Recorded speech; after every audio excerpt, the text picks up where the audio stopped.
And I'm going to send her a link here in a moment.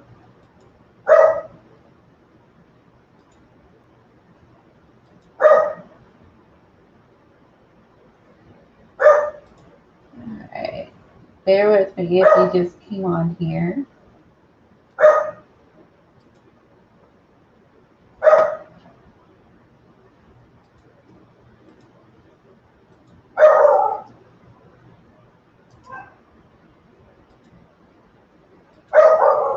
It's my dogs you're hearing in the background. Alright, guys.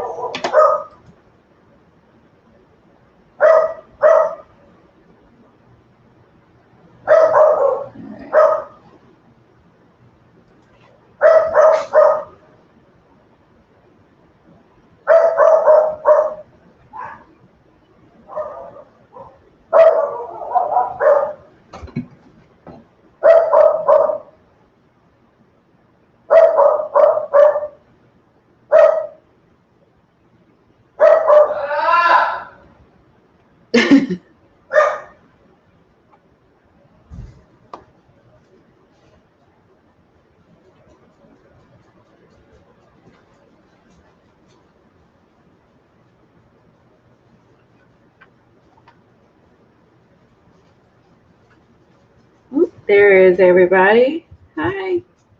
Looking for myself. I can watch chat in two places. All right.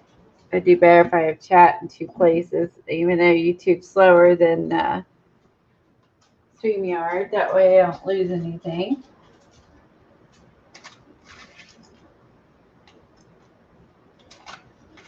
Hi, Lori. Hi, everybody. How are you?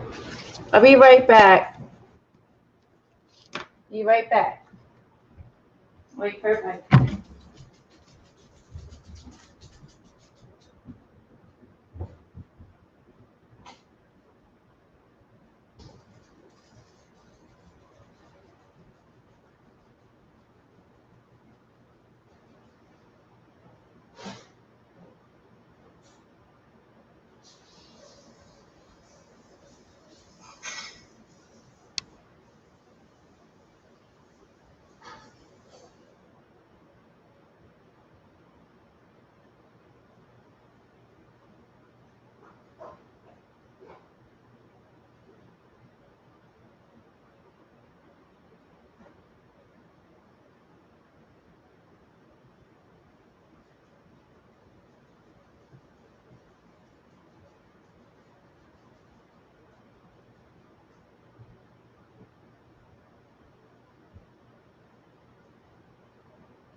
Hey, Colleen.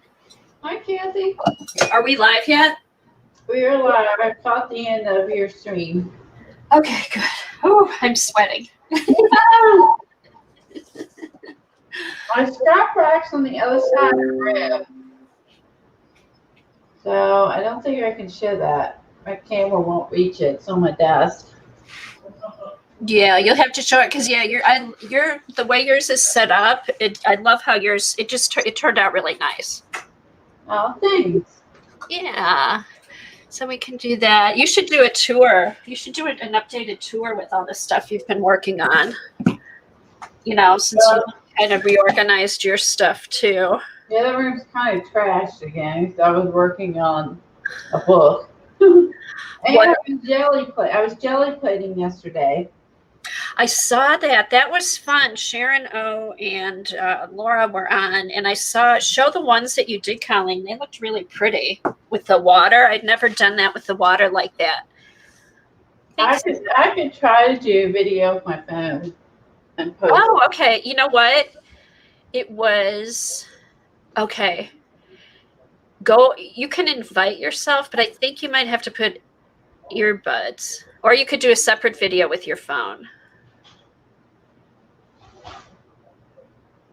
Or video it on your phone and then show it. Oh, there you go. or just take pictures of it on your phone. Oh, those turned out nice, Colleen. I don't know how to do them, but I have fun making them. They're pretty. They're just really soft looking. I just did the front and the back. I really just was playing more or less. That one I played so much I made a hole in it. That's character. Put yourself big so everybody can see. Good morning. Good morning, Mary. Hi, everybody. Aren't they nice, Devin? Hi.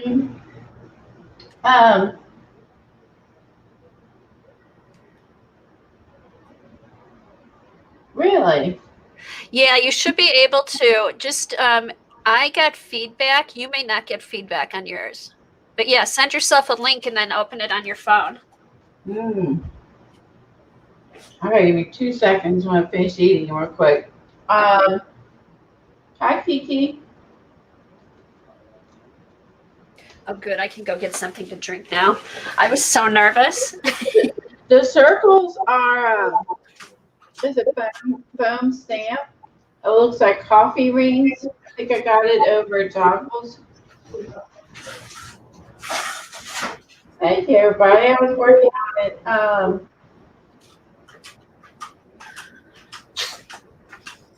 gonna volume on the device you choose. Okay, this is a Diet Coke, not a cold brew, so. Cold brew in the morning. All right, Lee. Sure, Devin, I'd love it.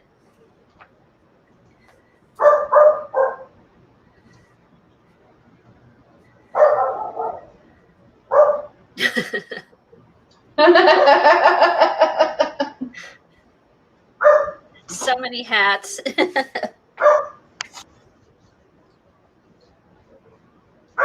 Yes, she's the queen of grass cogs, I think. I've got quite a few, but I think Cathy may have a few more than me. I don't know. Colleen has in Colleen, I think Colleen was the one who started accumulating them because I remember I had one. Oh, well, Colleen has 3. That's a good idea. And then we kind of figured out you can never have enough grass tags. Right. But what's nice is they're like, it's like one place for storage. You can see it. You can roll it away. It really, I mean, it's a good system for me anyway. If you got the floor space. Right, that's the thing. You have to have the floor space. And I think what I liked was being able to put it underneath my desk. So, because I've got those 2 tables together that are up high, I can fit 8 underneath there. Which just makes it, and then they're not out all over the place. It just makes it less cluttered. Everybody's coming in. I'll try it on my phone. It may be a fail. We'll see.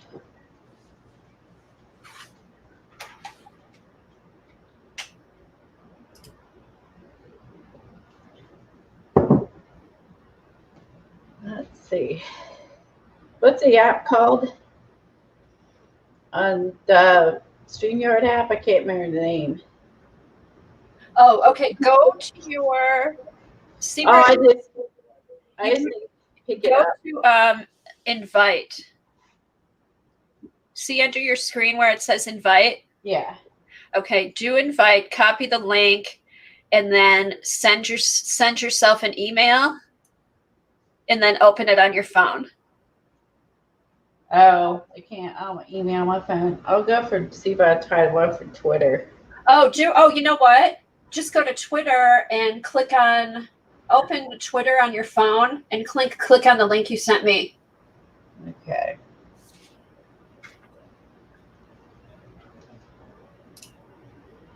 Allow microphone camera access. Yeah, so far so good. How do you flip your face? Okay, all right, go down to where it says more, and it'll say settings. I don't have a board at all. Okay, let me go back. Let me go get in it so I can tell you, because I've just used it that once. Hold on, let's see. All right. Okay, do you have, go down to the, okay, so where, are you in the, I'm on my phone. All I see is myself, which isn't going to help anybody with seeing my... Okay, go down to the bottom of the screen. Are you, do you see, Enter studio, terms of service, and... Okay, do enter studio. I enter the studio and see me. Uh-huh. Okay. So it's like, I could get my room if it's like doing a selfie. And then if you can get in there, because down at the bottom, you should have something where you can get to your settings. Woo! Yeah, you're getting it back.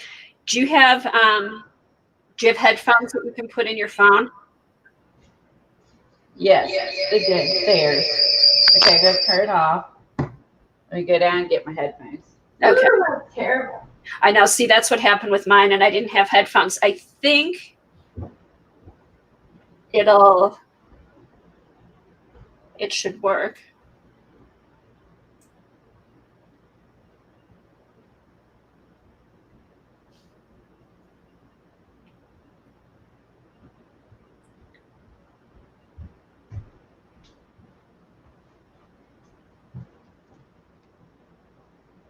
I turn off the volume where it asks to use my microphone on my phone, which that's when the sound started.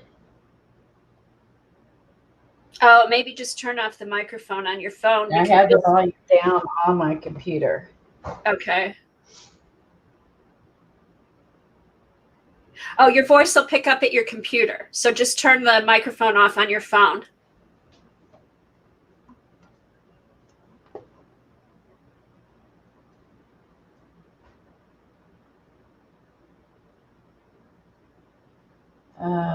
Okay, I can still hear you.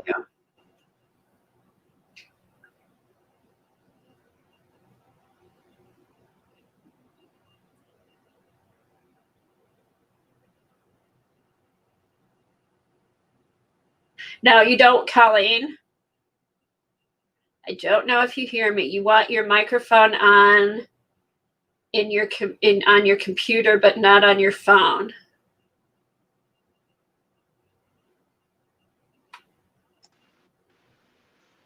Oh, there you are. Now, how do I switch it off of me to back to my camera? Okay, that's where you go down. Do you see a button that says settings, or do you see something that says more? Neither.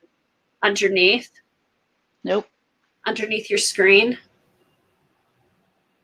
Let's see. Oh, camera. Touch now. Wait a minute. Here, put your phone up there again. I'm trying to see. Chat. Leave. Mic. Okay, settings. The middle one that says settings. Okay, then is there a camera?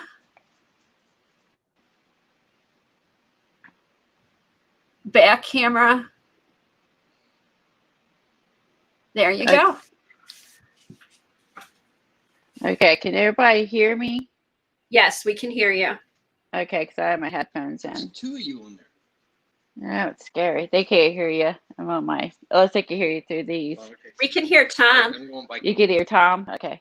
Yeah, because he's coming in, I think, on the main computer. Hi, Tom. Hello. Oh man, I'm looking on the screen. I'm confusing myself. Okay, what are you doing? Biking. Biking. All right, see you later. Oh, so this works good. So it is. So you got to put your headphones in your phone, but this works good.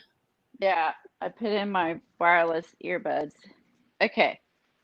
So, okay, bear with me. Okay, now I guess I can't flip it. put your big Colleen, to put you big at your raw skag. Oh yeah, you have to go to your. Okay. Okay. Okay, so I have mine sitting on the two IKEA carts. I forgot were the Alex cabinets. The Alex carts. And are they on wheels, Colleen? They're on wheels, so they Nice. do move. And I have 3, I think, of these connected together. Let's see. Yeah, so you see in the back, there's 1. This is the 2 and 2 then 3. and 3. And then on the ends of the 3rd, there's a flap. And then that kind of holds the weight. And then, so then I just flip back and forth. It took a while to set up. I mean, this was not fast to set up because I have small ones that I just took out of my binders, and I have 12 by 12s. And so this section I have 12 by 12s. This section I have Donna Downey. This section I have Sean Petites. And then this section I think is just generic whoever. Then I get into, yeah, there's TCW, well, they're generic. They're TCW stencils, but I mean, it's not a certain person. Then I get into some Primas. And then I get into this, I think I grouped together as kind of steampunk with the gears and the dude. And then these are joggles. And then these are dilutions. Yeah, this section is dilution stencils. And then and then I get into Dina Wakley stencils. And then after that, I get into Stamperia stencils. I have all those together. And then after that, I go back into TCW and Hobby Lobby stencils. You'll have to read chat for me, Kathy, because I don't see Okay, chat. so far everybody loves your stencil organization. Devin said your phone will work until it overheats. And Helen put up a link for the scrap rack system. It's expensive, but it's really, really nice to have. And it's not cheap by any means. But if you have as many stencils as I have, and I have 3, if you don't have as many stencils, it won't cost as much. No, you can start out. What's nice with that is you can start out with 1 and then add to it. And then what I do, I don't know what you do because I'm not a person that, like, as soon as I'm done with something, I put it away right away. What I usually do is, I'll get out my stencils that I'm going to use. When I'm finished with them, I just put them in a basket. And then I'll sit, when I feel like I need to get them back to where they go, I'll just sit while I'm watching a stream and then just stick them back in their pockets. But it is good too. I mean, if you're a person who puts things away right away, boom, it's right there. The section is words and how I have it. There's a few that was in a set that had words and like a bike that was from Michael's. Again, I'm at bunch of TCW stencils that I've had a very long time because they really were the first stencils I was buying. And I still buy TCW stencils. Let's see, these are Art by Marlene section. So all her masks and all her stencils. And then I get into back to the TCW. And I think this group is all squares. If you notice, everything is a square. So I think I did group them by circles, squares, flowers, plants. And then I got in, so I kind of grouped it like that. This group, I think, yeah, this hits some of the miscellaneous because there's just some things you just can't group. Like these are Teresa Collins. I have a few of hers. This is again like one from Hobby Lobby, and this I think is Hobby Lobby. And then these are from Michaels, or they come in little groups for summer. And then again, I have a couple. See, that one's out of place. This is Prima. But that was the Primas because this section I have is fish. So you've seen I got into boats and stuff, and then I have dolphins, water, sea life. These are just Okay, what I stenciled. Devin has a question. When you take a stencil out, do you put a post-it or something to remember where it goes back? That is what I started doing, Devin, because I spent a couple weeks putting stencils back one day Oh, because I couldn't that's remember where they went.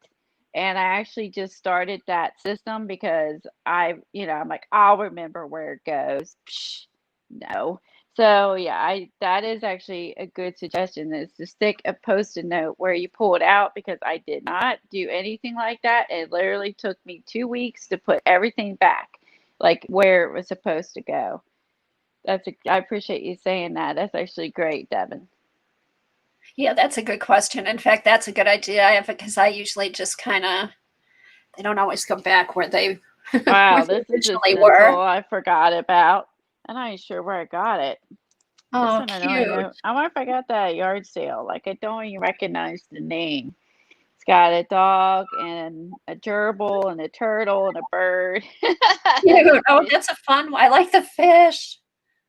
I don't even know where. Yeah, that one's one I forgot about. There is an occasion where I can get these at yard sales too. So these you can't see very well, but these are TCW stamps. The white on white's not cool. I think I ran out of black paper at one point when I was organizing, so that's why some are in white.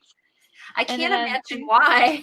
I'm too lazy to go back and switch it all out and to remember that until I get in here. Now this is some butterflies and wings.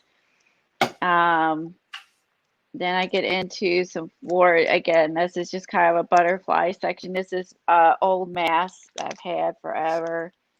And then, like I said, that's where I'll have like this is a Prima, but it's over here because it's with the butterflies. This, if you extensive collection, I've been doing this probably 12 years or longer. You'll Yeah, have you've been doing it a long time, or Colleen. maybe longer, 15 years. I was doing this before I was streaming. Yeah, So, you were doing it longer than me because you talked about people I hadn't even. And then you found your streams from way back when. well, Those my were like streams 12 years ago. at least 10. And I was doing this way before that. So then you see that's all the butterflies. There's no Teresa Collins, but that's here because this part is hearts. So I think trying to decide on how you're going to organize them once you get the system, that's the second hard part. Like this one is a coffee one. It doesn't really go with anything in particular. You're going to have the ones like that don't. Right. I It's don't like, have do I put this it. box? Does this go in So coffee? on the other side, I have Because a thing of wheat because again, I didn't know where to put it. And then this giant section over here, my 12 by 12s, this is all stencil girls. All these are stencil girls. And I have bought these individually and also, like these are all the Pam character stencils.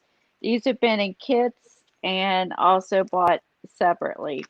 And I have extensive collection. I've been a member of her extensive club for years and also have bought them for like this is the hard part. This is where it took me forever was uh hmm, sorry, I was reading a text.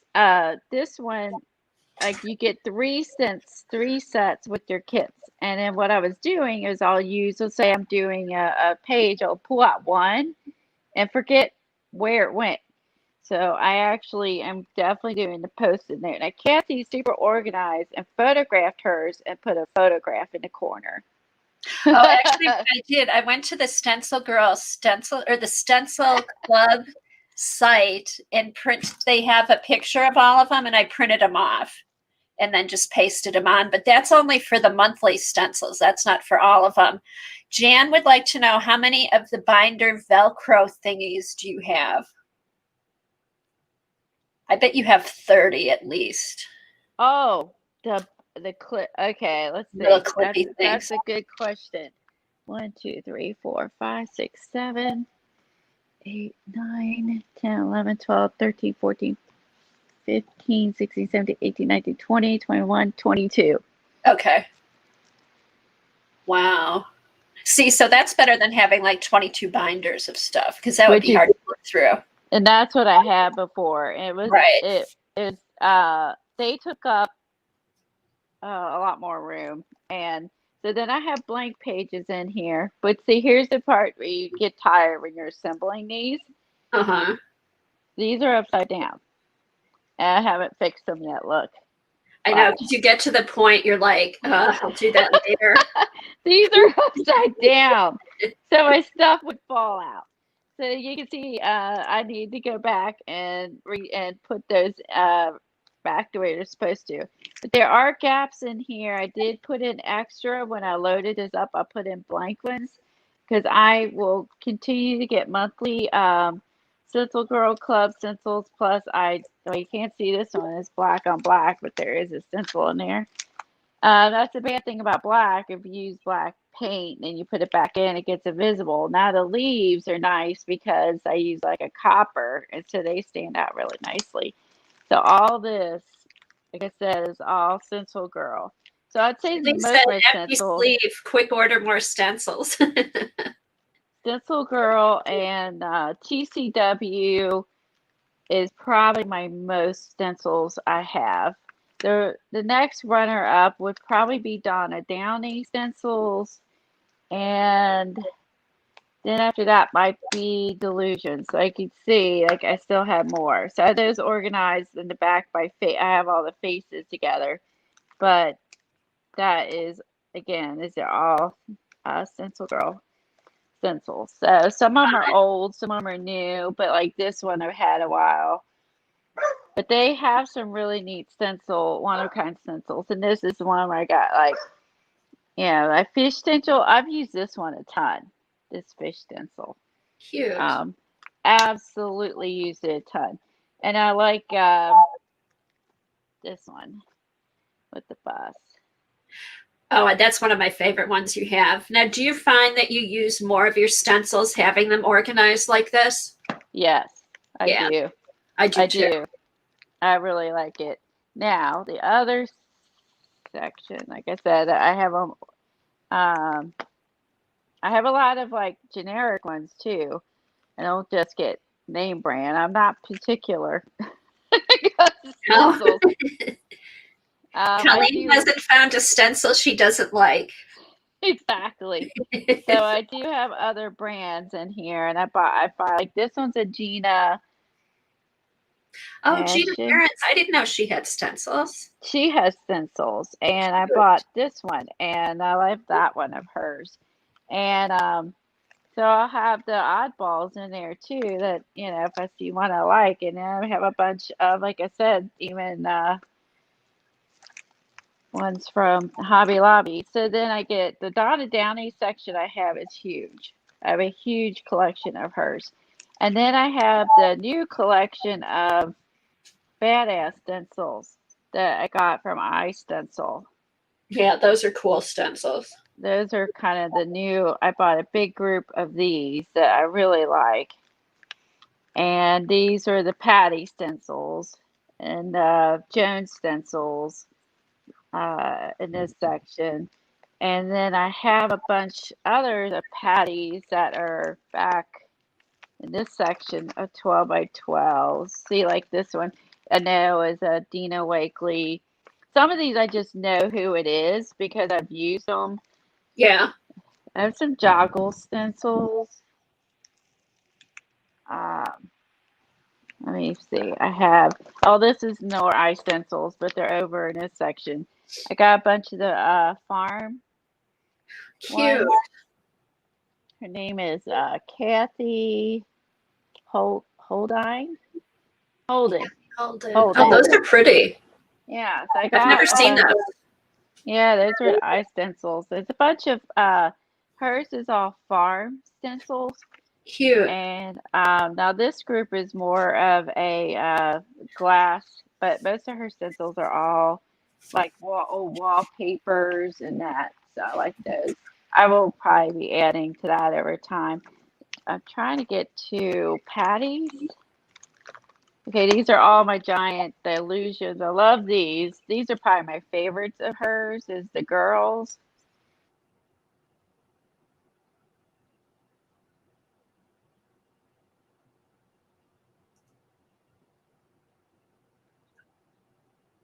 Oops, there we go.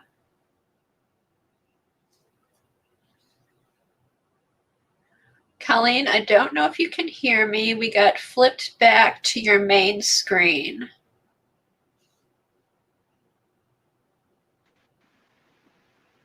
Okay, I see all three of us now. There you go. Camera. I know, isn't it Uh, weird, Colleen, like trying to get used to doing it on the phone? well, the problem I'm getting is I'm getting tweets and notifications and stuff, and I'm trying Oh to get them no. out of the way, and then it opened it up and shut down StreamYard. Okay. So anyway, there they are. Then Patty stencils, Patty Tolly Parish. I have her stencils in the back, like here. Let's see. I think it's in this section. Some of these you just can't see because again, this is the downside to using white. And if you haven't used them very much or they're really clean, you can't see them. So Yes. I don't recommend white paper. I recommend black, anything but white. Anything but white. But I think I ran out of black paper. That's one of her new ones. And I have a million of her circle ones, and that's Patty's. And then these get into TCWs. These are ones I found at Tuesday mornings. I have no idea what company makes those. This is old. This is I don't even know. Oh, I Make have some that. neat. That's from Deco Art. Oh, Deco Arts. Deco Art. This one's nice. Got Statue of Liberty. So I have these. These I got from Erin at her auction. So I have an assortment. That's for sure. So down in my drawers are is where I keep all the stamps. All my wood stamps, some giant stamp pads. I keep all my stamps in these. Oh, nice. And like so wood stamps and stamp pads and then down I have a couple extra, so had two extra of those.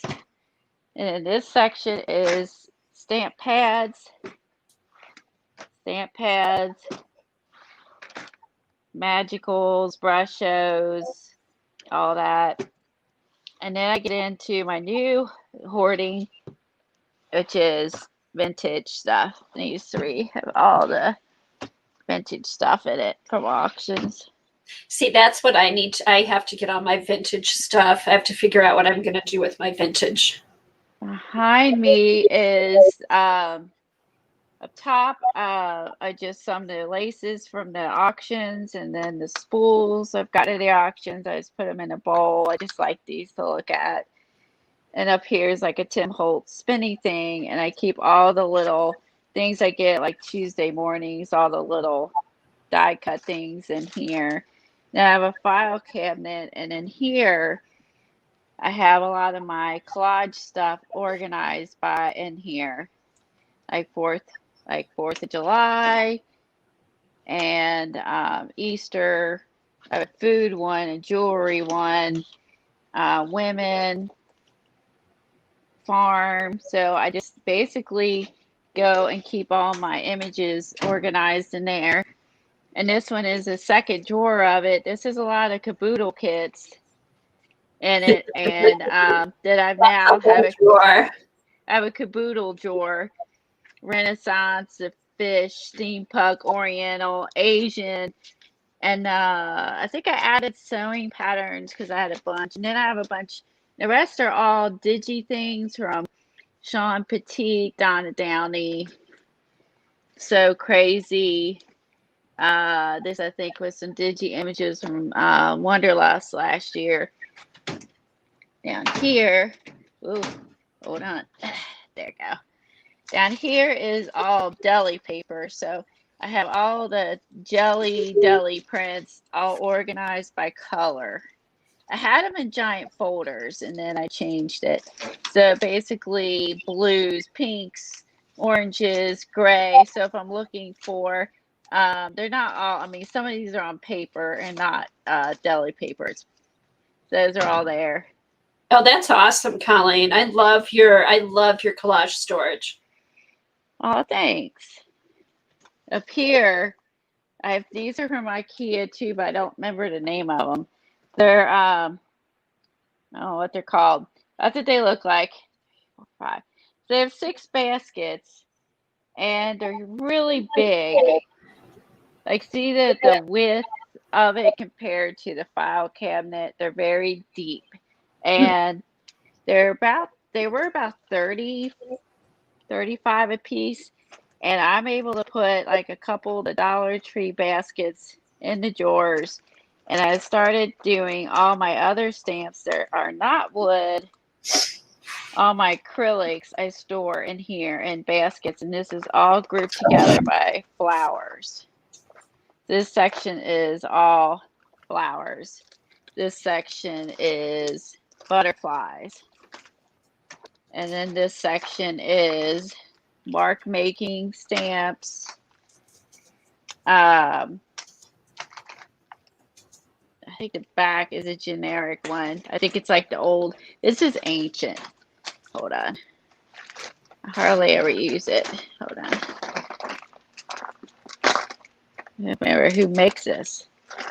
It's like, it still works. They are pre-inked. Hold on. It's hard to do this with holding a camera. And you take these and you pop this on the end of it and then you roll it out. They're like roller inks and it has stitches and flowers and all these little sewing designs. This, like I said, this is kind of old. And for a while, they used to sell, I got rid of them, I don't have any more, but they used to sell these little things, like you would poke the holes and so you could sew them on paper. And that was during that time. And again, don't remember the company. This one is all the swirls and stuff. And over here, I have a bunch of girl stencils. In this basket, I have more than that. That's just some of the girl stencils. And then down here, I have Tim stencils, house stencils, and back here are tree stencils. Trees, looks like trees. This is tree stencils. Actually, I'm going to move this one down because that one I could figure out where to put. I forgot I had a tree basket. Okay. And then down here is Dilutions, like all her stencils. These are all her collage pack. These are all her stencils in here and collage things. And then these are the rest of Dilutions stamps. I have them all together. I have a whole thing of her stamps too. Down here is miscellaneous, literally. So I don't know how else to categorize like a key. And then over here, a bunch of old texture stamps from, and these are some from magazines. I need to give Thompson. And let's see, we go back over this way. And over here, I just have like books for collage images, mostly is what's here. And down here, I keep all the big rolls of papers. And down bottom of my kitchen cabinet, I keep containers that I could pull out. And this is where I throw bits and pieces and stuff that I have that's extra. And over here is my extensive collection, which goes way back, of Unity stamps. I used to be in a uni stamp club. And then they have another one of these carts. And this is the rest. This is collage. This is miscellaneous. This has got some more collage, more stamps. Again, this is like all my farm stuff. And this is a lot of my Donna Downey. These are all my Donna Downeys. These are by Unity. I have a whole drawer of Donna Downey stencils. I like her. And this is miscellaneous ones I've gotten. Yeah, over at Tuesday mornings. And you can see in the back, I still have room for another basket. So I actually have room to expand here. And then this is a bunch of texture stamps by Prima and Kaiser Craft. Okay. Okay. How wide are the baskets in the white car? I just put that they vary, Colleen, because I know that you can get them in, they come in different sizes, anywhere from like a foot to 2 feet, I think. At least that's how the Container Store ones are. You mean the entire, she's talking about the unit or the baskets inside? I think from the Dollar baskets. Tree? The baskets inside are all different from the Dollar Tree. Yeah. The I unit thought she was talking about the unit. The unit is there. It's pretty deep. Let's see if I can. Yeah, I have know.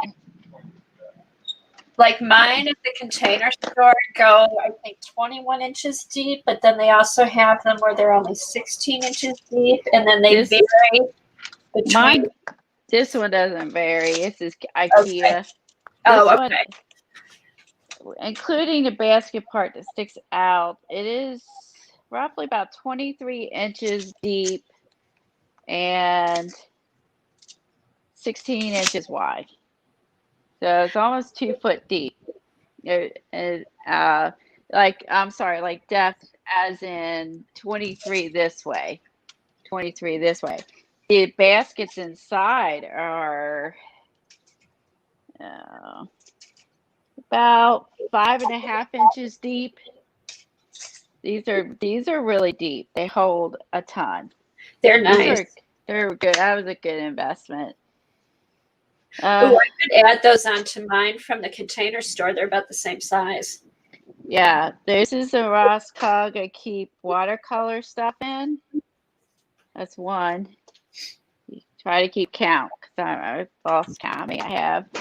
And then this one is paper clips and stuff like that because I have printers right there. And then down here is miscellaneous. So under my, these are less get into stuff. This is my bazillion Prima flowers. More so, I need to add that. I got more sewing patterns. That's miscellaneous, and that's more flowers. Literally, flowers, and more flowers.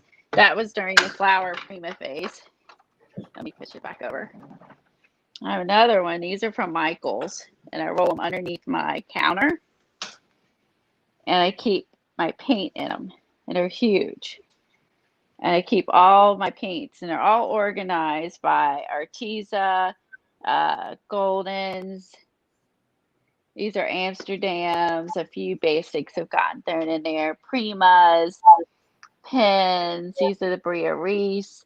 This is a combination because I just need a taller shelf for the Goldens. More of the Liquitex.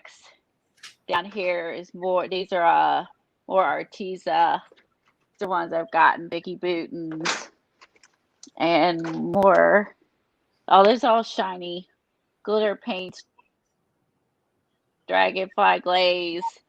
Like this one's shiny. I just follow the shiny paints down bottom. And these are huge. You can get these for about $50 on sale at Michael's. They hold a ton. Yeah, they're about twice the size of the Ross Gags. Yeah.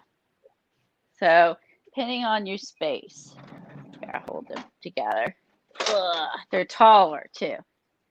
So okay, the white basket card, is that what you're talking about, Suzanne? That was from IKEA.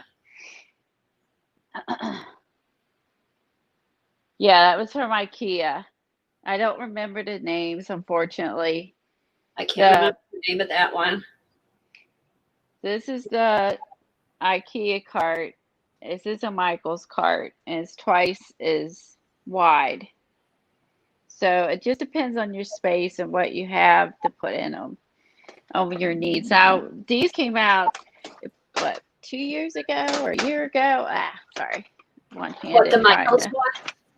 Yeah, so these are fairly new. So uh, these I have all my paper artsy paints, my Liquitex paints. Again, this is a combination of Liquitex and a bunch of others I've gotten over at Tuesday Mornings. These are all my Master's Touch from. I have three things of Master Touch paints. I actually like those. Those are all from Hobby Lobby. That's their brand. Hold on. Yeah, and the colors Okay. are just a little bit different than everything else, which is fun. Yeah, and then over here I just have like a bunch of my paint brushes and a bigger cutting mat. Just stuff I use less often. Then the brushes I use the most I have closer to me. I move my garbage. Over here I keep my most used. Next to me, my most used stamp pads, which is all my black ones, the daubers, pens, pencils, erasers, tape, just that kind of stuff. And underneath, I keep all my bling stuff, like doodads Too right bad. there. Doodad. That's my doodad section. Over here are book papers. It's just stuff to pull out and collage on, a bunch of just book paper, music paper, books I can just grab and reach and pull out paper with, book paper without worrying about what's in it. This section has it's on my cutting tools most used. Gloves, if I remember to use them, for alcohol inks. Um, pencil sharpeners, erasers, batteries. This is like little cutting tools. Finger cots. And down here I keep scrapbook papers, my newest ones. And these are like loose papers and ones. These are some cute packs I got from Tuesday Morning. Put them in there.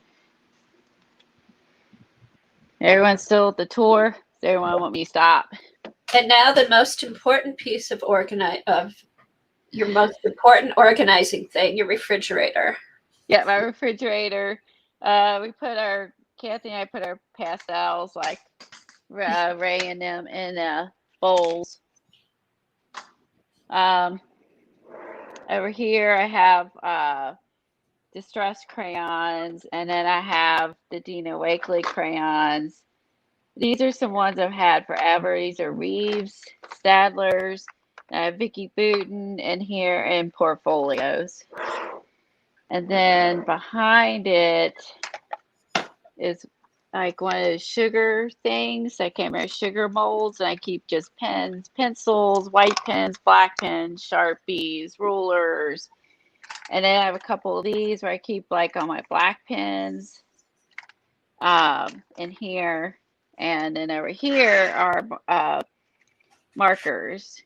These are the Faber-Castells. And these are just fine liners. And I keep all those there. And my newest edition I got at a yard sale for these. And I got both these racks for $20. And basically I put pens, charcoals. These are more like, what do you call these things? The shiny ones. I can't think of what they're called. Inkastellars.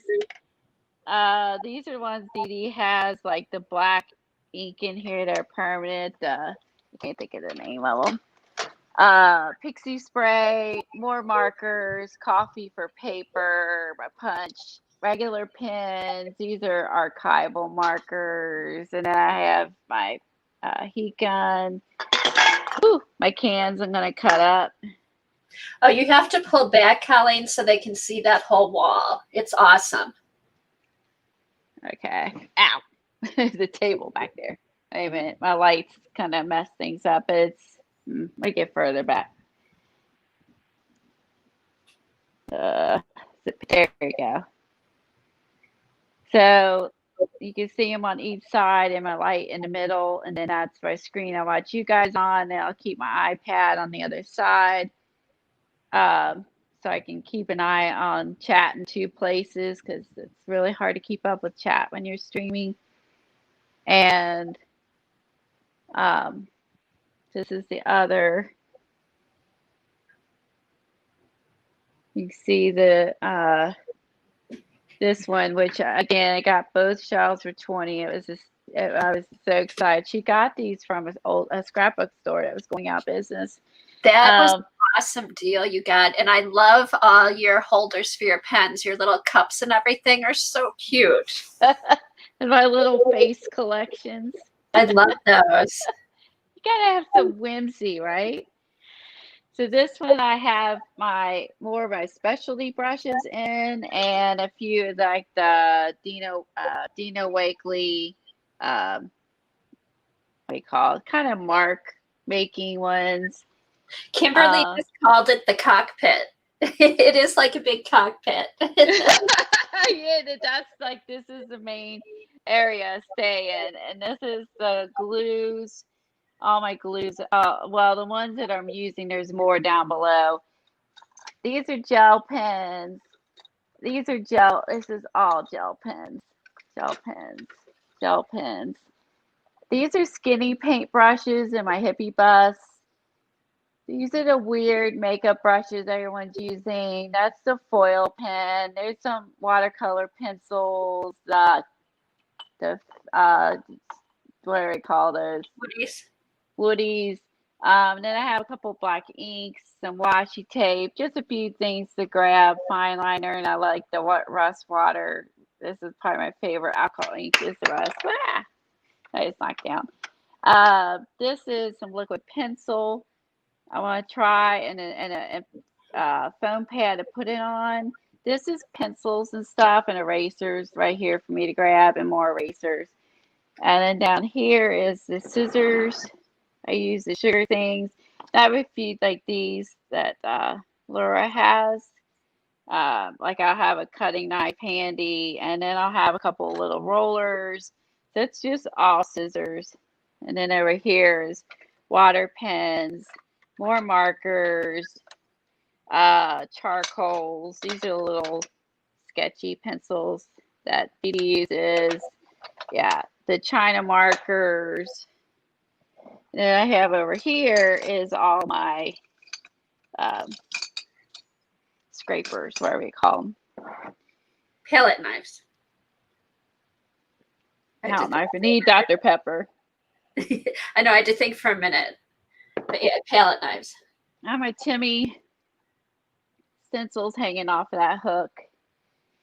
And underneath, see, I utilize every inch. So underneath, I'll turn my phone this way. Hold on, I'm going to turn you around.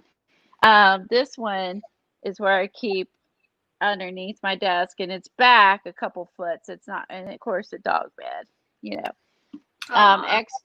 Extra glue, extra paint, extra matte medium. This is the weird stuff I want to use, and I thought if I put it close to me, I'll start using it. Not the gesso, but like the art stones. I want to start using these. I have the micro art stones. I need to use these. That's why those are there. And then the new, which I haven't used yet, is the paper texture paste. Oh, that'll be fun. Okay, Mary has a question. She wants, how do you store your napkins? Those don't look so nice and neat. That's a work in progress. This is tape runners. This is all the crackle paste. I have the platinum. I have the bronze. This is all, and I have a bunch of Heidi Swaps and Tim Holtz, and those are all in there. And then here is more matte medium and clear gels and all that stuff. And then here is where I keep like all my COVID glue stick collection. I did not want to run out of Dr. Pepper, toilet paper, or glue sticks.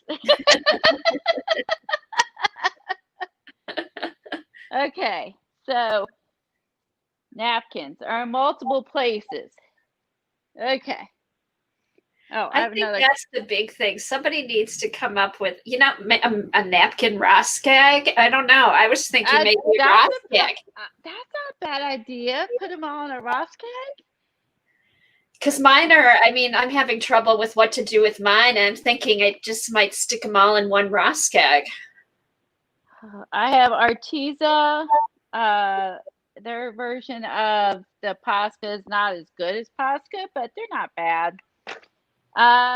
Neo 2s, paint markers. I have some stuff I just want to grab and have close by, like my new magazine stuff. Down bottom, I have all the art crayons, the Crayola twistables. Those are fun. And then down bottom, I just have like wax paper I use all the time. Oh, and I gotta have a fridge. The fridge just got Dr. Pepper. I'm really low on in there. I drank a ton yesterday. My tea bag, iCads. I haven't finished my baskets. I put them in. So that's kind of like the current stuff. And now napkins. Some of my new napkins.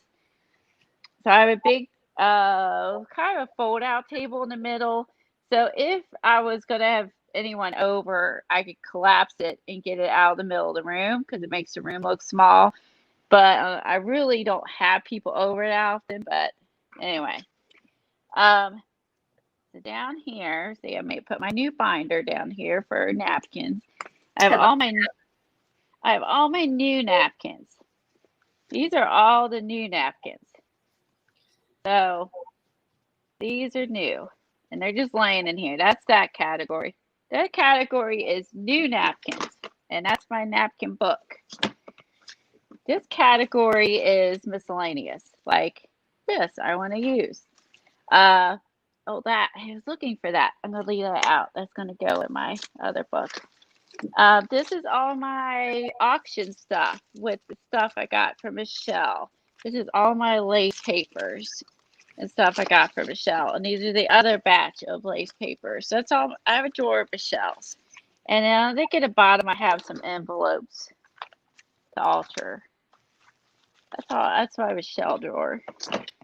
This is junk paper. I throw in here so I have it to tear and push down. Down bottom, I have baskets of, the rest of my napkins are in the other room. Down here, I have all my latest books that I want to have access to. This is a project I have in mind. Hasn't gone anywhere. These are my binders with classes.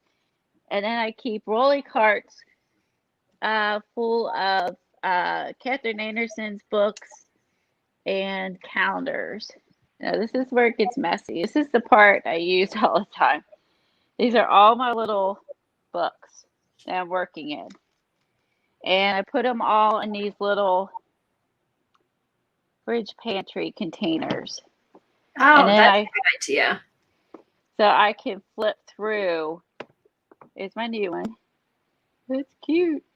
Now, where do you get the fridge pantry containers, Colleen? I found mine at Myers.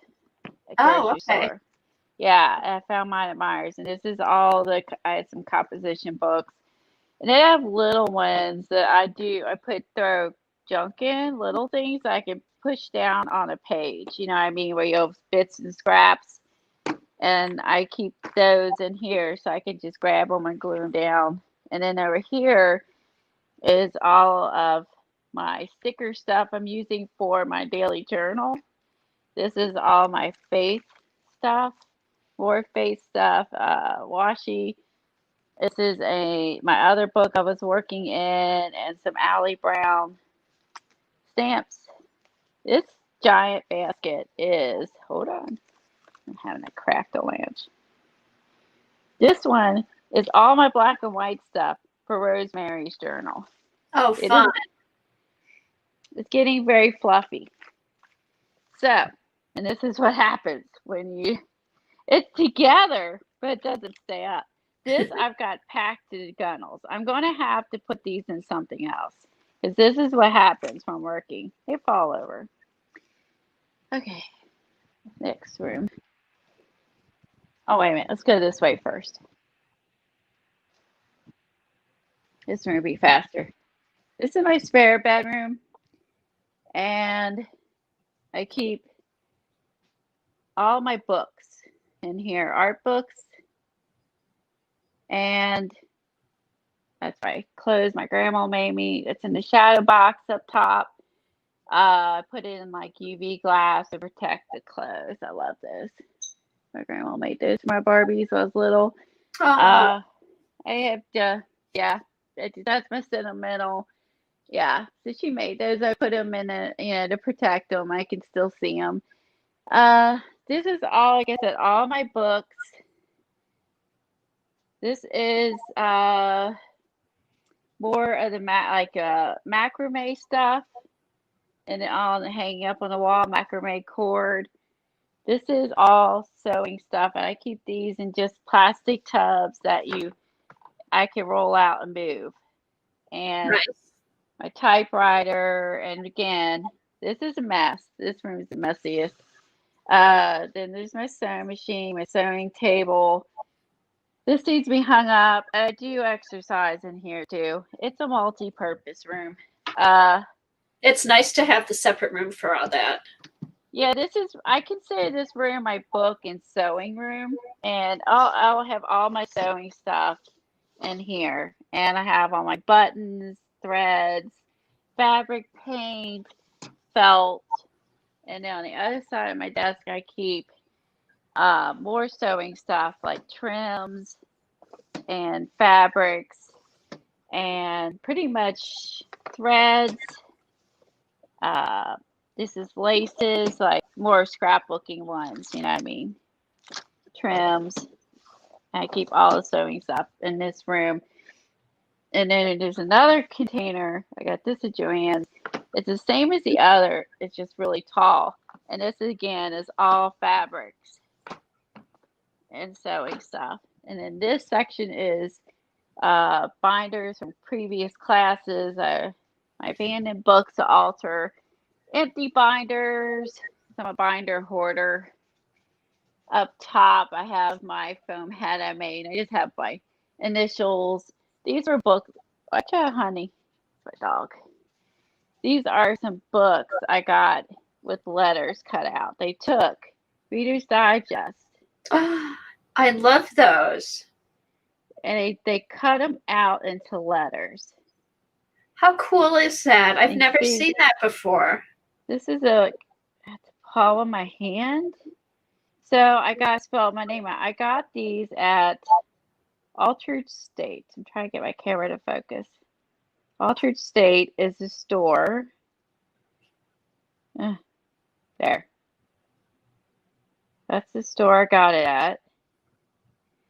And I have my name spelled up here. And then up here, so I can reach up short people. Okay, this is a big Reader's Digest. That is, what was this? Oh, this is about fate, mosaics. Again, just cut out. Cool. Shape of a K. Isn't that cool? So they have big ones, and then they have little ones, and they cut out. And that's smart. I mean, if you wanted to, you could art in these, but You could use them as little doodle books or collage books, even, or so they're fully functional books in the shape of letters. So, and then I have a closet. This closet's huge, so I like this closet. Again, I have empty binders, just miscellaneous. My toilet paper hoard. Books, wallpapers. This one I have like a bunch of magazines and stuff. This is all bags.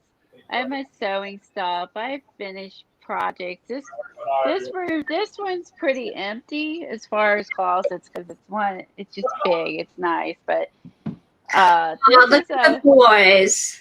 here's my doggies.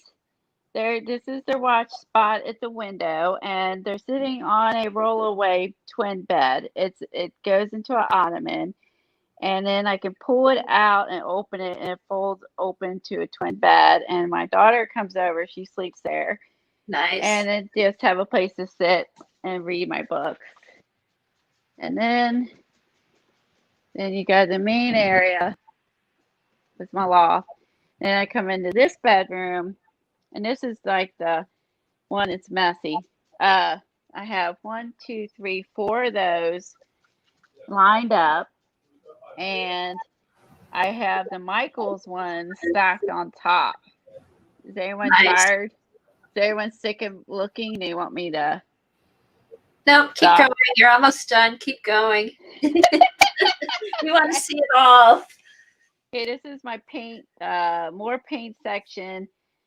This was something I found at Hobby Lobby clearance. I don't even know what the piece was truly meant for, but I keep all my little bottles of paint and organized by color on this one. And on top, I have like the chalk paste, acrylic mousse, miscellaneous things. My what do you call it? Finnabar wax stuff. This section is chipboard. He gets the whole basement, Peggy. I think she gets the upstairs. He gets the basement. Peggy's asking what corner your husband gets. Oh, he is an office in the basement. He has an office. His hobbies are reading books, which he does on his iPad, and computer games, which is self-contained, and any exercises. That's really his only hobbies. There ain't enough room for us all to have hobbies. These are ATC section tags. This is all my disc bound books in here from Doggles. This is someone actually I did with Mary with Aunt Beck, where you do the paper and then you cut it up, and so I can just send these out as ATCs to somebody. This is where I keep deli paper. I keep tissue paper. I keep that I can't remember the vintage roll up paper. I can't remember what it's called. More tissue paper. These are miscellaneous projects and sponges and stuff because I need those. This is something Eileen had me buy that I haven't used yet. I might figure out what to do with that. Oh my God, we could have a whole room of what Eileen made us buy. Come to think of it. This is acrylic sheets and vellum and things like that. This is the girl binder drawer because Kathy's booking along in hers. Mine just sits in the drawer. This is the only thing in this drawer is the stuff from what's her face? Robin McClendon. Robin McClendon. Her all her collage things I print out. See, I like that because you have like a basket for each of the projects. So if you do decide you want to work on it, you just pull it out. I love that. Yeah, they also like a basket full of Jane Davenport's, a basket with Dina Wakely. This project was set after. I just kept it all together because I know we'll be doing more with that. This is all hippie drawer. Foam stamps. Oh, Jenna! Were you looking for it? Oh, your scoreboard. You were looking all over. Oh, you guys, I was looking for this. You knew if you bought another one, you'd find it. Yeah, there's I knew I had one. I wasn't lying. Oh, well, now I have a big one. Too late. Oh, no. But this one is really hard to see the marks. So I do like that this one I can see the marks. Okay, that mystery's solved. Oh, I know you looked for that all day on Monday. I did. Foam stamps. You know what it is? I made this into a tool drawer, and then I threw my foam stamps in it, and then I didn't see it. Mm-hmm. Those need to move. This is you know, these are all the neat like dilution rulers and stuff. Yeah, I made a tool drawer and I lazily put my new foam stamps in there and yeah, they got buried. See? Now, that one, I think I might have an empty drawer. I guess I need to rearrange. This is an ongoing project I did with a class. This is just one of my binders for. This is all of my art by Marlene's in one drawer. If I have a lot of one company, I give it a drawer. Tim Holtz, Tim Holtz, Tim Holtz, Tim Holtz is almost a Tim whole Holtz. card. Tim, he gets 4 of the 6 drawers in a cart. He gets on that one. This is all paper clips, hippie stamps, and hippie stamps. You know what I like? Colleen's a hippie. I'm a hippie. Okay, sorry to lay my phone down. The cord, these are trims and cords. Okay, I'm getting to this. I have not forgot about the napkin. I'm getting there. Okay. Mary, So, isn't it good? Mary says inspires her to start being more organized. More oh, serious thanks, about Mary. organizing. Well, like don't put your foam stamps in your tool drawer and then you can't find your you can't find your thing you're looking for. That's when occasionally you just want to get it put up and then you lazily throw it in. This is all of my daubers and cheapy brush things in one drawer. This is all of my tapes in one drawer. The foil tape, the drywall tape, masking tape. I'll keep all that together. And I have tubs with sequins, glass beads. I even have a thing of empty bottles. That's when you know it's a little strange. Um, They're all in one place. I think that's place. the biggest thing for me is to keep everything, all like things together. It is. And then like projects, I keep in baskets. This is the project that started with Karen Tamor and doing the disc book. And I gathered all the things I wanted to use. And I still have it there. I haven't been working on it, but I have all this stuff in one place. I almost finished it. Nice. I've almost got my book done. So this is all the stuff I made to work on her little book using the Joggles this book.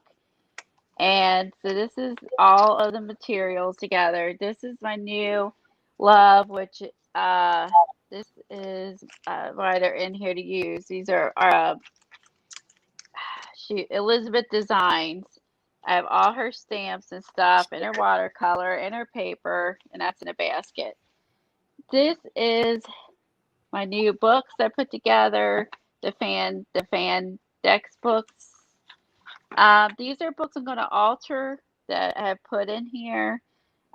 This is my Indian books I put together for the the caboodle kit. Again, these are all just books I want to alter, essentially, right there. And this is a ongoing project that started.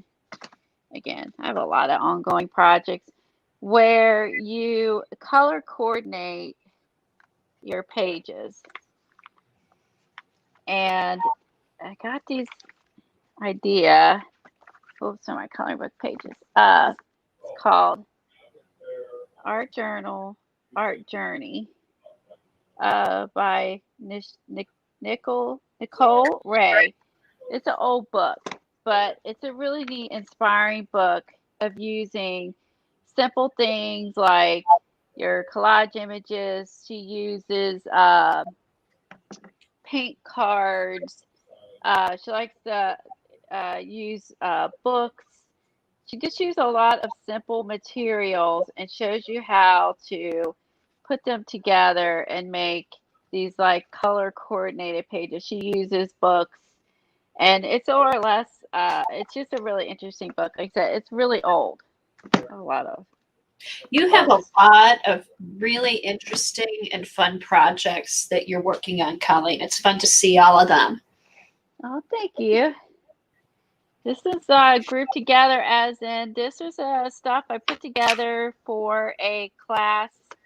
I'm going to get my butt in gear and take. It was on these are Neo oil pastel class, and the other this is gathered for a class, which I thought was fun to make barns, which I haven't taken. Shame on me. And then again, these are all books I've got ongoing stuff in, and then I can pull them out. And I got room to grow, which is always nice.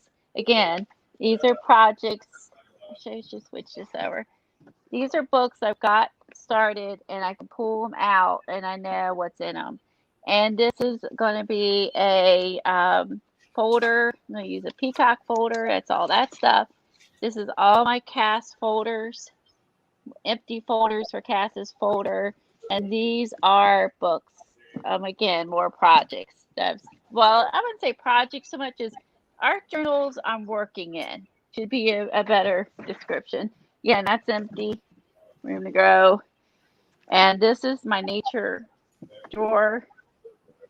And this one is, again, art journals have started and I'm currently working in. And I have all the stuff grouped together I want to use. I'll be right back, Colleen. I've got to go let Jack in. Okay. I can't see chat, so you guys know. Okay. This is books I can alter. Most of it from the library. This section is all like workable fixatives, sprays, airbrush mediums, snowflake stuff, like, I mean, just chemicals. I don't know how you would describe this shelf. Glazing mediums, glue, more glue, varnish. This is where I get into having use this for this is fun for resist. Clay, tar gel, collage medium, all my paste, pumice gel, fiber paste, modeling paste, bead gel, gloss gel, string gel, natural sand. I got some flow improvers, light paste, like just kind of like paste and gels. And this section is a lot of Tim Holtz products, all his texture paste and stuff. And then I have like Dorland's wax. I have Deco Art Crackle stuff. I have all my Nuvo products in here, which I had to put that paper in to keep them drying out. Gessos, cream paste, more gesso. Down here is my messy wax shelf. And this is where I have all my crayons and my little heat gun and crayon melter, oil pastel stuff when I want to like just melt wax and have fun. I have all that stuff here. And down here is more journals and books. And these are wallpaper books. This section is another bookcases. I think bookcases are great ways to organize your stuff. I know Dee Dee uses a lot of bookcases too. This one is pencils. These are pencils. These are ink tints. These are all the Jane Davenport pens. Hold on, I made this. That's why that's sitting there. Arteza ink pens, Zig colors, Supra, Crayola, Super Tips, Winsor Newton watercolor markers. This is the ink section. Again, I've kind of done my shelves like the drawers. This, like this is paste and gels. That's wax stuff. This is inks. This is all my ink stuff. So ending inks, my fun little brushes, and this kind of stuff. So this is all Patty's Fault inks. and the little ink thing you put it in. So this is the ink section. This is another marker section with Tombows, Tim Holtz, Faber-Castells. These are Copics, not Copic brand, but alcohol markers. And these are all of more pencils I have organized in cases. And I got this idea from Dee Dee, and then I have ones I bought. Like I need a hole in my head over at Tuesday mornings because I couldn't resist. These are watercolor pencils, but it had a face one and this one, and these are only like $6 or something. Yeah, I have everything ordered: Caran d'Ache, polychromos, PBOs, oil. Like these are the Raphine or oil based. Prima watercolor pencils, ink tints, Faber-Castells. That one's the giant one's probably. I think those are. I think these are Dee Dee's pencils. Hold on. Yeah, these are the Prismas. My biggest case is the Prismas, and these are on Amazon. And each section you unzip and it holds your pencils, and it just keeps, especially for your pencils that cost a lot of money, to keep them all just nice and they don't break, you know. Yeah, And that's a good idea. and then you can take these with you. It has a little. You take these to your couch, to your bedroom, you know, outside or wherever, and it keeps your pencils from breaking. Especially if you got ones you've invested some money in. But when I got you guys on the floor, because I can't one-handedly get these open. Let's see if this one is.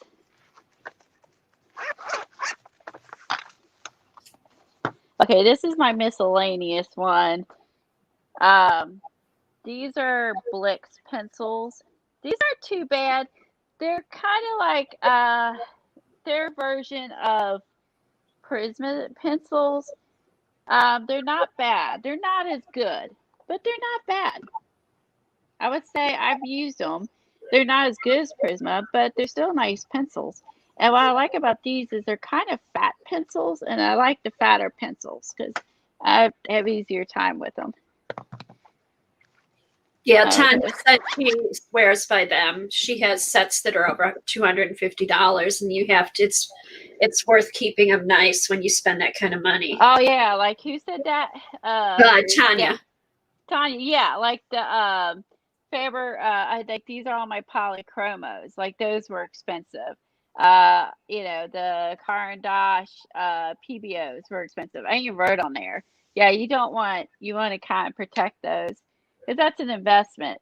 Down here, it's Smash Books. This is where I keep my dried flowers. This is where I keep my ATCs for my friends. And this America book was the one we were doing the reverse collage in. And we have a few pages left. We almost finished the entire book. But we have a few pages left. So this is we did reverse collage, and I almost finished my book. So yeah, that's something we have to get back to. I'd love reverse collage. That is so fun. And then this is a Dee Dee Willingham, cut your book in half and make into a book, which I did, art journal, and I never did anything with it, sadly. Down here, sketchbooks, drawing books. This is miscellaneous paper. This is, again, large paper. This section is beads. You can hear the garage door. This is clay stuff. Devin said her favorite thing was the nun page in the reverse collage. Oh, yeah, for sure. Oh, sorry. I was going to turn you sideways, but it's messing up the camera. I'll leave it. Okay. Yeah, the nun page was so. Uh-oh.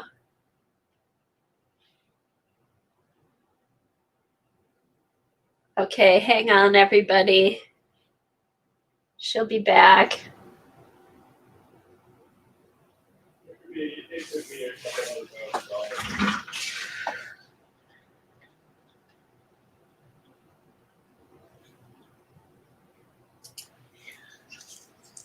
So sorry. There you go. I don't working on your phone. Yeah. It's not easy. You know, just got a full face done. All right. You don't need to see me. Okay. Okay. Let me get back over this way. I go back to the main computer. So this stuff was a large paper, miscellaneous paper. This is all beads on one shelf. This is clay stuff on one shelf, like cookie cutters, clay tools. These are little, just small books. These are a lot I just got recently at a yard sale. Up here is watercolor paper section, and all these are watercolor books and watercolor paper. Up above, I used to do clay, which was fun, a pottery wheel, a million little sponges. I watercolored like holders up in here. Um, and this section is just some fun things I made from Wonderlust. This is miscellaneous, pencil sharpeners, glue guns, basket of wires. I do group like things together. Um, this is miscellaneous, like pencils, Stampin' Up pastels. I found those the other day. I was laughing. I still had those. This is all of my graphites. So this is graphite pencils, graphite powders, graphite. You can see these. I have Prima and I have other companies. And I have the fixative with it for them. And I have the pencils. I keep everything together because I just like operate better that way. I have all of my stumps in a basket with it. I have over here is charcoals. So charcoals and graphites I have living together on a shelf with the fixative and with the even the pencil, like the tinted charcoal.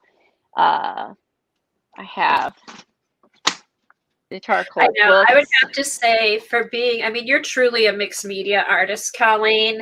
And the best form of organization, I think, is just keeping like stuff together. Yes, it is true. Oh, thanks. Yeah, like Devin, these are the charcoal pencils, charcoal paper, charcoal instruction book, the stumps. I really like the powder. I just started playing with the powder. The powder is fun. Yeah, the powder And is fun. it's fun. And that was Pam Carricker that uses the powder. And it's like, here are the graphite extra large sticks, the fabric. Do you think I got those at Hobby Lobby? I have And I will, Devin. Stadler. Is Devin leaving? Now, she wants to know where the Xanadu section is. These are pencils. That would be where she keeps her glitter, which I think you got rid of all your glitter. Let's see, down here is my Huggies section because I couldn't find them during COVID. And I'm working my way through I have 3 more packs of Pampers, and then I'll never you buy those again. But I couldn't find any Huggies wipes, and I had to buy Pampers. Oh, these are terrible for art. I don't know about babies' butts, but I know for art, these are terrible. Terrible. So now you're going to make sure you never run out of Huggies. So I have this refill back, this one, and a giant box. So if COVID stuff happens again, I've got stacked up baby wipes. And I have Pampers. Oh, I hate these. I'm working my way through the Pampers ones. Oh, they're awful. Cosmetic sponges. And there's like my case I refill with, I just always buy the refills. This is the washi section. And these are ones that Michaels came out with later. They're more like jewelry containers, and I honestly don't like them. I don't know if they sell these anymore. My favorite ones that Michaels had, okay, when you do this, watch what happens. It comes right out. Yeah. You know, it doesn't stop. So do you know how many times I pulled this out and then pulled it down and dropped every washi on the floor in a drawer. Hate these. Hate them. This is what I love. These are from Michael's original design. They pull out and they tilt Those are all the really way. nice. And look, they don't fall out. They stay put. And I can see everyone that's in that drawer. This is the coolest design. And I don't think Michael sells these anymore. Oh, I was This, just going to ask you, they don't make those anymore? nope. I'm 99% sure they don't. This was such a great design. Your washi tapes, you can see them all. You can get to them all. They don't fall out. I can let go. It doesn't fall. These are incredible. These they sell now are terrible. Cheap. The drawers fall out. Terrible. So Michaels, if you're watching, these are better. So like these, you can see. I like being able to, these are, I use the most. I like being able to pull them all the way out and dip down and see them. So I have Right, three. just let them stay out. You can see everything you have. I have 3 of those, and I have 2 of these, and I hate them. And you can see these are not even, full. I got room to throw. Tanya said she has 10 of those, the old Michaels ones, and she needs more. That's too bad they don't make those. Yeah, I wish I had a couple more. I hate these. Hate them. Michael's, terrible. That's terrible design. This Okay, is, Jan said you can buy pull-out spice racks that are like the ones that doesn't fall out. oh, I'll have to look for those. okay, that's what I need. These are brilliant. Like, this is just brilliant design for washi tape. Yeah. This is stupid. This is stupid for washi tape, and that's what they sell. Stupid. Wait, don't waste your money. How do you really feel, Colleen? I'll tell you how I feel. That's crap, Michaels. This is mixed media pads from Hobby Lobby. I buy them when they're 50% off, so I have one each size. This is a fun Prima book, and I like the size of it. And I buy them, and I'm like, oh, it's 50% off. And then, I have a ton of Dina Wakley's new denim journal. Obsessed because I love them. This is her old version. This is her new version. Love the denim. Again, more journals, more mixed media pads. I have an assortment of mixed media ones. I get it Tuesday mornings everywhere. And down here are my denim journals, my Janet book. The Beast? Okay, the Beast. Yeah, there's the Beast. I have some Prima hard case ones, and I have this one. This is the Dee Dee book. Oh, I love that. This is the Dee Dee book. I call it the Dee Dee book because it really is. It is. She inspired us to get that. Hold on. Okay. And then I have more mixed media pads, a different source of paper. Mostly those are just mixed media. This one is another watercolor cart, but this is a gouache. I have all my gouache. Sorry, that doesn't belong in there. This is all gouache. This is all tape and some watercolor, portable watercolors. I think I got this on clearance at Hobby Lobby. But this is the gouache, and this is more watercolor. This is empty. Eco lines. I have folk art, watercolor, acrylic. I have the PH Martins. I have the white sticks for the watercolor. Let's see.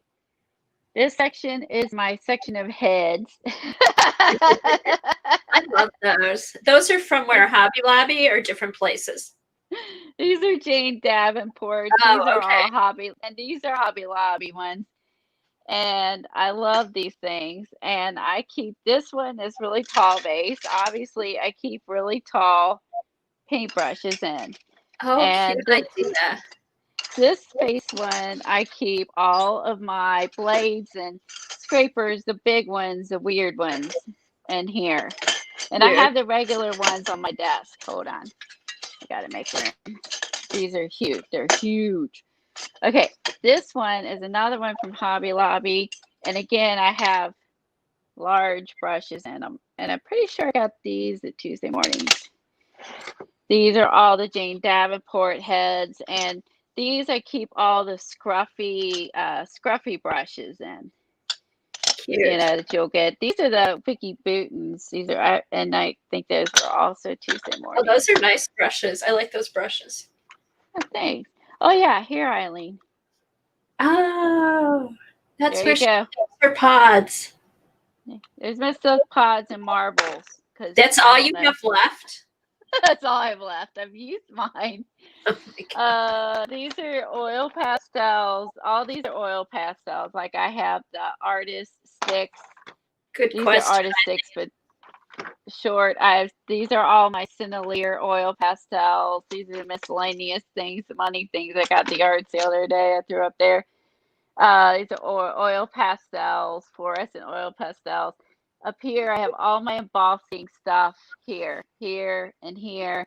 And I have the red line tapes with it. And then these, my incentive was to take and put some of my powders in these.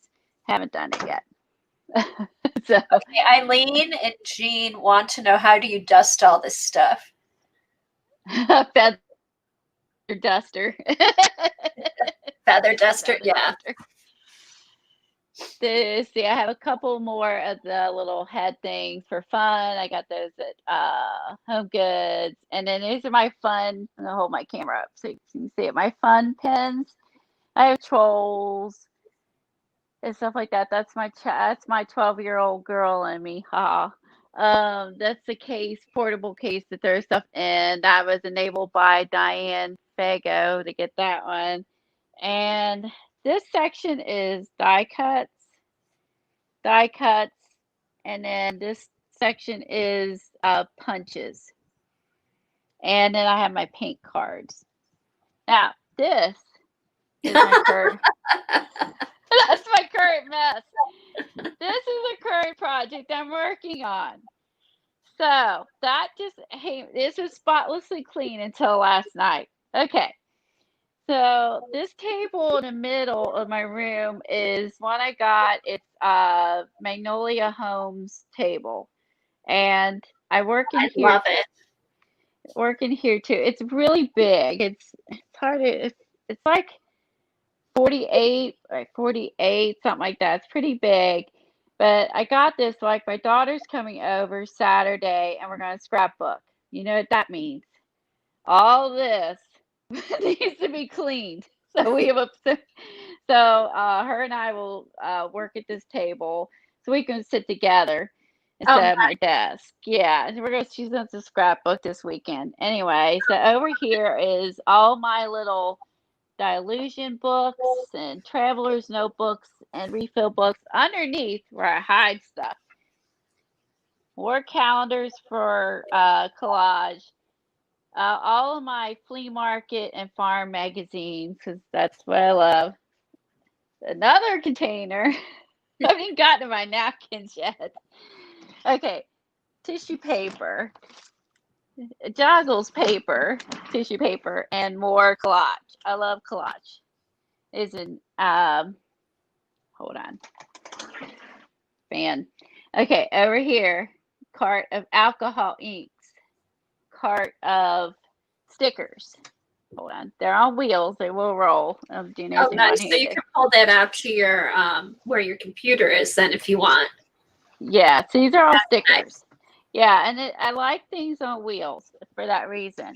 These are all my stickers. So stickers and rub-ons and one cart. This is alcohol inks. There's the Bandit.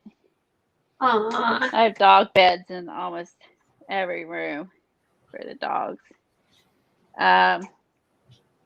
This is old. Sorry, I was in here jelly plating yesterday too. Just a little spinny card of tools. This is, again, more art books. This is a class thing. Okay, napkins. Mary, that's my napkins. They are in tubs, not nicely treated. So these are the packs of them, and this is all the individual ones. So yeah. Okay. So these are all my napkins, messed up, wrinkled, crinkled, and crammed in here. And these are the group packs of them. So that's how I store my napkins. This is all inks. And this cart, this is all sprays. In this cart, and these are more sprays in this cart. And yeah, as you can see, I like sprays. Where is that at? Okay, this is an old thing I got from Staples forever ago. And you can assemble these cubes however you want. So if you wanted to have them a low row of them, you just assemble them however you want. And this is a Staples system. I've had this at least 10 years. And up top, I have more beading stuff, but the less used up top. And this is scrapbook paper, scrapbook paper, scrapbook paper, scrapbook paper, scrapbook paper. And this is some hand carved stamp stuff, tags. This is like the tool miscellaneous and more scrapbook paper. This is where I keep all of my jelly printing stuff, like girl magazines, papers I use, texture stuff I use. This is like, it says napkins, but that's not napkins. It used to be napkins. That's the jelly section. This is more scrapbook paper, and on the bottom is, I think these are boxes, in case I need them for projects, and composition books. And up here, I keep weird stuff like straws, seeds, salt, bags, spray paints, odds and ends. I have a drawer of coin envelopes because we made coin envelopes journals a long time ago. And Okay, we made Roy said, and this has happened to both of us, Colleen, where you can't find something and you end up buying it again. That's why I can't stress enough, keep all the like stuff together. Keep it as visible as possible. Yeah, exactly. Like this is all 3D dots. These are coin envelopes and like CD envelopes, and this is cards and envelopes, and this is tags. And this is a tool drawer, and this is just all miscellaneous tools. Okay, don't close all the way because there's so much in there. These are weird crafts like popsicle sticks, foam, seashells, feathers, skewers from our project.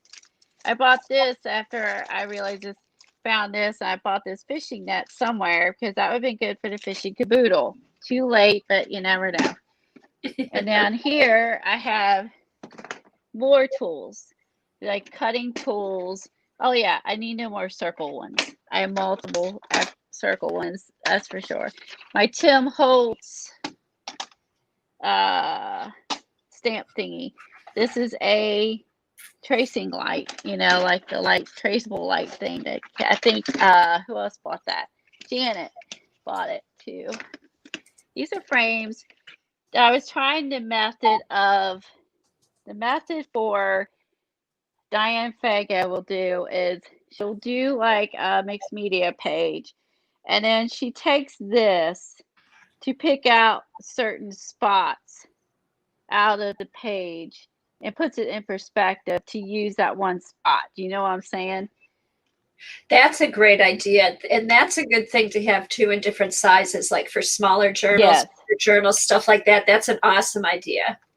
For like when you do a page of this, like this, paints and stuff like that, and then you want to like use one part of it, when you block it off, it just seems to, not this one in particular, so it's pretty even, but it seems to put in perspective maybe a part of it that is something that you didn't notice before.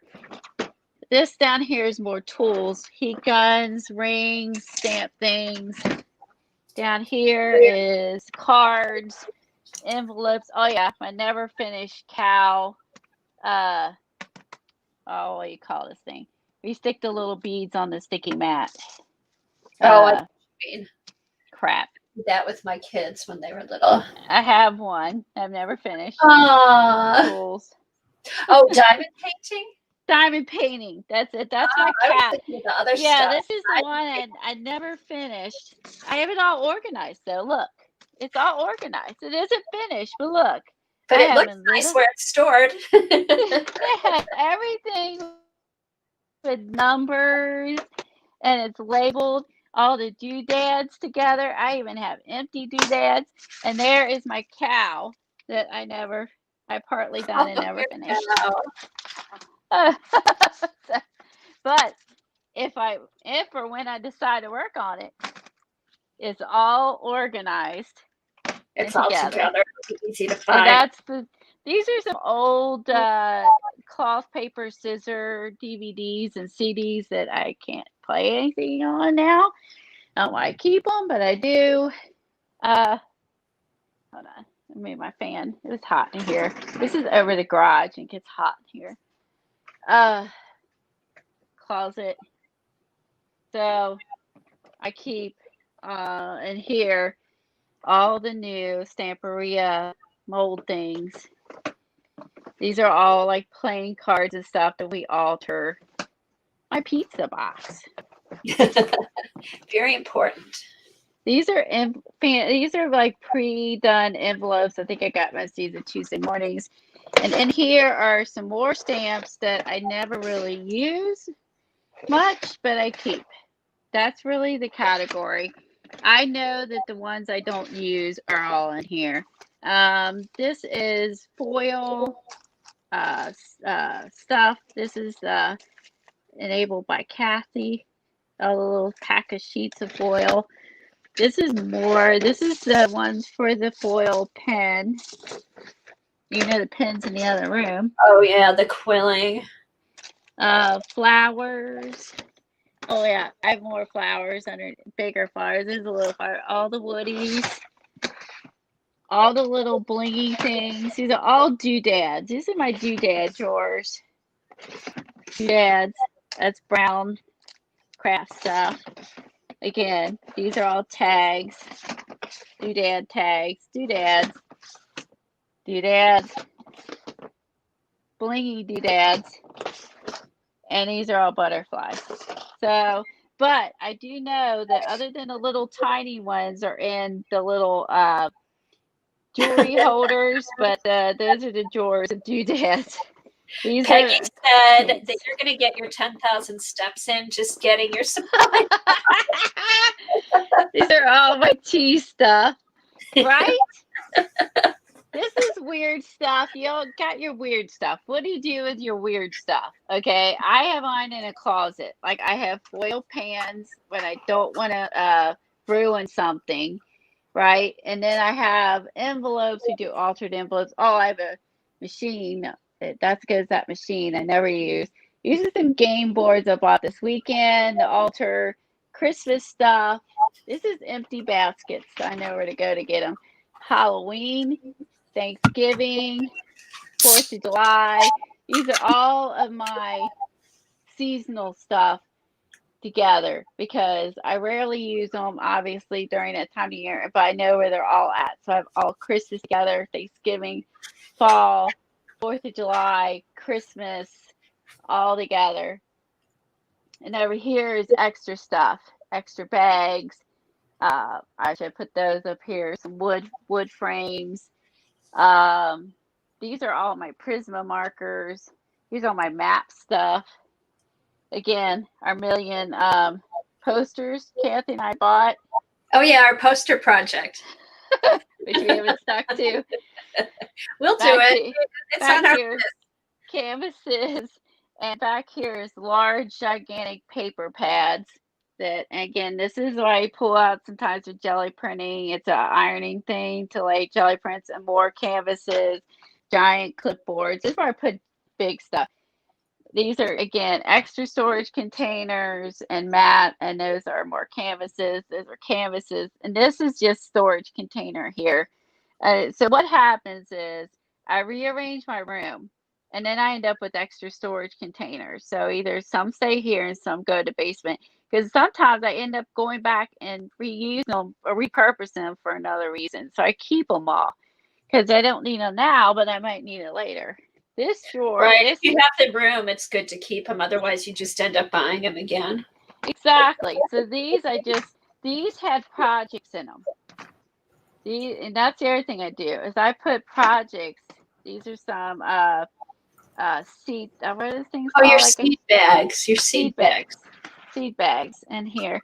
But see, like these, I get these at the Dollar Tree, and these are the empty ones. And I put my current projects that I want to gather, and I take this into the other room. And when I'm done, I just throw them back in here because they will get used again. So, and then that's where I just kind of threw them in there. These did have projects in them, but I completed the projects. Yay! Yay! Completed project baskets. That's why I they're love when empty. those get emptied. And this is another Rascog, and this is all pastels and chalks, all in one spot. Different kinds, different ones. These are all pastels, and I keep my pastel books. These are all the pan pastels. I have another tray underneath there. I have the pastel fixative with it. And then these are other pastel books, papers. I have all the sponges, the makeup sponges, acrylic ground for pastels, my new pastels, Q-tips, all that. So I have all my pastels in a Roscog, just like I have the alcohol inks in one, watercolor in one, sprays in one. And so if I'm working on pastels, I'll wheel this out to the Yeah, main it is room. a good idea, Bootsy. Roy says he does the same thing. He used baskets for works in progress, and it's a big help. It is because you lose your stuff otherwise. And then I'll put them in the closet here. And then when I get another one, I'll grab a basket and fill it up. And then it's just like a constant rotation of stuff. So again, if I'm using pastels, I roll it out to the main room. If I'm using alcohol inks, I roll it out. If I'm using stickers, I roll it out. If I'm using inks or sprays, I roll it out. And that normally has my cutter that's on the floor. That says it. What I was doing yesterday, besides the papers, hold on, because I actually was binding a book too. Oh yeah, book binding stuff I keep in a basket. That's why I said if my baskets get emptied, they don't stay empty for long because like this is all book binding stuff, and then I'll keep that up on my shelf and pull it down when I need it. And I was using a jelly plate. That's why that's out. I have my foam stamps. That's the round one and like the coffee one. And then I was working on my Elizabeth design stuff, and I was cutting out some turtles, cutting out some stuff. But while I was jelly printing, I was pulling out different papers I was putting in the book. I did these yesterday. Hold on. These for my index cards. So I have it. Oh, nice. So I have an old Rolodex I got off eBay, and what I was doing was taking the extra paint from my jelly plate for those big papers, and I will put these down and squish up the paint on them, and then I have all these. They're all the same color tone, obviously, got the colors I was using yesterday, and then I'll go in here and add them to my Rolodex. And then when I have like my little basket of like little bits and pieces in there, I will add them to these because I already have a background done. And then Okay, that's a great idea. and then all my little like leftover trims and papers and you have doodads. We all have those little extra doodads. Then Right, you have extra little scraps that you hate to throw away but you never use. Just stick them on those cards. Stick them on the cards, and when you have the extra paint on your jelly plate, put them on. Use these little index cards and soak up the paint, And you got some messy. If you don't like messy, you won't like this. If you don't mind messy stuff. If you want to do it neatly, then you won't like this method. But I like all kinds of art, messy art, neat art, any kind of art. So I love it all. Like this one, I stuck. Oh, let me this over here. That one section must be full. Like this one, I stuck on. See, like I stapled a piece of trim on there. It's nothing fancy, but I just stapled a piece of trim on it I had left over. And so do stuff like that with your index card. Or little And quotes. It would be a good place to keep different quotes that you find that you like. Just jot them oh, down on there.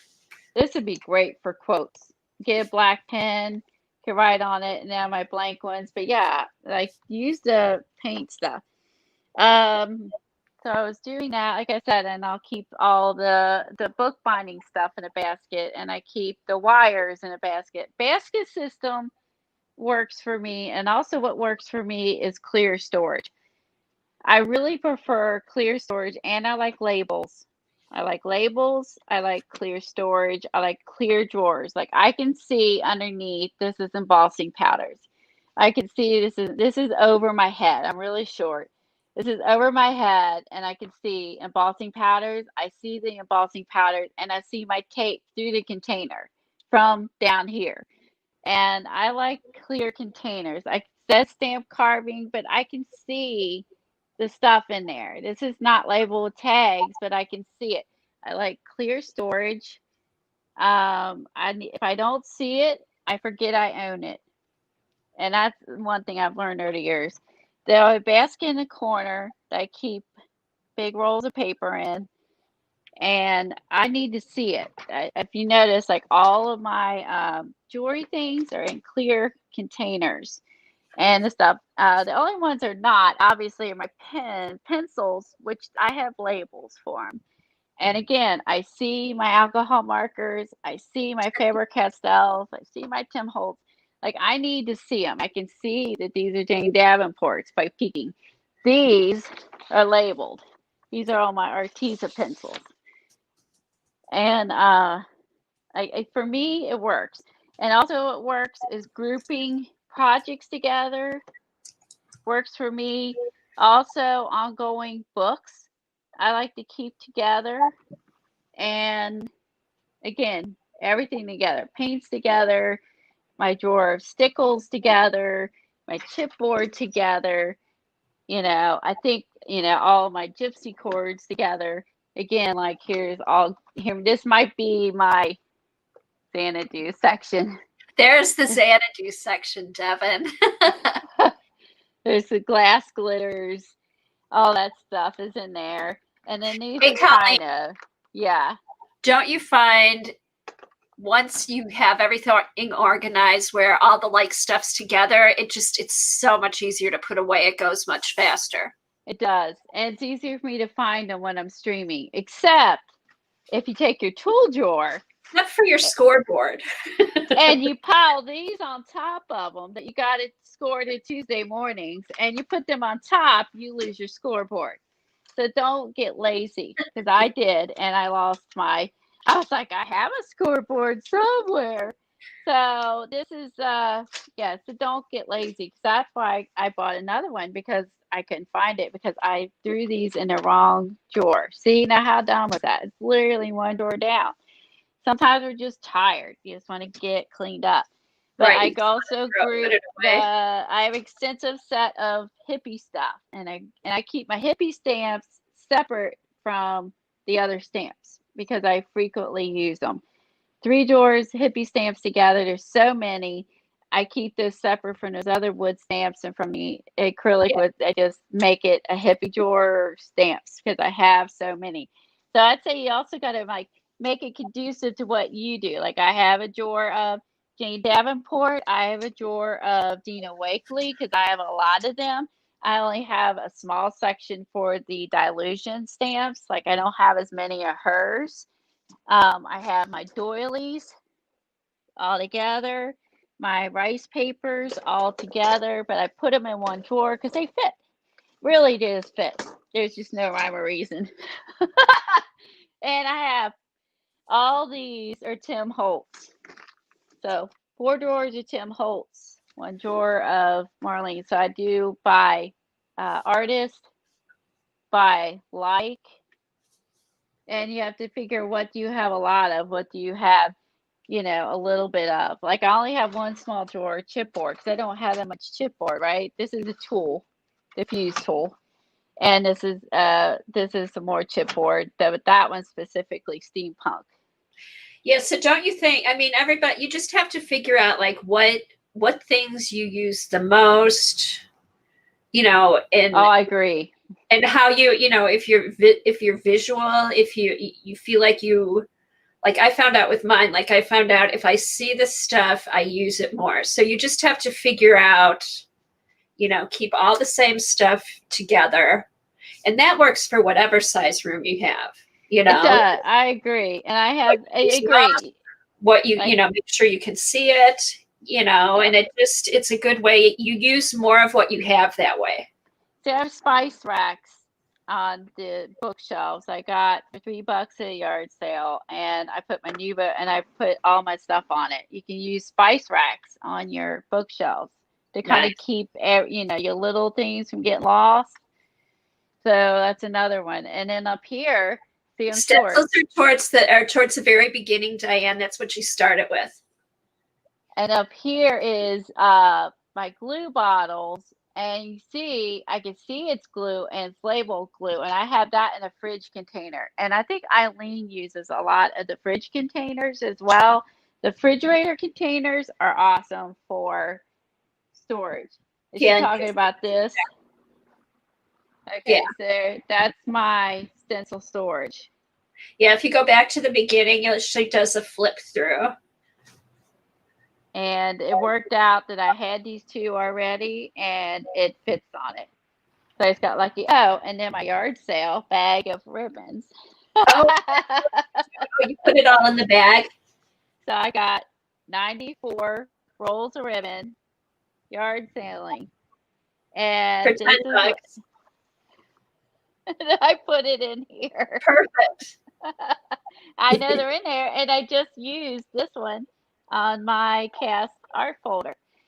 So that's she does step. All her kids are moved out.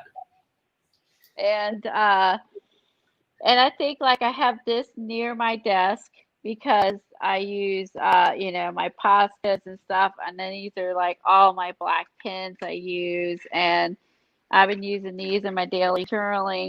So keep the stuff closest to you use, and then keep the other stuff you don't use, put it up. Like Christmas stuff, Halloween stuff, like I have all that put away. Like, because you're only going to use that once a year. Keep your garbage can nearby. Is there any other? This is my water. Any questions? These are my watercolor brushes, and I keep those together. So I don't use them with acrylics. So that's a good idea. If you have good brushes that you don't want to ruin, keep those keep them separate from if you're someone like me that does everything, keep your watercolor brushes separate from your acrylic brushes. And that way you don't muck them up. Do you know what the square footage is? Judy was wondering. What's the square footage of the upstairs? Do you know?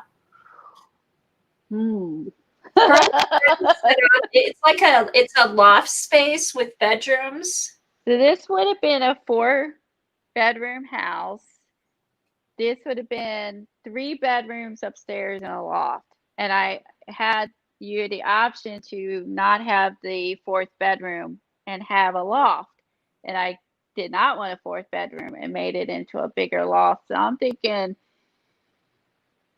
that's nice. I like the loft because then you're open to downstairs too. So maybe you're closed off. Maybe 1,600. I'm guessing 1,500 up here because it's only a half a floor. This is just a half a floor. Yeah, so it's like 3 bedrooms and loft space. In a bathroom, 2 bedrooms, and a loft space. And this could have been a bedroom, and then this area, this would have been a bedroom. Okay. In this area, this would have been 3 bedrooms up here, and this area would have stayed open as technically this would have been the loft. And I had that other bedroom eliminated And to opened up. have It was great. opened up. And then I used this bedroom for all, you can see it's wall to wall storage. Wall to wall Nice. storage. And this, and I even used the hallway. So it's like almost, uh, but the stairs take up a big section of the room, so it's hard to, how do you account for that? And then this room, I keep everything on the edges, the sewing and my books, and then that way I can roll this out and put I stuff like it. for my daughter to sleep over. I can convert this to her to sleep in here, and I can move stuff out of the way, and I keep everything shoved against the wall so Yeah. I can make it into a bedroom for her. As this is not my kids are moved out and they only visit. And down here is, I look down to the lower part of my house, so you see like this half of the house, there's no second story. So Nice. I lose all that. I mean, if this was a straight, if there was a floor that went across here, right? Then this Yeah. would all be rooms. And then this is where you lose your second floor because there's no second floor in the back, if that makes any sense. So That's this nice. is So I all. like how that's all open to downstairs. So then I can see the kitchen, the back door after my dogs, the family room, my bedroom's that way. On the main floor is my bedroom. And then down here is the main area, and here is Tom. And so I can actually see him. He's in that room. And Oh, then that works out good. it does. I like this house because I could see everything. I can come down here. I can see my front door. I can go this way and I can holler at Tom. He'll hear me. And then we have a basement that's not finished. So I'm guessing 15 to 1600 square foot up here. And I'm guessing, I'll have to ask Tom. I really don't know. Very nice. I love how you decorated everything too, Colleen. It's really pretty. Oh, thanks. So it's kind of, I use every little bit. Every little bit is filled. Even in this chair is for Tom. So he can come up here with me and sit here. And he sits here, reads his book, and hangs out with me. Oh, And then that's nice. yeah. So he's a place to sit and be with me because that's really the only sit spot up here besides my chairs. And I do have stools for that table. They're tucked underneath. So my daughter comes over this weekend. We'll scrapbook. I'll clean this off, and then her and I will sit at this table, which is nice for secondary projects and for she comes over. And then I have dog beds in almost every room. So my dogs they kind of like their own space. Bandit loves to sleep in here. I love it just more quiet, but he loves to sleep in here. Smokey, he loves to, we have dog bed here, dog beds downstairs. Smokey likes to be in here because he likes to look. Window. He's the one you hear barking in all my streams because he loves to look outside. He wants to know what's going on. Yeah, so they have their own spots. But we're empty nesters. Our kids have moved out. Our kids are 24 and 28, and one is married. One is getting married in January. I'm not a grandmother yet, and this is our empty nester house for Tom and I. And him and I picked this house for us so that I could have an art floor. I used to be in the basement, the other house, and he has an office, and the downstairs is a workout area, and he has desk and extra TV and all that. And my husband has only hears on one side, and he has a hearing aid, so he has trouble hearing.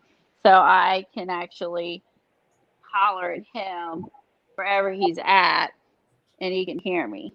Oh, nice. That works out.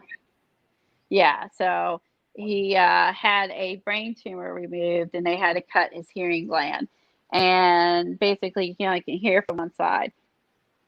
And this is where this house is good because I can see him, and he can see me, and we can yell at each other. I don't mean like yell fight. I mean like, hey, where you at? Like, No, that's nice because I get up from the basement. So what we did, we actually hooked up our Alexas.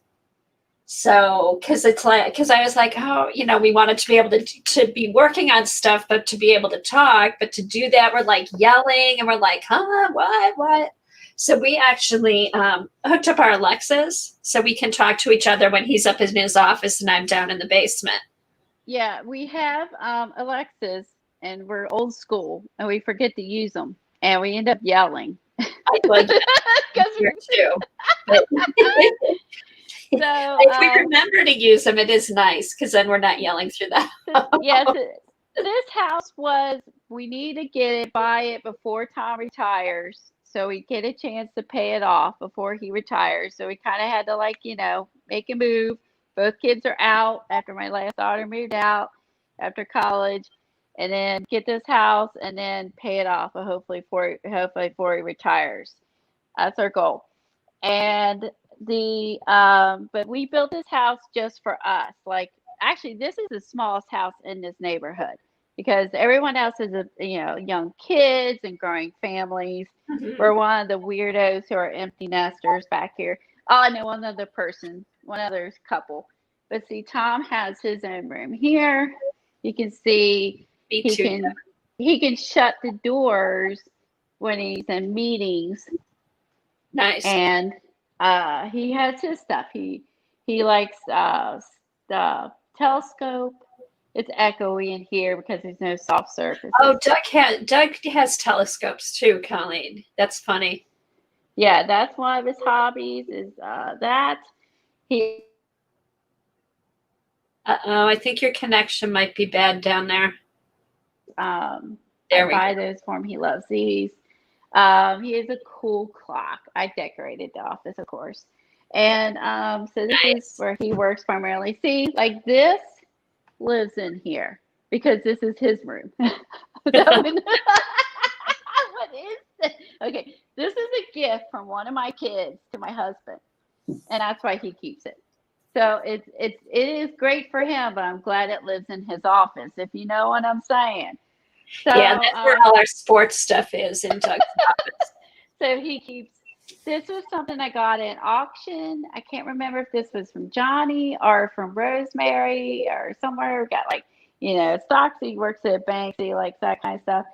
This is cute. My daughter Kim made this for him, and she made it with the computer parts. Oh, cute! Glue those on here, and this is a picture of glare. You don't see me. With Tom and my oldest. Well, that's my youngest. She's 24, but right here she's probably less than a year old. And this is our second house we had. Look at that computer. I know, isn't that funny? Idea. There's Tom with Kim, and she made him this frame one year for Father's Day, and put her picture and this picture with them two together because he taught my kids computers, and they knew everything before they started school. Oh yeah, he works at a bank. We found one of these at a yard sale. Oh, that's so she put funny. this in, and it shoots the money to the person. Someone stole this from the bank. You open this and you push it and it shoots it through. Well, I got a yard sale for $1, and it's a bank thing. So I bought it for him. I'm like, I'm sure someone stole this, but I did buy a yard sale for $1 because it's a bank thing. We put vinyl flooring because of our dogs. They're very long nails, very hairy. So, and it's not soft by any means, but it's durable. Nails, hair. Like wood. I thought that was wood, Colleen. Oh, good. It's not. It's vinyl plank, which is like an upgraded vinyl. So it could be, thrown up on, peed on, scratched on, Nice. hairy. Whatever the dogs need to do, I wipe it up. Hey, Brooke. So you kind of see the hallway to the front door, and we had the arches put in. It's all fun, and to the bedroom, and then upstairs is my loft. So as you can see from here, I got that bird's eye view of everything kind of going on in the house. I'm not a control freak or anything, am I? No. The more I talk, more I realize I'm kind of a control freak. They have blankets on the couches or designated spots. They're allowed to, so they don't Cute. get the couches all hairy. And like I said, eating area, and that we had it's just the four of us when they do come over. Generally at this point, husbands or whatever, husband, fiance doesn't come over. We have a very small yard because again, it's enough for dogs to go to the bathroom. Right. You don't have the kids, so you don't need a huge yard anymore. Well, it is big enough I could get a swing set. I made sure that there's a flat area and I could put a swing set over in this area. For the grandkids. Grandkids. So I told him it needs to be flat because our other yard was not. And I was like, if I could put a swing set over here where my blue swing is, that's where kid swing set's gonna go. I'm a grandma. And then I can have sandboxes and all that good stuff, enough for little kid stuff. And my dogs will go to the bathroom. That's all I care about, is having enough grass for the dogs and grandkids. Nice. Again, notice I will see everything the grandkids are doing. I can see my entire yard out every window. Not a control freak. That's really not, no, but that's nice though, Colleen. God, what I'm talking, I'm like, this is my bird watching zone. There's a million birds, and I don't think there's two left. In my kitchen window, if I open them, they'll all fly. Watch. Ready? Yeah.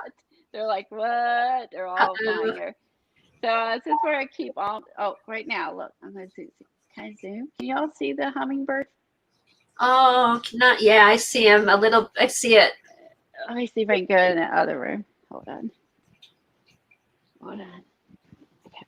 Stealthy, because they can see me. Ah, shoot, he flew. Darn it. Okay, so this is where I sneak and peek and watch my hummingbirds. Oh, there. I'm not a control freak. He was a bird. Cute. Oh, that's so cute. Oh, there he is. Look. See it?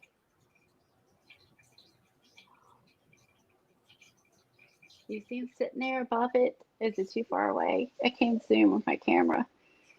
You can't see. He's sitting there, right there. He's looking at me. He sees me. He totally sees me. Okay. Tanya said, Colleen, your home is amazing and you have it set up perfect. Thank you for sharing it with us. Oh, you're welcome. Thank you. Fun, I love organization and stuff like that. It was so much fun to see like how you have everything set up, where you keep it. So my laundry room is very small, but again, it's just the two of us. Now, when I was younger, I had a bigger laundry room. And when you have two people, you don't need all that. So, but it is in my COVID extra laundry detergent. Like, you couldn't find this when the COVID was happening. I got backup laundry detergent. I got so mental during that time because I couldn't see nothing. So it was just a sink, cabinets, and washer dryer. But it is small, but again, it's just the two of us. So I sort laundry primarily in my bedroom, and I carry it into here. And I have a closet for coats, and that's a garage door, and I have a small half bath here, and a pantry here. And then I'm fortunate enough to have like another closet here, and that's where I keep like off weather coats. So like if it's winter, they go in that closet. Summer here. Well, you know what I mean, fall. And I rotate them. And then my bedroom's on the main floor. I would show you, but my bed's not made. Bedroom. Bed bedroom, bathroom, and closet is all over here. And then basically it's nice because well, we're getting older, so we just want our bedroom on our main floor. So that way, I hope I can get upstairs where all my art stuff is. But when I hurt my foot and I was wearing that damn boot and all that, I was very glad I had the bedroom on the main floor. I bet. So that's for old age. But this is the nicest home we've ever lived in. I will tell you that. It's taken 50 something years. The time, so we married 34 years. And we basically started off from an apartment all the way up.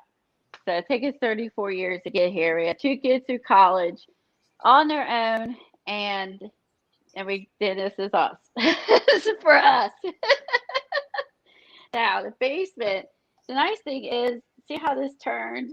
I have this going upstairs, so I also like this for. I was thinking of old age when I bought this, to where if you're out of breath or you're old, you can stop, take a breather. Rest.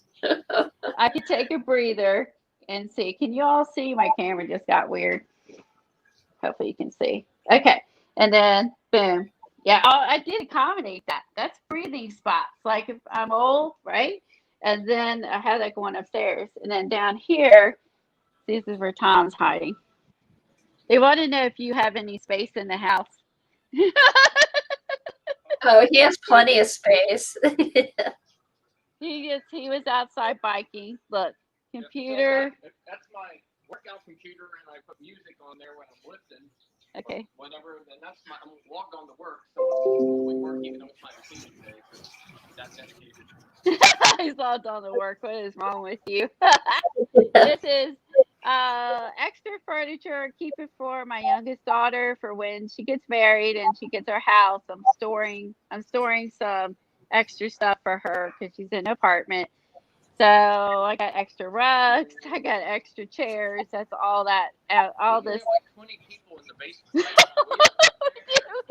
All this for storing furniture for my youngest. That's for my art room. Yeah, 4 blue chairs, 2 of the extra. He doesn't like all the furniture down there. Yeah, I do. I cut his hair. This is Tom's zone here. This is the tool zone. He's in the furnace zone. He does his tool stuff here. And he has his desk, and this is all his. This is his gym stuff. And Remember when Kim was in kindergarten, they had like a little dish, or remember I had like the magnet with Kim's bus number? You did!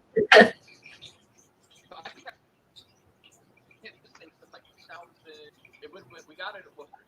Okay, so that probably been like 2005. Kim was she went into kindergarten at end of Ashbrook and then into Wolf Creek. Yeah, 15. So then we have a jump. We have a trampoline, TV, bike, treadmill. Tom, extra furniture for my daughter. Oh yeah, COVID water. Extra decorations I keep for my daughter when she gets her house. Tom built me this around my treadmill. So when it's summer, we walk outside, but in the winter, I'm stuck in here. And then I put my laptop or whatever up here, and then I could walk and watch streams. And then this area is primarily all storage. There's all my scrapbooks and yarn, clothes I can't fit, sadly. I hope I get back into them. Golf clothes, like I have oodles and oodles of scrapbook boxes. I used to scrapbook, that's why I was a scrap chick. Yarn, things like that. Extra decorations. And back here, look at my wreath wall. Oh my God. Okay, this makes me want to get the rest of my basement organized. Here's my dirty little secret. I like wreaths. And I do like wreaths. So I'm my dirty little. You switch out your wreaths, Kelly? Like, do you switch those out a lot? I do. I Oh, fun. That's and fun. Tom put nails up here, so all my wreaths are hung up and they don't get messed up. I love wreaths, and I've made most of my wreaths. Some of them I bought, like I bought this one, but I've made most of my wreaths. I like making wreaths, so I Oh, have nice. made most of the wreaths down here. So, but this is like Christmas area, and this is Christmas, Halloween, oh, and the dogs. I think that one I bought. That was Easter. But then I keep extra bedding, all the normal stuff everyone keeps. Like my daughter comes over, extra pillows, extra blankets, all that good stuff. Oh yeah, we have Basement. that thing too, and more dog beds. They're everywhere in the house. Yeah, this is like a little walker exerciser thing. I gonna show off for you. You gonna show off for us? You gonna show off for us? He likes he's been lifting weights since he's probably 14, I guess. So he said his parents bought him a weight set for Christmas, and that was the one thing he has done since he's 14. As you can see, the crazy dog's having a good old time. They think All that you're playing with them. they are.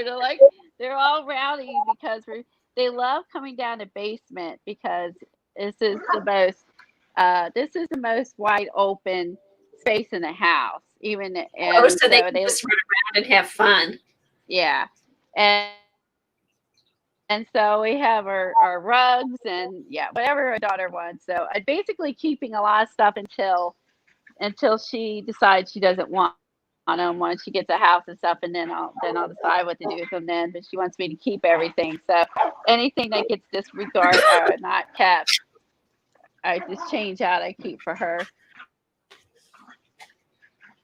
And these are a Smoking Bandit. They are playing. They're not.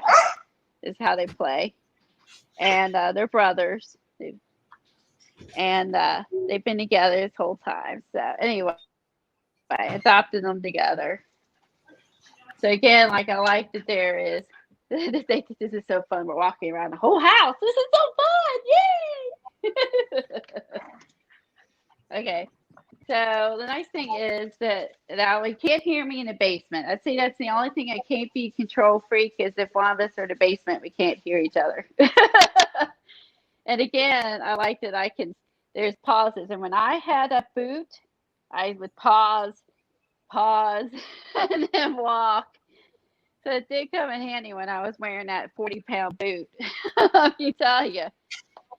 That was a tour of our kids moved out, empty nester house just for Tom and I. We don't have to have Okay, I'm back. all the stuff for the kids that we had. Our second house, no, our third, one, two, our third house was the biggest, and that was when the kids were at the age where everything was huge. They had big bedrooms that held like big full size bedroom suites. That was the house that was the biggest.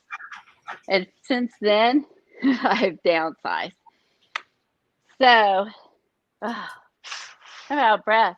This is what Well, that was fun. Now I happens. need to get the rest of my I'm basement out of breath. organized. Okay, this is my Sizzix framelits I got you guys from. I don't work him. Tom is he works at a bank, and he used to be primarily a programmer, and he is now a manager of checking and savings accounts at a bank, and he's like the assistant vice president of the area. So, but I still have to, in order to stay home, I still have to live in a budget. If I didn't, I would be out working. So my money's gonna be a lot tighter now because I got a new car. Oh, I hated having to do that because that's all my art money's going into a car. Oh no, it's So hard when nonetheless, you to put that car payment back in the budget. I hate when that happens. uh,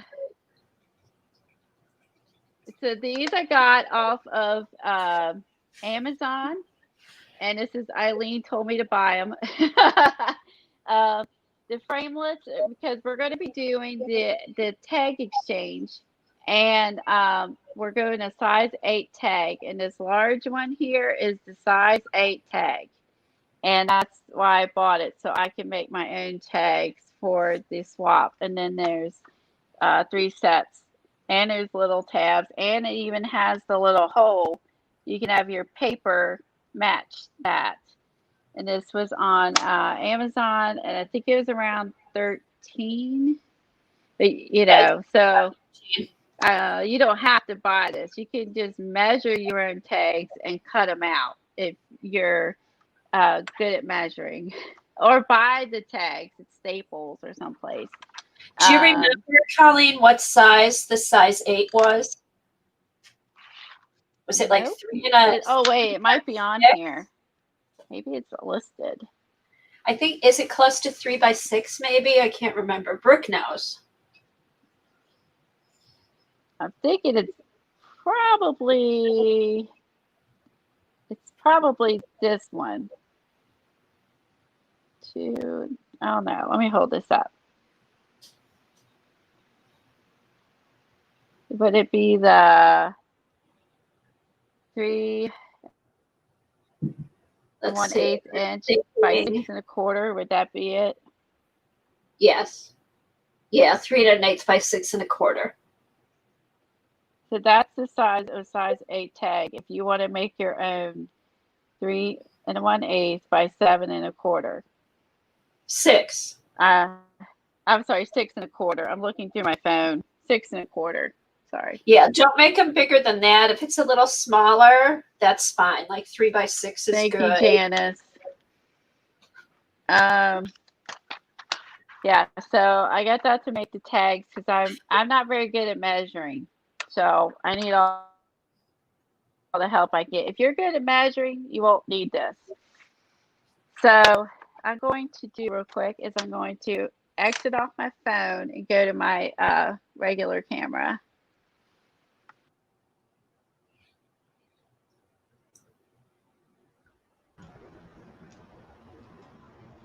Okay, and there you go. Turn the volume back up.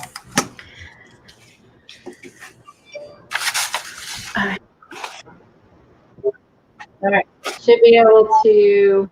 Yeah, you're good, Colleen. Can y'all hear me? Kill.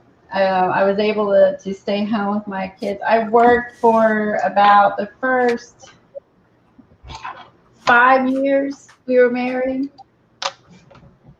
I worked then. Money was super tight then. So I worked for the first 5 years we were married. I was a hairdresser. And I also worked multiple other part-time jobs.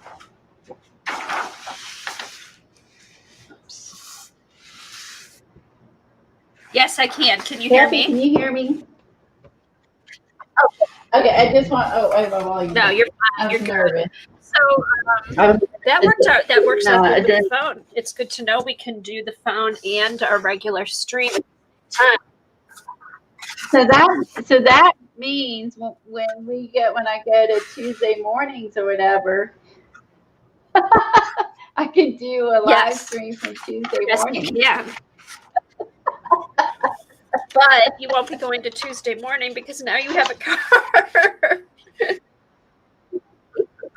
Yeah, now I have a car. I've had to cut back on my spending. It's killing me. I'm so spoiled. And now my car payment's eating into my art budget badly. And I've not had a car payment in 8 years. That's a hard one. So I've had and then Tom's car is paid for. So his car has been paid for a couple of years. Mine was paid. My car was 12 years old. It was paid off at least 8 years ago. So like I've had no car payment for 8 years for mine. So I'm just like, ugh. I love my car, but at the same time, like I love art supplies. So bite the bullet, be broke. So my younger daughter is taking my car, but it does require some improvements. So she is going to take it, and I'm keeping it for now till she gets out of her apartment. Look what I put in here, Devin. Ooh, we're going to email Cathy with our address.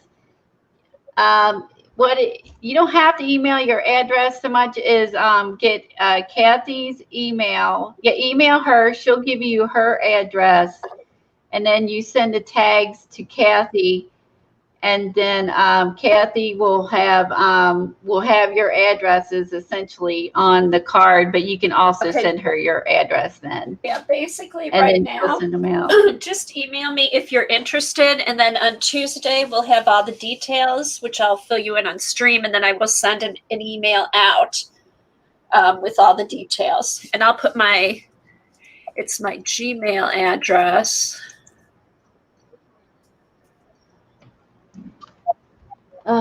Yeah, Tom and I met when he was in college and I was in high school, and we ended up meeting at work, and we lived across the street. He was across the street and up a couple houses from me, and didn't even know it because he was far enough ahead of me in school that I never was in school with him.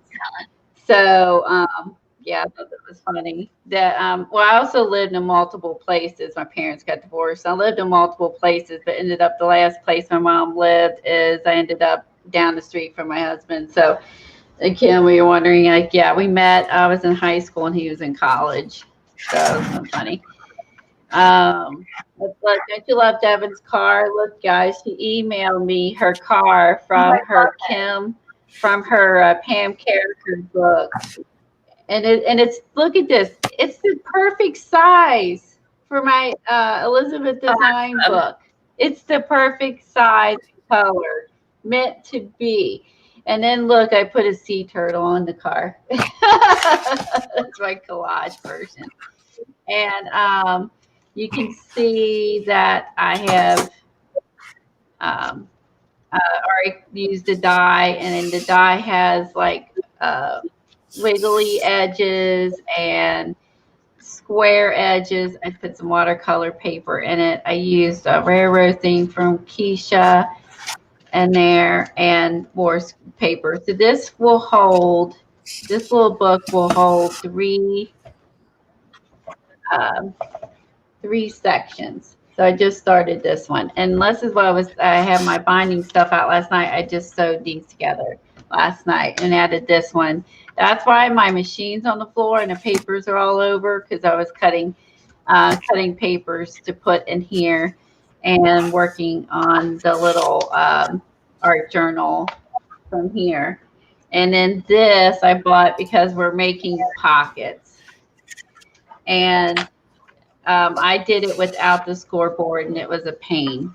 So I made these without a scoreboard. You can make these pockets without a scoreboard, because I did make these without it, but it took a lot longer because I didn't have a scoreboard. It's possible to make one without it. So if you don't have one, don't worry about it. You could do it with a ruler and that yourself, but it takes a lot I worked longer. on some more pockets, and I think what I'm doing, this is what we're going to show you how to make next Tuesday. We're going to show you how to make the pockets. And then Colleen and I had gotten this binder from Spellbinders, but you could put the pockets in a journal. You can use them as tip-ins. You can do whatever you want. But we decided to do a little mini binder of tags. So we're going to keep all the tags we get in our binder. And I think what I'm going to do is have a section for tags that I make. So I have ready-made tags ready to send out. That's a good idea. We could make a pocket cut a pocket for the size we need for this, and keep our own tags we make inside this pocket. Make a pocket and attach it to his binder, and have our own tags to pull out when we need additional tags for mail. I love that idea. And this way, it's like the ATC exchange, except we're doing tags, basically. And I love having art from everybody and from art groups and friends. I just love having other people's art. And it's just fun. And like I said, there's Devin's, and she loves the turtle. I added this. I loved her bug, and she made this template herself. And I love 70s stuff. So I was like, I gotta have it. She was so sweet to send me. She didn't have to. It was really nice her to share that with me. They told her it'd just be for my own personal use. Oh, fun. My own personal use. So, as far as the Oh, door that's book what I'm goes, starting on. Let's see. Go big, Colleen, and show them your door book because I'm just starting on mine. I'm going to be gathering my materials. okay, I already know what I don't like about this. Stuff Oh, gets stuck yeah. in the cracks. Okay, so that's gonna drive me nuts. Okay, stuff gets stuck in Okay. the cracks of the We'll scoreboard. go big. Eileen's probably laughing. And then I'm just going to start. Yeah, I don't want to let her know that I was, it's just for my own personal use. I just loved it. I love that and their elephant page. Those were my favorites. Oh, the whole book was fantastic. Don't get me wrong, the whole book was wonderful. That she showed us this last week. So if you watch Cathy, her channel is Hangout and Art. If you check out her not last week, her Tuesday stream, she had Devin on, and Devin showed her house book and her Pam Carricker book that we worked on at the beginning of the year, and it was awesome. It was so much fun having fantastic. Devin on too. It was so, she's so talented and clever and so sweet. I mean, seriously, I don't know who wouldn't like her. She's nice. She shares her ideas, and she plays along with other people and what they're doing, and project wise and stuff like that. And she has her own YouTube channel, and she does videos. She doesn't live stream. She does videos. But we're gonna hope she's gonna buy a webcam and eventually live stream or come on with us.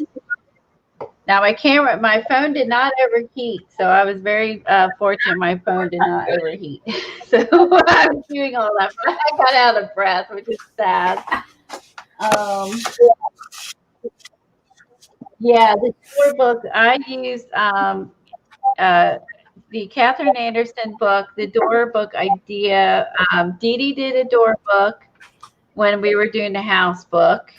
And this is ideas from Rosemary Morris, and she doing this, and she has a kit, and I did not purchase the kit this time because I had all Catherine Anderson's, and they're so fun to have these doors to cut open and add images to, and I even added images to little pages. And so then I designed mine like a binder and added this to make it look 3D from the front, so it wasn't just flat like this. That was my design, and I was proud of it because I'm not really good at this kind of stuff, I would say. So I went through my door books, and I got this at half price books, and I'm using images out of that, and I'm going to add show you on that. I'm going to add some hinges to my book. I'll show you, where is it? Okay, so this is the book I started. This is going to go inside, and so I basically glued the doors on.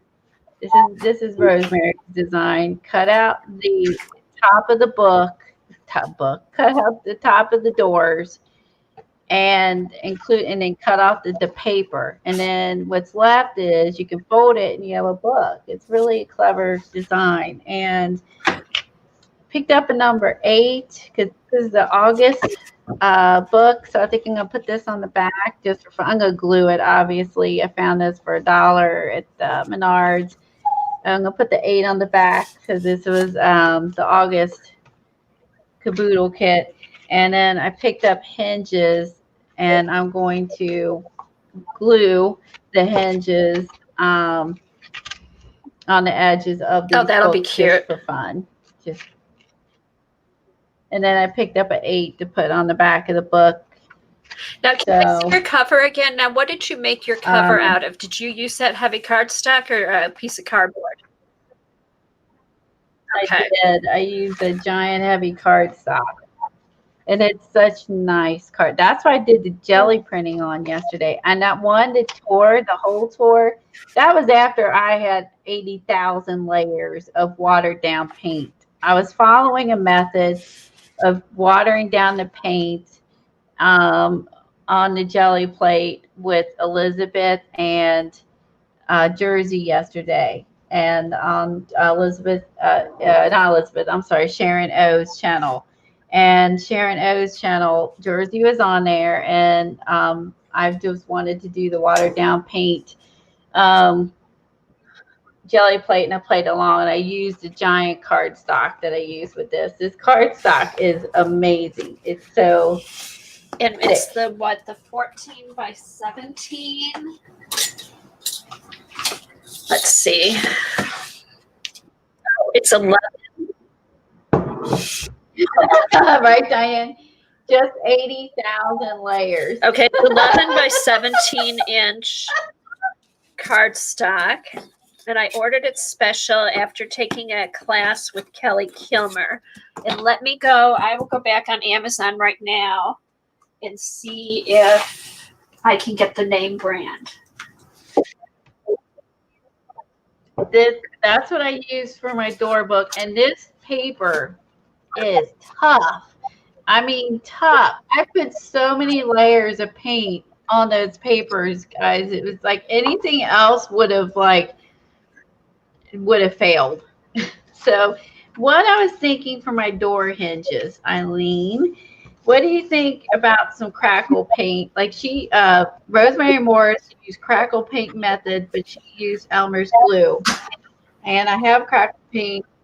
So I was thinking about, if I crackle paint this, it will fail when I'm in the middle. So I may have to and I want to put hinges on it. So I'm debating if I can do that or not with the hinges, because I want to fill this in with something. And maybe put the hinges on first and then do the crackle paint. That would be good, because I'm not there if I can attach. Okay, let's try that. Yeah, attach the hinges first and then do the crackle paint.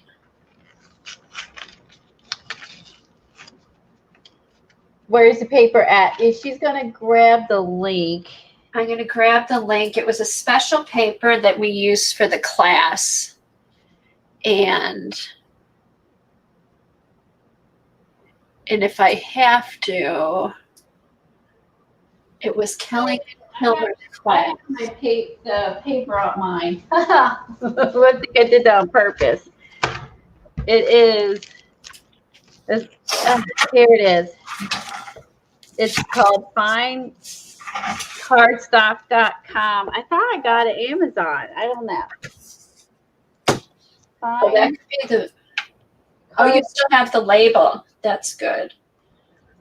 So if this was at Amazon, it was said white cardstock paper. Come on, camera, focus.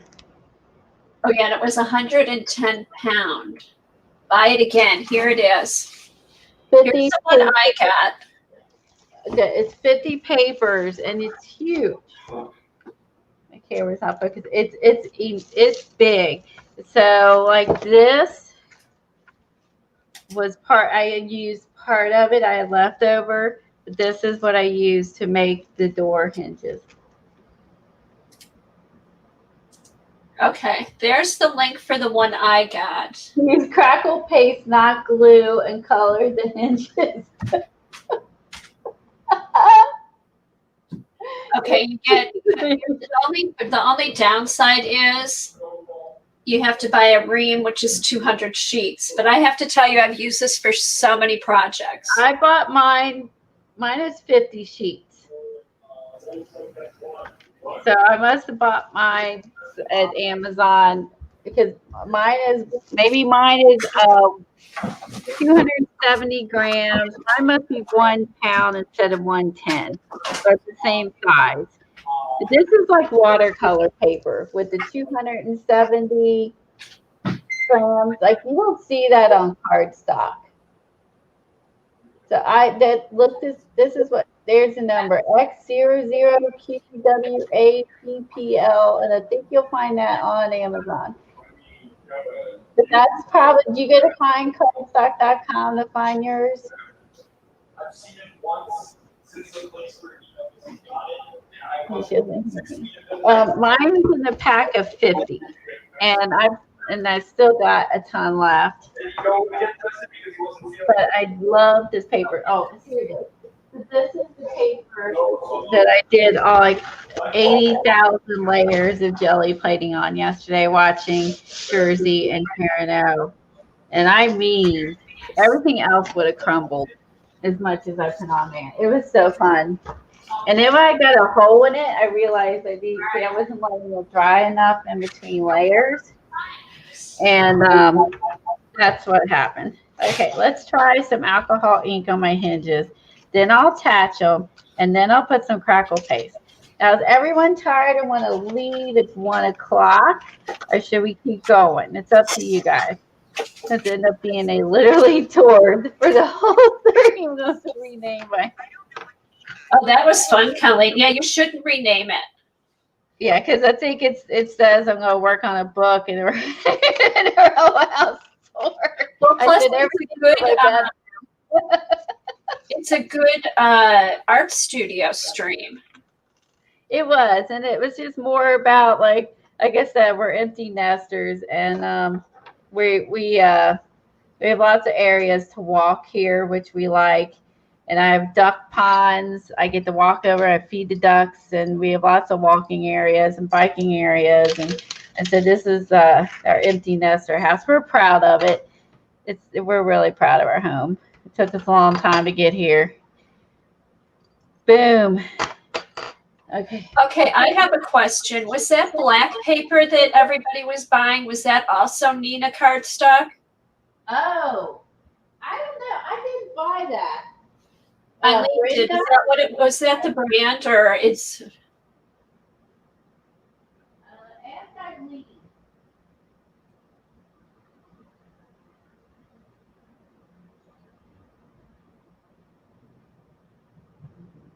Because that's one of the brands. All right, rolling my alcohol cart out to the main room. So that's what I said. I love the Rascots because I can keep all that stuff that I don't use all the time in the other room, and then I can roll it in when I need it.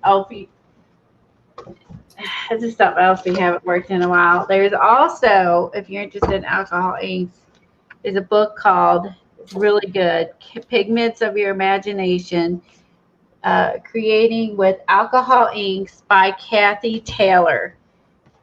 And this quick question. Tanya wants to know what size did your book end up being? You started with the 11 by 17 cardstock. Did you have to cut it down? Oh, yeah, that's what I used for the cover too. Okay, so it was an 11 by 17 so piece of cardstock that you started. Being, it's the whole sheet except for the end. Where's my rulers? Okay, so it ended up being all the way out. So I used every bit of it except for the very end, which is a little less, let's see, 3/4 of an inch. I used everything but 3/4 of an inch in length. So 16 1/4. Yep, I used this. I don't know why I didn't use the whole thing, but that's being just how it I think I was just going by the doors because I already had the doors on there, and then went by that scientific measurement. And then how tall? This is like almost the whole sheet. And then the book is a little 8 1/4. So I didn't use, I left 2.5 inches. So, but I mean, see how nice, like if you're doing a big project, this takes a lot of abuse, and it's just big. It's sturdy. It's sturdy. I mean, that one piece had a hole in it. It was like I didn't want to I didn't want to like wait for it to dry. I'm really impatient. I kept going on, and it tore literally because I had it so wet. But that was after about an hour and a half of like constantly dipping those. And I had in multiple colors before I changed them. It was fun. I was really just jelly plating away and had so much fun with it. This is this book was enabled by Eileen, but Eileen does have a lot. Oh, look at this. Does this look familiar? Oh, yeah. It has the cans in it. Oh, it does have the cans. Oh, that's funny. It shows you how to cut the cans open. You can use the alcohol inks on the cans. That's great. It's in the book. Oh, good Lord. And that's how you get the square pieces. And look at this. And this is the can rolled out, and you know, drawing the designs and alcohol inking. Oh my gosh. And then Cathy found a very large heating and air conditioning foil tape to do the same thing. Oh, that's hilarious. I literally did not even remember that being in there. I did. I got the 2-inch. The one I got was like 1.5 inches, but then I ordered sheets, which I'll have by Sunday, which is like 6 by 12. Definitely now seeing it. It's like, oh my God. That's in here on page 111. Oh my gosh, you guys. It's a good book, and maybe, you know, you should get a good book and you should remember what's in it. But I have a lot of books that y'all saw. But here is the interesting part is making acrylic skins.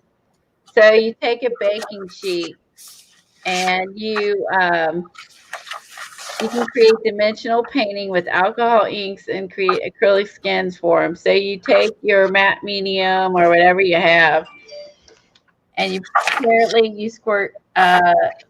This is gloss medium into a cookie sheet, 1/4 inch layer. Then you drop the inks onto it, swirl it around, peel it off, and then you use the skins. Y'all want to try that? Yeah, that sounds good. I want to try that. That's in here. It's called Everything Else. This has got some really cool techniques. Like here's a faux stained glass method. I love books. This is using alcohol inks and what's Terra Skin? And Terra Skin. Oh, I don't know. I don't know. So she used Terra Skin, and then she also used for wrappers and things. I don't know what Terra Skin is. Bristol paper. I have Bristol paper. You can do water. Drop the alcohol inks in on the water, stir it up, and grab it up, and do that with the pull up the color. Everyone has seen this technique, but I haven't done it with alcohol inks. Oh, that'll be fun. That would be fun. There's a lot of neat techniques in here, and there's eye candy ones. There's mono printing your alcohol inks where you squish it. Everybody's done that. Like I said, there's a lot of things in here you've done, but I have not done this. Let's do the acrylic skin. That looks like fun. Now look at this where I add paste onto some fabrics and then put the alcohol ink on there. So there's a lot of neat techniques. Here's the tie-dye effect using fabric on freezer paper and alcohol markers. Yeah, it's a good book. Oh, everyone's done this. This is using alcohol inks though, and the shaving cream. I think too, Colleen, that one of my first streams was a flip of that book. Oh, was it? Yeah, I'll have to go back. Wow. What I need to do is go back through my streams and label them. But yeah, one of my first streams was a flip of that book. Okay, Diane wants to see it. Terraskin is a type of paper. Okay. Like here's using plastic wrap and alcohol inks. I've done plastic wrap on watercolor, but not with alcohol ink. There's a lot. We need to revisit this book. That's probably why I bought. I have tar gel. Probably why I bought it. Yeah. Tar gel, alcohol inks. We need to revisit the alcohol inks. And Eileen loves when we use alcohol inks because my fingers get stained and I make a big mess. Eileen loves when I get out. So do you all mind we switch gears from the door book and play a little bit? Would that be okay, Tanya? Yeah, if you stay big, Colleen, I'm just going to start gathering my door book supplies. And why I got it out, I am going to alcohol ink the hinges for my book. And what I'll do that, and then I'll put those on, and then we'll start the crackle paste, and I'll add the stuff, and it takes a little while for the crackle to happen. So I need to I'll put some paint down. Let these set this, let it dry. I think I need to just put the paint down and then put the paste over top of it. Ooh, you know what I'll use? This is where I get all excited, you guys. I love the art. I could use the bronze. Okay, let me get my stuff out here real quick. Okay, so let's use. We need glossy matte. Ooh, I hope I have glossy matte medium. I have matte medium in a jar. Let me go look. I know I have gel medium in a jar. I hope I have gloss. Or I can switch gears. I hope I have gloss gel medium.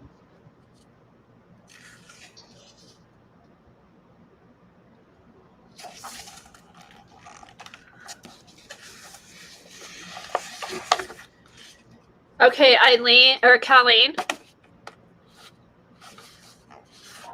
I'll wait till she gets back. She's going to look. But that's a good idea. She can use a stone paper for the Terraskin technique. Thanks, Teresa.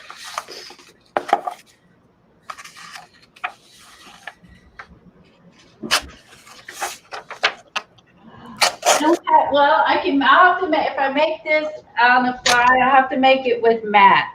I have like gloss gel, but I think mine's all in jars. Okay, hey Colleen. Eileen said you could use a stone paper for the Terraskin technique.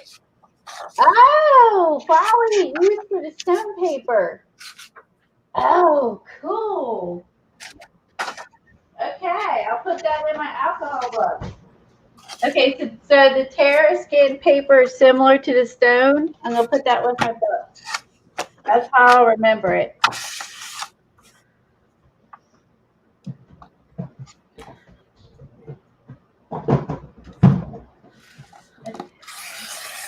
I have some copper crackle paste.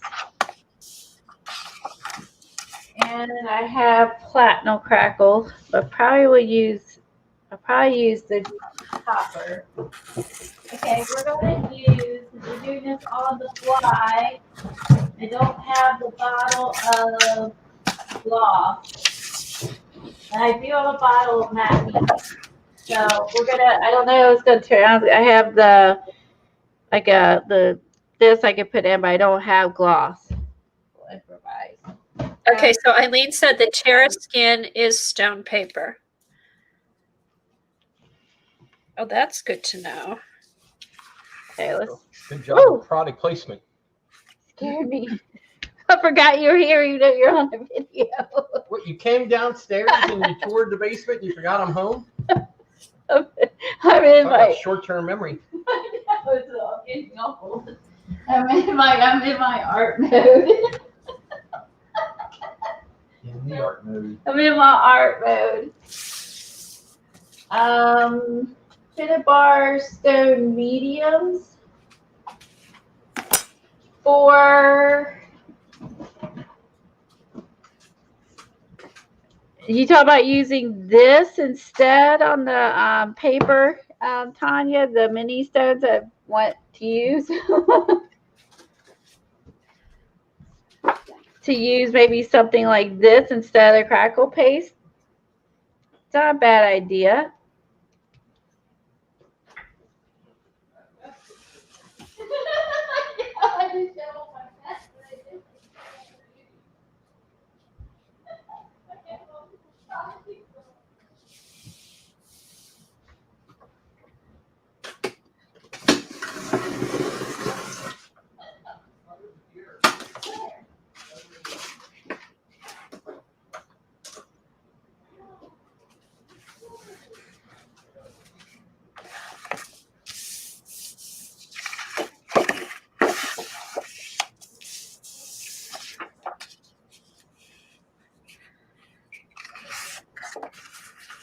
Yeah, but that's a female, right? Yeah, male.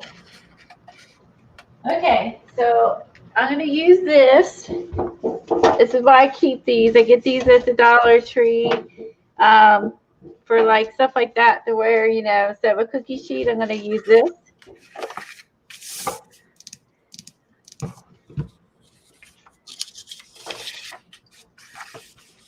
All the Baby Mixed Media Artist.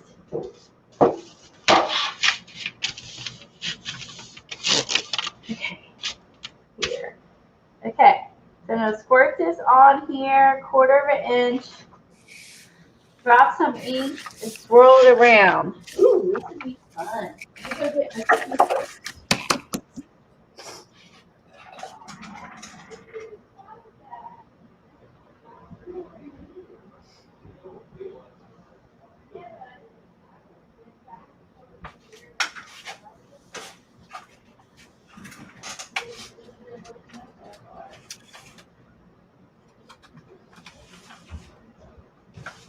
Okay, got a skewer. I'm using a foil pan, so now I may end up with bumpy texture. Do you think that could happen? Maybe I should sacrifice a cookie sheet, because then I'm going to have bumpy. I'm going to have this. Hey, Tom, give me a cookie sheet for downstairs. They probably only know a cookie. What do you want? A cookie sheet. Oh, never mind. I thought you're downstairs. Never mind.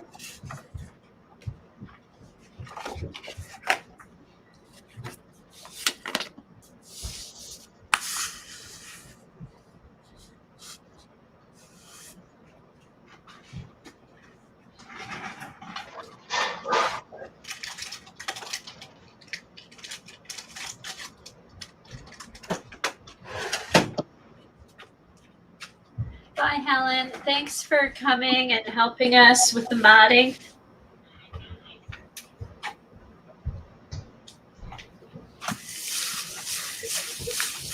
Where did I bye, Helen?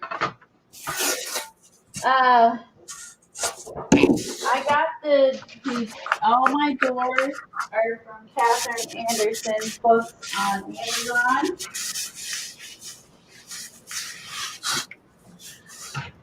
Yeah, these are the, here. She has lots of door books. Yeah, doorways and openings too. And this one's doorways and openings. Her name's Catherine Anderson, and you can find, she has a web page, and you can also get her books on Amazon.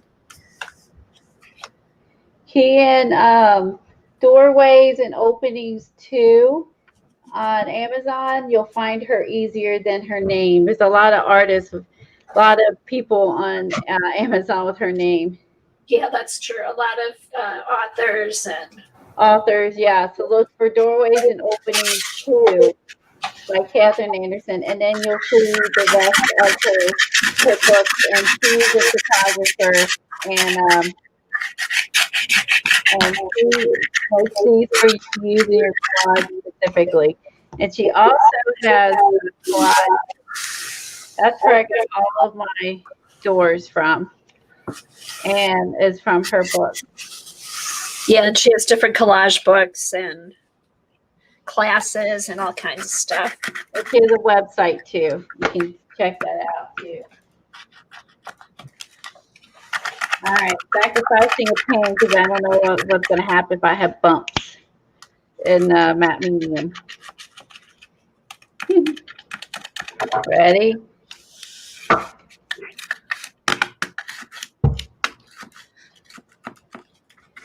Oh my gosh, what does Eileen have you doing, Colleen? I just looked. This is not, Eileen didn't even put me up to this. That's the scary part is Eileen didn't even put me up to this. I did it. But I did buy the book. I did buy the book because of Eileen. Yes. So we can blame her because I bought the book because of her. That's right. There we go. So in my hashtag, it's always Eileen's fault. It's always Eileen's fault. That's right. Don't forget that. I'm going to squish it all together. We're going to make it alcohol inks. Now you can also do is put your acrylic paints like Dee Dee does on a coffee lid, and then she lets them dry, and then she has paint skins. Oh yeah. Because technically, this is matte medium is acrylic and plastic acrylic, all matte mediums, all of them, gesso, all of them are acrylic. It's all acrylic based. Okay. And all right.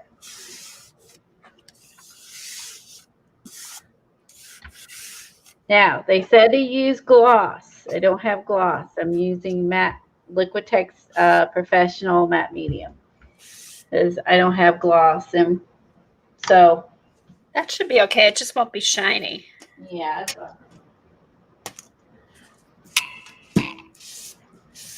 Okay. What colors do we want to drop on there? Bye, Devin. Oh, good. Thanks for staying. We've been here for 3.5 hours. I totally get it. You got stuff to do. Thank you so much, Devin. Everybody's got you. I got lucky. What'd you get lucky with? I was able to fix the door just by tightening up the screws. Yeah. I was afraid I was going to have to do a little sanding on it or something, Yeah, but it was just the screws. I just snugged them up a little bit, and that was enough to. I don't get in there a ton, but it is like it sucks. You've got an empty 5-pack. It's been stuck. What the hell is that on the cookie sheet? Matte medium. We're doing an experiment. We're going to experiment. Well, is it consumable? Is it safe? No. What's going to happen when you make cookie again? We won't be using this for cooking. This is going to stay in my art room. We'll open that. My hand's still not 100%. And these are stuck because of. All right. It smells funny. All right. Warm colors. Okay. This is Valencia. Wait, not too fast. Let's watch it expand. Then kind of cool. Here's some orange. There's the blue. Some warm colors. Let's see. Sorry, man. There's some. Yeah, I guess I could zoom a little bit. Get the close up. Cookies are bad for you, Tom. Oh. Yeah, don't breathe that in too much. Eat cookies and not worry about it. There we go. But Colleen reported there's a cookie shortage. Yes, there is a cookie shortage. Looks like marshmallow fluff. Yeah, there is. You can Tom's favorite vanilla double stuffed Oreos are nowhere to be found. Oh, really? That's the new COVID. That's I the wonder if some of that has to do with the kids going back to school or shortly, because people or parents packing, like or schools, because like you can't eat in the cafeteria, they're going to eat in the classrooms, and I wonder if the parents are packing lunches. Wow, that's like really gnarly. So we'll let this dry hard. well, we're gonna stir it up. Do you want? No, that'll disturb the pattern, man. We're gonna stir it up. Check it out. See the little fringy things? It's like almost fractal. Oh, got the little. That's the cool part about alcohol inks. They do that. They neat. Well, the cool stuff about alcohol is if you drink enough, it all's fun. So Alcohol inks do that. They're really cool. Yeah, I agree with you, Eileen. You didn't do blue, damn it. Even though I opened it. oh, That's green. You said it was blue. it's mermaid. That just completely destroyed the work. Well, that one's kind of running down the little gully. Yeah, I was trying to keep it in the middle of the pan. I don't want to use up all that medium on the pan. Let's see. Here's coral. That's too close to the other color. Yeah. Let's see. What do we need? You really don't have any blue in there. I did the green. Where do they put the color on? How do you know what color it is? You can't go by looking. It's right here. Oh, turquoise. There you go. That's your favorite. It is. See, even he knows that's my favorite. Try some blending solution. Does it say that? It doesn't say that in the book. No, but Eileen will have you try it anyway.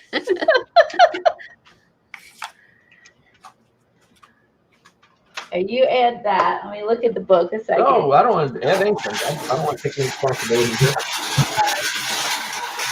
There's one open spot.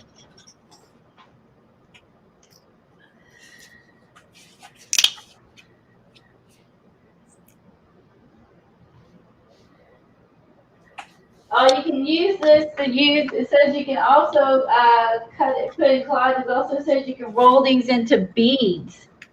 So any bead makers out there, you can take this and roll it into beads. Oh, That's cool. that.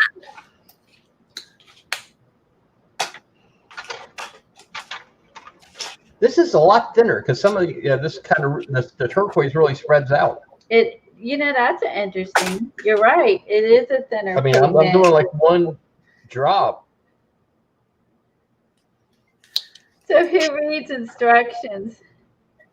But the diameters. That's watermelon. That looks the same to me as Alcohol? Yeah, it says Valencia. alcohol. That one was butterscotch. Let's try sunshine yellow.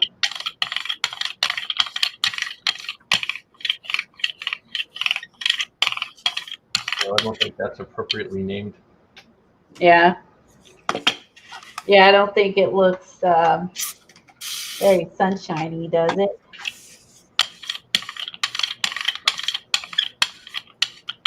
Whatever color this is the most interesting one. See how it has the little. It is, yeah, and it's, almost like a snowflake. longer it sits.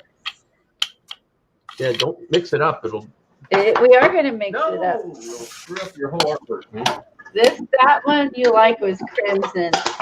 Tom likes red. He likes reds. He's a Leo. He likes reds and yellows and oranges. And I like cool colors and earth colors. So we're your opposites. Both brown, maybe that little.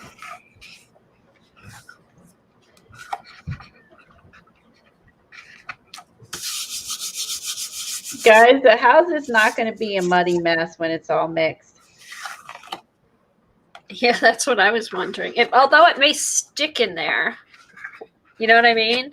I'm just trying to think like, it's like, a lot of colors make mud, and my next thought is how is this not going to be muddy? Well, you're gonna like use a toothpick or straw or something to blend it. Yeah, it looks like they also come. Okay, ready? let's stir.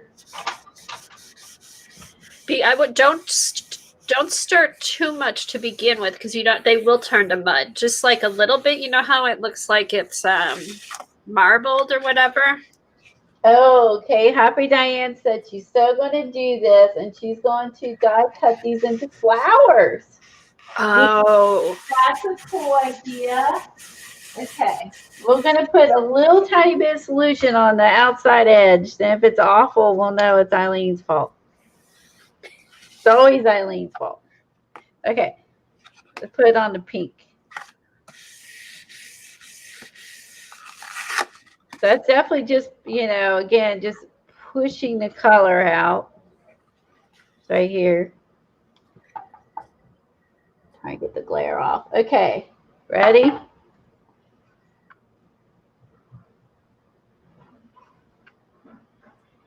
Now, you don't have to stir. Again, it says to stir it for this technique, but you don't have to stir.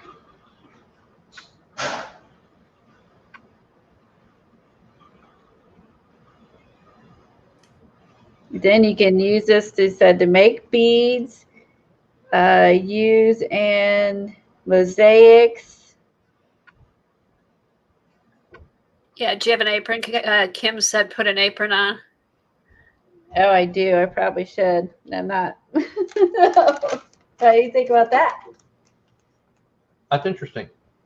I didn't Oh, I just drug it through. and then it dries clear, right? And then so all you see is the color. Yes. It'll dry clear.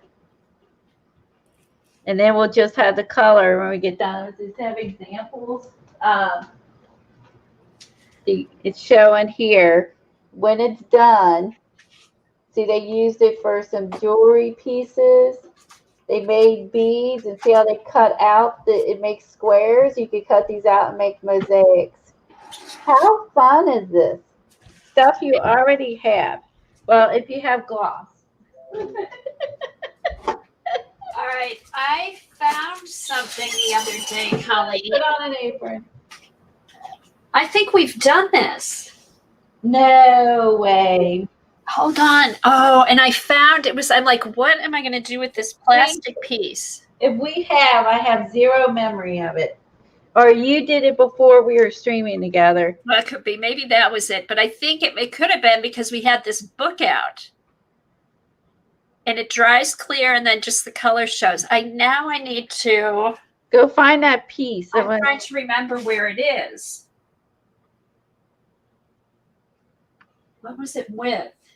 Because I was going through like all my and collage bits and stuff.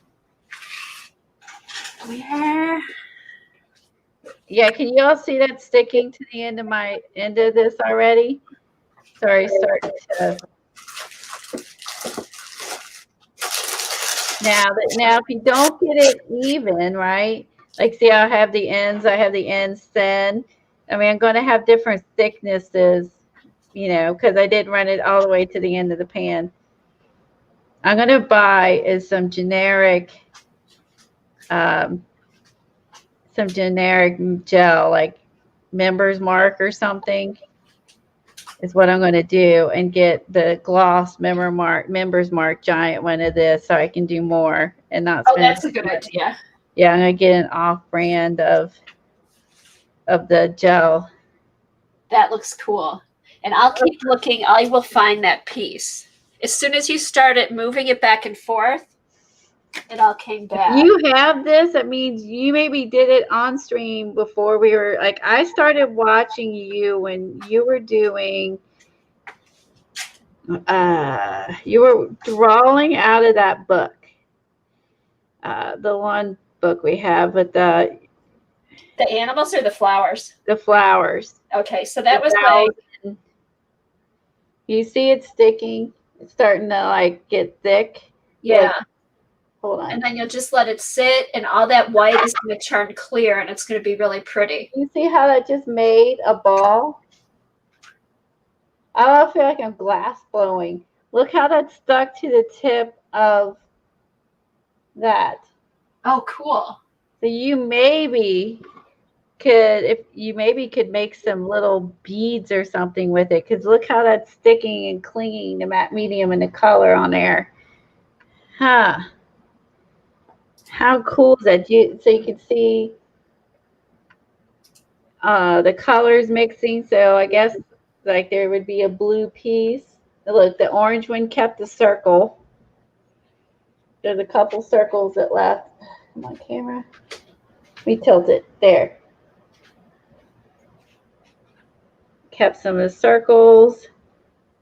Then there's, I like this, and see the 3 layers of turquoise, but you see the lines. There's a swirl that stayed. Some of the swirls stayed there. It kind of looks like feathers. How fun, Matt. Gel gloss. This is, use a gloss. Mine's a matte. Get a gloss liquid one. Don't, like, I have tons of jar stuff because this is mostly what I do. But get this, or I would get an off-brand, so it's expensive, and get the gloss and try it with the gloss, like on the directions. I would get an off-brand. I don't have any, else I would, look, let's see if I can get this off of here. Ah, hold on. Look at that. Got it. And break it apart. Look, I actually was able to make a little round bubble. There. You see that? So you could actually make a little round bead. And so this would be interesting to cut into. Let's see if I can make some with the edges. Oh, so I'm glad I got the alcohol inks out for the hinges. Because see, that's why I put my charcoal and graphite and all the books with the product, and I keep my alcohol ink book with the alcohol inks, and just so I can find it. But obviously I haven't I'd say I honestly, I mean, obviously has not done all the projects right in there, because I'm like, ooh, this looks new. Now Cathy has tried that. And the cool thing is, I usually use excessive amounts. I was only having to use a drop. Like, you know what I mean? The drops here and there. Didn't even have to use that much product, actually. You could use, I wouldn't recommend using this for food after you've done this stuff. I'm just to live in my art room now, is I'm paranoid about, like, you know, using it for food. And this white part will be clear, and we should be able just to see through it. That's fun. The name of the book is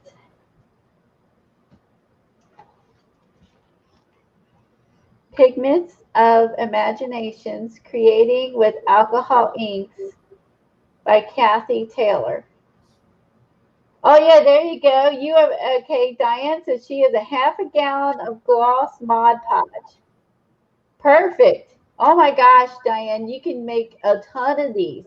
And I really didn't even need, I only use like, you know, 2-3 drops per color. Like I normally, when I use alcohol inks, I'm just like pounding it on. It barely required any. And you can use any brand. Those were Tim Holtz. I was using Tim Holtz Ranger, but there are lots of other brands. This one is Pinata. I also have some Bria Reese. They sell these at Hobby Lobby. I have these, which I don't like that much, but they're not totally terrible. But these are my least favorite. They're in the bottom. The Marabou has a brand, but I wouldn't recommend it. I would say my favorites are in the top of the cart, which is the Pinatas and the Reese and Tim Holtz. But that's the book. Mod Podge will work good, but it really never dries. Well, Diana have to let us know how it goes. Okay, and then Malia, oh, I know I'm saying it wrong. She said she has a ton of gloss Mod Podge. She hates it on everything else. She hates it, but she kept it and she can use it for this. There you go.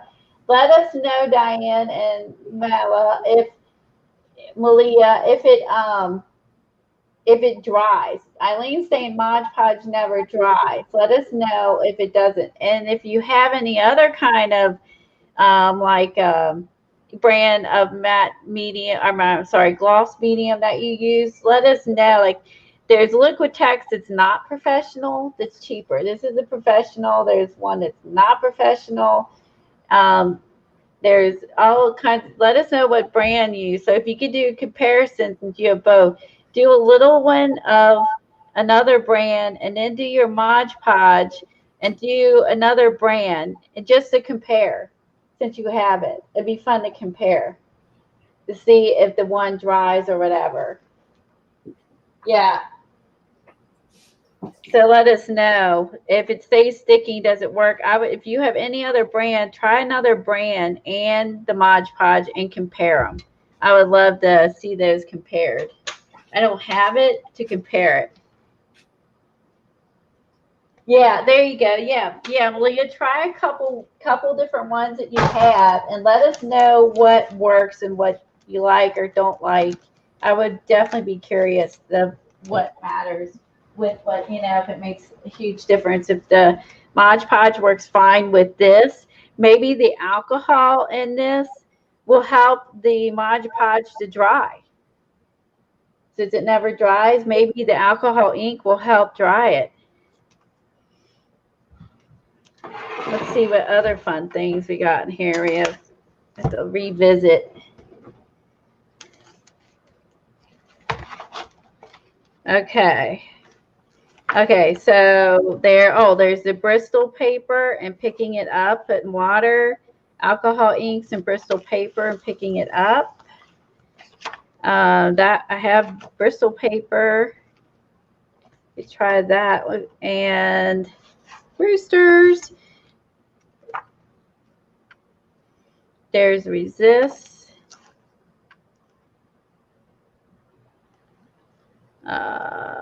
This is using a hair dryer, which we know now. We actually have Yupo paint, rubbing alcohol, blah blah blah.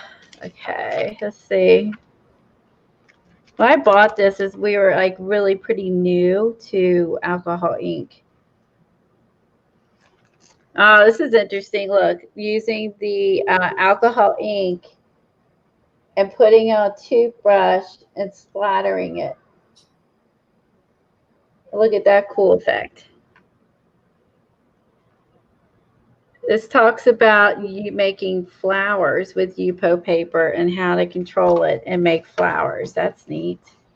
So this is a fun book. Let's try the Yupo paper, and I'll use that silver pen for that one, or that Yupo crystal paper. I mean, what did I do with that?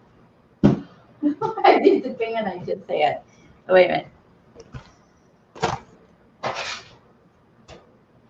Use the stone paper. Okay, the stone paper one was, I'm going to turn it sideways. So, wait a minute. Okay, where did I see that at?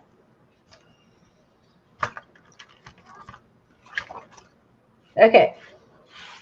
This is Mixed Media Collage.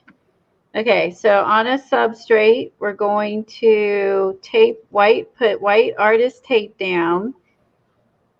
Oh, wait, you're kind of, actually, if you look here, Eileen, this is weird. Okay, on a substrate, use artist tape in areas, right? So you're kind of masking it off. But then it says, she's using, you sure that you can, this is going to stick? she said she's using the, so I'm going to do all this on top of the stone paper is what you're saying. This is so weird. Okay. So I'm going to use the stone paper, pretend this is Terraskin paper and stone paper. And so we're going to put tape, glue mixture of water and glue, crinkle tissue paper, put it down. Okay. Then we're going to add cellophane, plastic wrap, candy wrappers, seal everything down with a glue mixture, allow to dry, then add alcohol ink on top. Okay. This is, we're going to pretend this is Terraskin instead of stone paper. And I'm assuming they're similar. All right. So let's get some tape, tissue paper.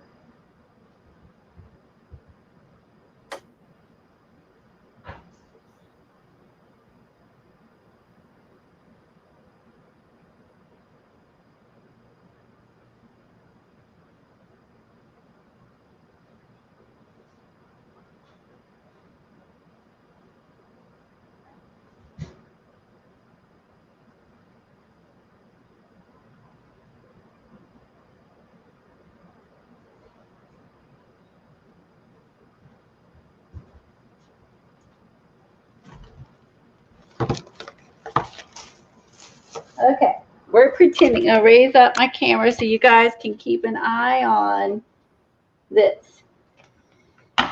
Oh, the more it dries, the cooler it looks. Like everything's starting to solidify, and I love that we were able to leave some of the circles. I can't wait till Diane tries this. She's so excited. I'm so glad you came here and got excited and found something new to try. All right, this is artist tape that they talk about using. So I'm just going to put this down on the stone paper in different areas. Looks like they have it kind of like grouped together in areas like close together.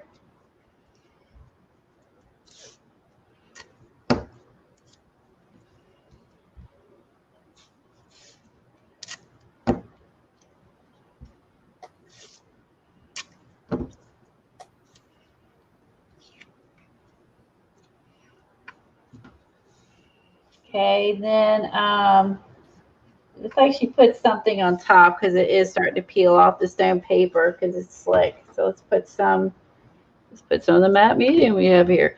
Actually, no, I'll save that. We'll use the normal matte medium. Let's do this. Oh, I was lucky I got that open. Okay. Oh, I got water. How lucky was that?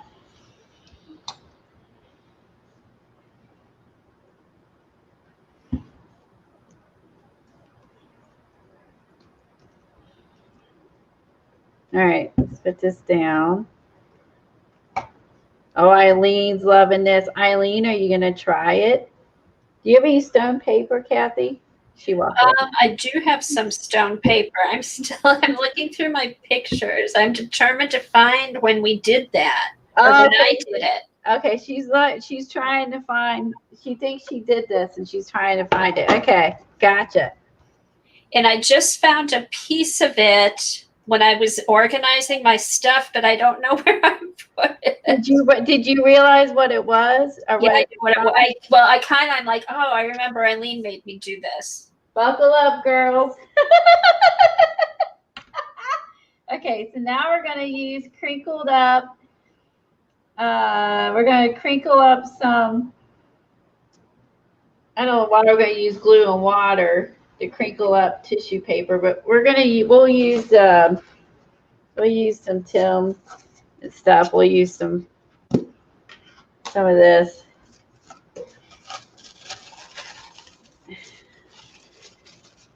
Why do I have to put glue on it? I don't think I need. Talking about Okay, so we need to crinkle it. I'm saying to use glue and water, but my personal opinion of glue and water is probably the matte medium, so I'm just going to go with that. And then we're going to put, what we need, cellophane. Cellophane. Okay, what's cellophane? It's not plastic wrap. What is that? Oh, I tore my bird. What else can I put? They looks like they might have used some sewing tissue.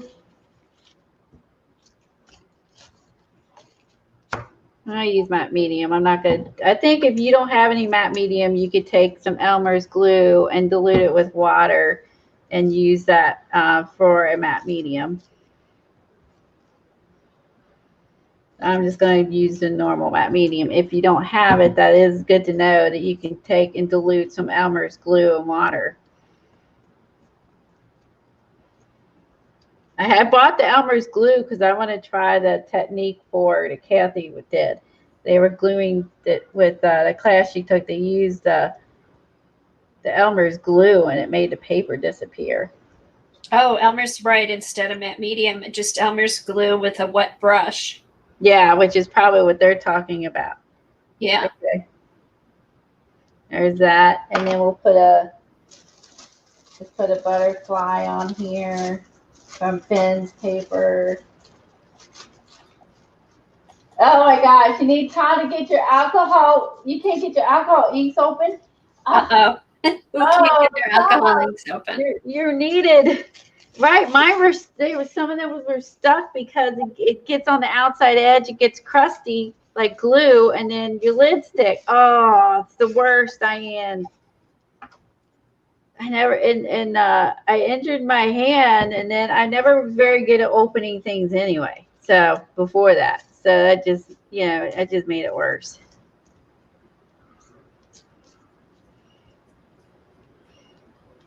All right, so there's some Finn paper, some Tim. Let's see what else we got. They used. I'm not going to use plain. I guess we could use some plain tissue too, just so we have bumpy. Let me see if I can find white.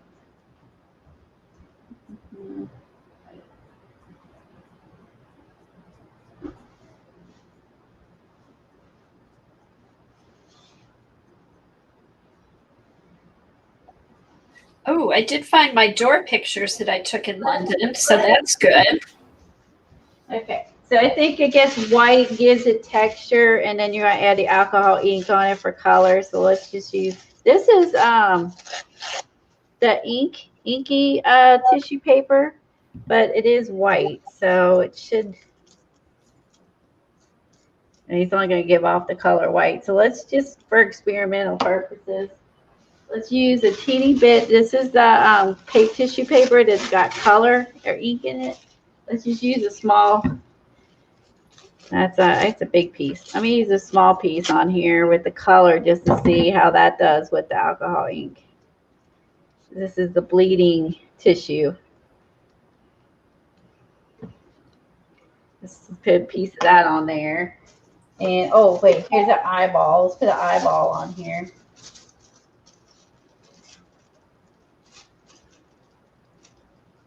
Okay, Kim has had her alcohol ink bottle stick too. I'm glad I'm not the only one. I know I'm messy, which doesn't help with the alcohol ink. Let's put an eyeball on here.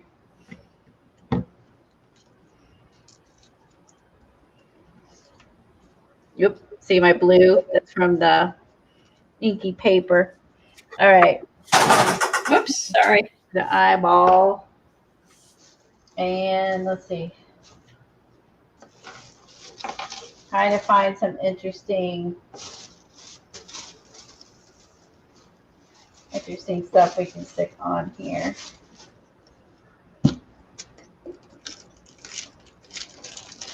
This is black and white, so this should be good. Now we're going to dump color, and we're going to change the color of the bird, but and all that, because we are dumping alcohol inks on it, but that's all right. It's just fun. Oops, hold on. This is sticking.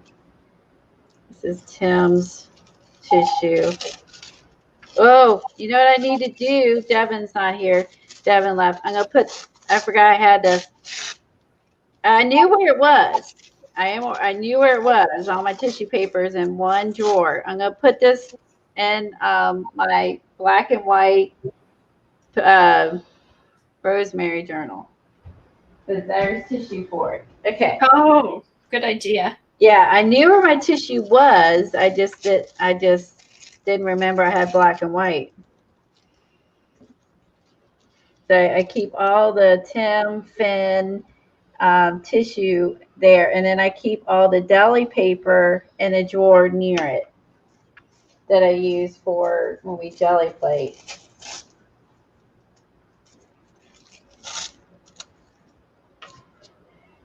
This is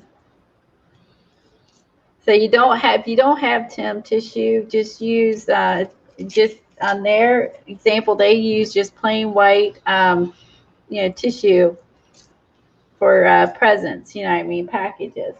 This is what they did.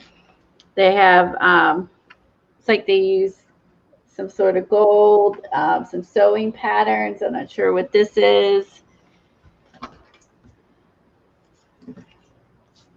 Let me grab a sewing pattern.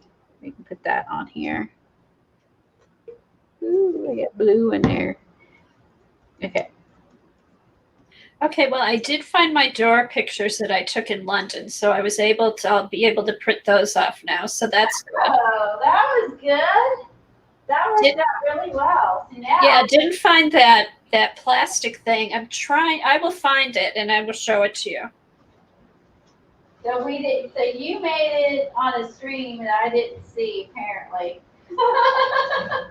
Unless I didn't make it on a stream but just made it, but I can't imagine.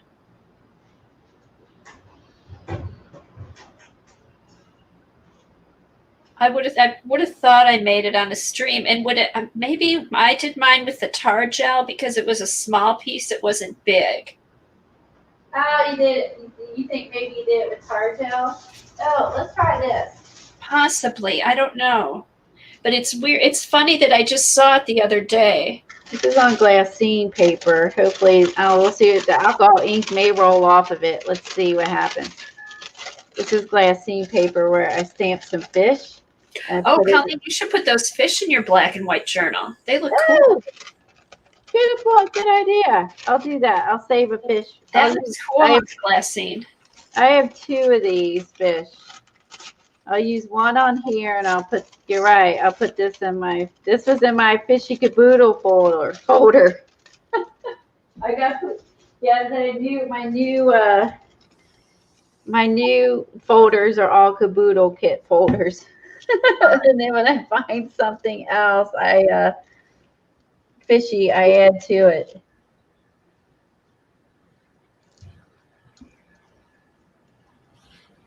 There, that looks cool. So there was some fishy stamp paper. I'm gonna find this gluing. I'm just sorry. I had so much fun gluing. I love to glue. There's some sewing paper. I love to glue. Let's put a little bit of. Yeah, if you have the old sewing patterns, put that down. Then now I'm gonna have to figure out what the Terraskin paper is. Now I'll have to look that up. Now Eileen said it was stone paper. But she said I guess stone paper is similar, but I've never heard of it. I'm on my computer looking for stuff, so I'll look it up. I'm not shopping. Just FYI. FYI, she is not shopping.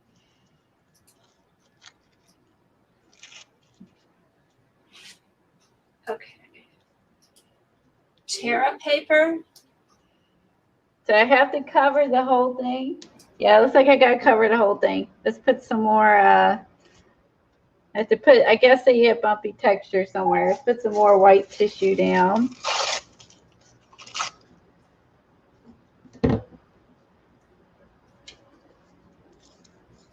I can't wait to see what Diane does, and then Malaya, she's gonna try it too. Yeah, I'm gonna use it. I'm not going to collage probably on top of it. I think I'm going to cut it up for collage. Yeah, this is meant to be to cut up to use in other collages. So that's probably what I will do. Just use it to put in the junk journals or whatever.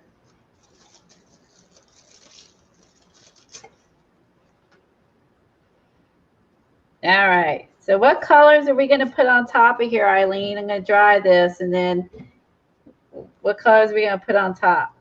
I'm not.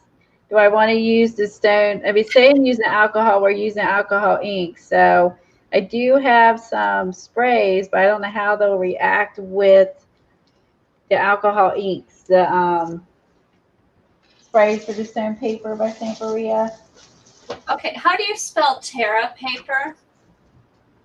It is spelled Terra skin. Oh, Terra skin. Okay, because I was just getting chart paper. TerraSkin.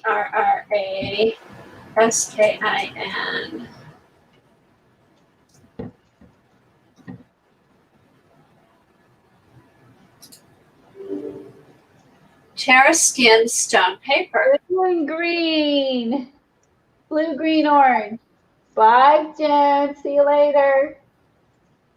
Okay. I know. I'll post them on Instagram when I get done. Okay, it's called Terra Skin Stone Paper. Terra Skin is a combination of large amounts of mineral powder with a small quantity of non-toxic resin combined to create an environmentally friendly paper. Huh. Terra Skin has a very similar characteristic to traditional paper with a tensile and tearing strength. It also has many eco-friendly characteristics. So they do have it on Amazon. There you go. Stone paper Terra Skin. So I guess stone paper is Terra Skin. Who knew? Eileen knew. It helps to have the, other people in a group that are well done everything and know everything. It's super nice, right? I'm going to dry this.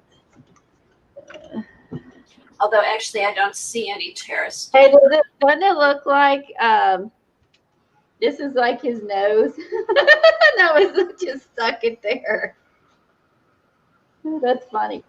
And then that would be like his body. I literally was just gluing, just realized it made like a half. This with the butterfly made like a skull. There's an eye that made like a nose, and that has made a person. That's funny. Well, you did, but I thought you were just telling me to improvise. I didn't realize it literally was stone paper. I thought you were telling me to improvise with the stone paper. See, I had in my head you were having me improvise because I didn't have Terra Skin.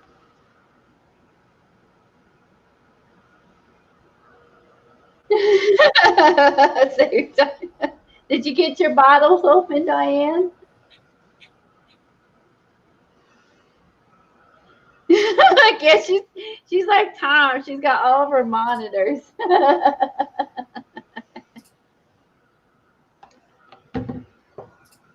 All right, well, I'm drying. Let's see how this looks. Oh, this is cool. What am I going to make with this? I can't find anywhere to buy it. I've never made beads, so I guess I'm going to make a mosaic with this. I've not actually made a mosaic, so that should be fun. I've never made a mosaic. I'd be willing to try that. Try anything.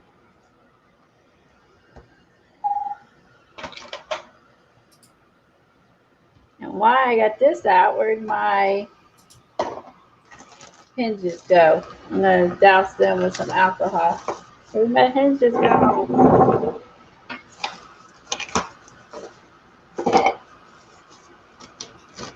Hold on. Dry. I'm looking for my hinges. They're buried underneath. See, this is what happens, and I have to spend 2 hours cleaning up So when you're streaming and you're doing impulsive things, which happens quite a bit when I'm streaming, you end up having to clean up a lot afterwards to keep it all under control. Okay, so maybe Eileen knows this. So can you can get this stone paper in like a notebook or in little journals, Oxford stone paper notebook. Oh, stone paper notebook? 2 packs for $15.99. Hold on. That's way cheaper than the stone paper. But I don't know if this is the same thing though. I'm gonna move my doors so I don't mess my door journal up. Oh, this is just the covers made out of stone paper. Oh, the cover. Okay, actually, I have a journal with the cover made of stone paper I got from Nikki. I did buy that too. Just the cover. Okay, hold on. I'm looking for my hinges. I totally lost my hinges. I lost my hinge. Hinges, marbles. Okay, there they are. Found them. Okay, I'm gonna do these. Okay, so the only one I can think of is the Stamperia stone paper. Wasn't it Stamperia who made it? Karen Sue says she does marbling on her nails with nail polish drops and swirls it.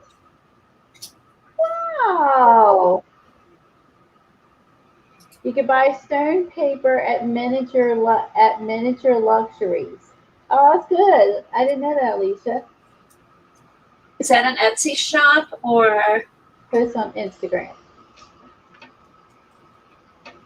I'm assuming that's the website, Miniature Luxuries. Search Diane.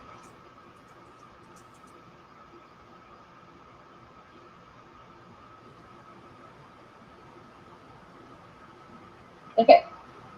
Ooh, okay, here you go. Diane's playing along. There's hers. And she did pinks, yellows, a little bit of green, a little bit of blue. Everybody see that? Cool. I can't wait to see. What are you gonna? So you're gonna cut yours up and use it for mosaics, or are you gonna try the bead thing?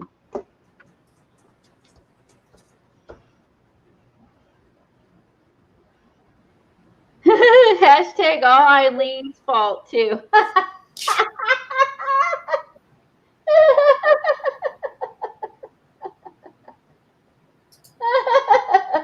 Go follow her. She is the happy Diane on Instagram.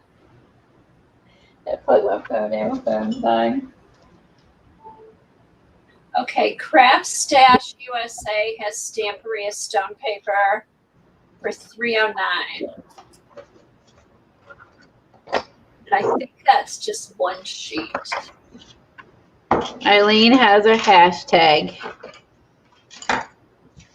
Oh, we all could add a lot to that hashtag, can't we? All right, so my book hinges, I think I'm going to make, let's see, it'd be awesome if I had like a copper color.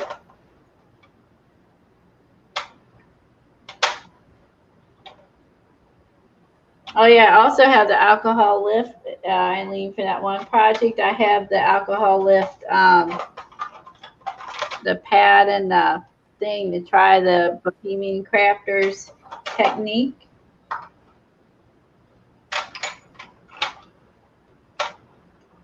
All right, Cherry on Top Crafts also has stone paper, and they have different sizes.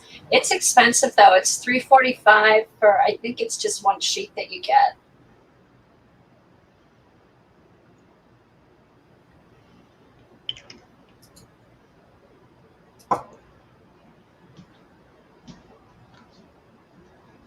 Hold on. All right, get inky. And you put my gloves on. Be smart.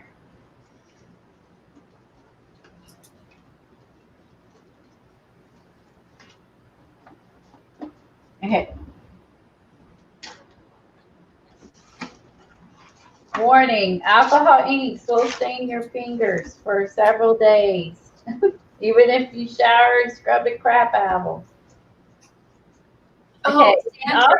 also, okay, if you wanted to, after you're done, or if you wanted to, you could use your alcohol markers to do details on top of this. So, let's see.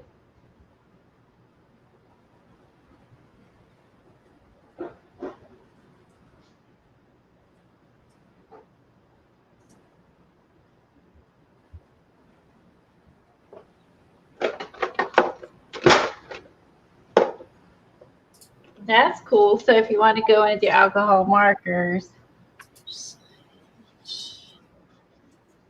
you could just do alcohol markers if you don't have the inks, and then you can go in and do little things on top of it. How fun is that? So then you can color it in.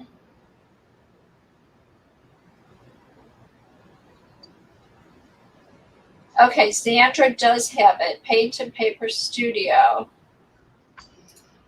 And you could do detailed stuff and use the alcohol markers too. How fun!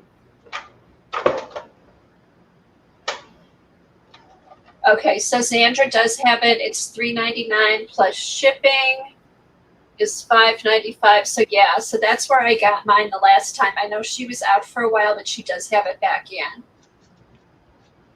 All right. So yeah, if you're looking for it, just put Stamperia stone paper and you'll be able to find different places that buy it.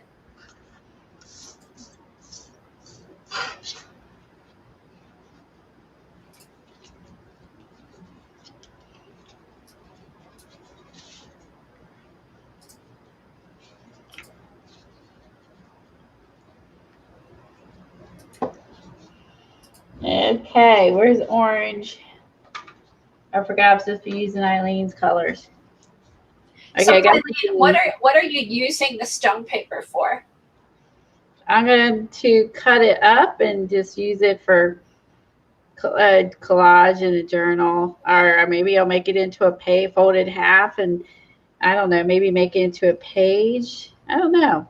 Okay, so that's what you're putting your collage pieces on now is the stone paper? Yes. Oh, okay. So you're gluing onto the stone paper and then putting alcohol inks on top. Yeah. So stone paper is you can use for a book cover. You can use it for basically. I think what that they mostly use it for book covers. Eileen's more the connoisseur of the stampery. Knows well the connoisseur, but knows more about the stone paper than the rest of us because she took Antonio's class. Yeah, she used it for different things.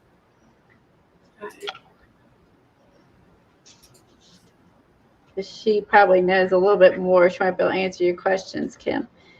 I used I know you can use it for book covers for sure because they're almost like leather. They're very durable.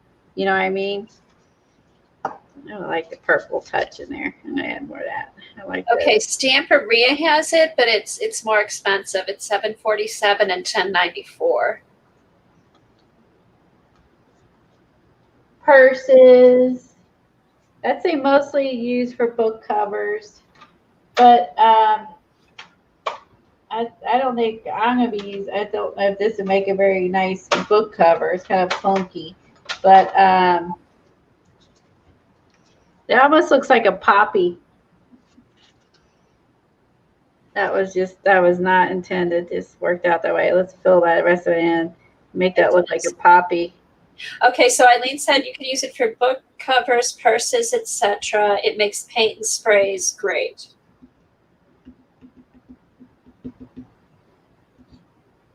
So it's a little bit heavier. I used one for a page on my house journal. I stuck a piece of stone paper in there.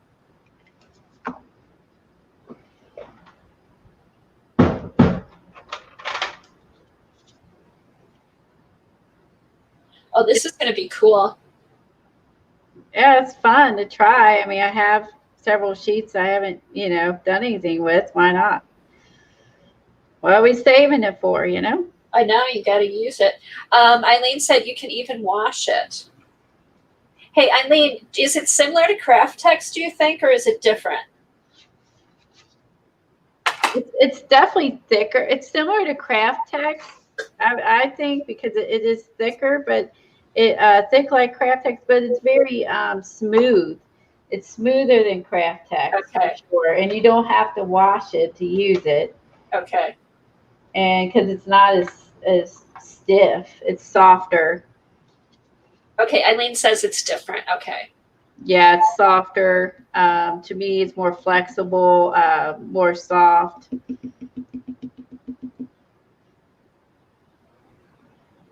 I'll go around the eye with some sort of skin tone. Oh, yeah, gaffer tape. Eileen should have the blue in his eyeball. Oh, no. link for that. Okay.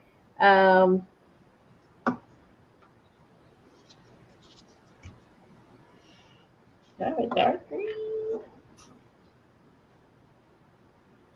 Okay, so I missed it, Colleen. What kind of glue did you use for the collage images? I use matte medium. Okay. It says that you can use glue with water, like 3/4 glue, 1/4 water. If you don't want to use Mod Podge. Okay. I missed that part. I was looking through my stuff. This is rose gold. Let's do this on here. Okay, so Eileen said when it's dry, scrunch it up to give it texture.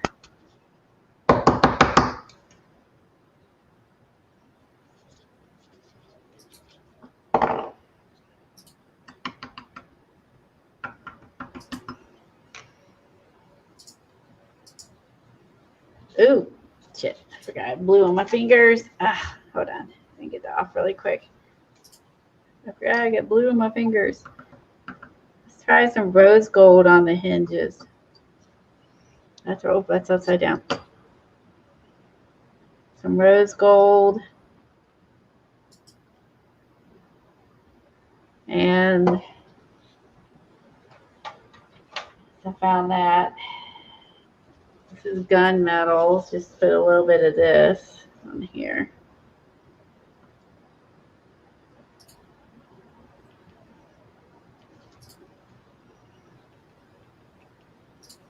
I better shake it up. Maybe this one's got a shaker in it.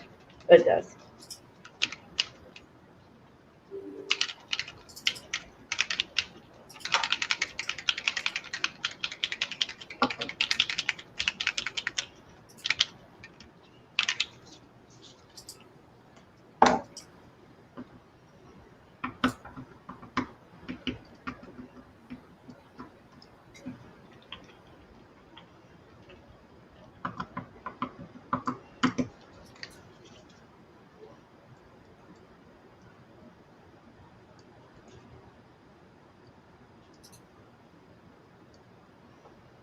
Yeah, I like those two. Those are pretty. This is rose gold. This is rose gold and gunmetal.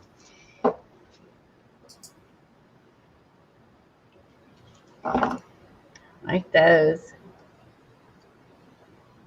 Those would be pretty for the hinges for the door book. I'll leave those together so I remember what I used for the others.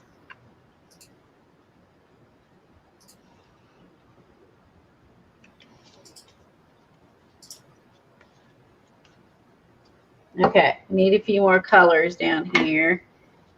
Looks like I might need more blue. I'm trying to find if I have other blues I have. Mostly all my blues are almost always turquoise, so that's what I gravitate to.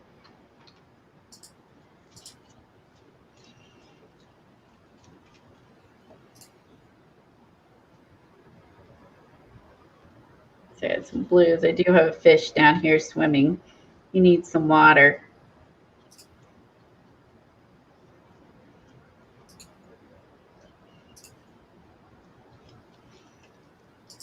I'm hoping by the time we're done, I have some kind of direction for my door book.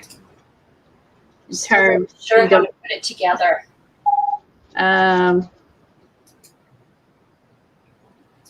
yeah, that's the hard part because she used fabric.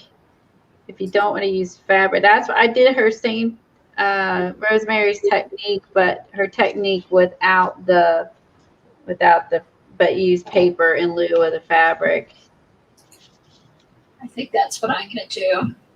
I just used her same method, just with paper. And so her method I thought was nice. I liked the method how she did it. Oh, hers turned out good. Yeah, I just didn't want to. Don't want to use fabric. Yeah, I just didn't want to use fabric because I didn't know if it was going to be stable enough.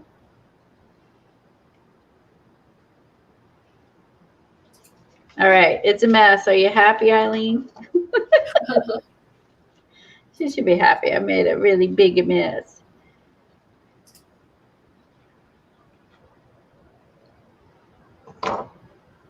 Now everybody's going to want to see what I do with it. I don't know what I'm going to do with it. Entertaining with the masses. Okay, I'm going to leave those out. So it could be, I mean, I could use it for a cover. I could use it for something else. But I don't know. We'll figure it out. So I use a countertop because you don't have to worry about anything. Like I wouldn't use the alcohol inks on the table in the other room, but I will use it on these countertops. It is funky. Okay, let's move these. Let's throw some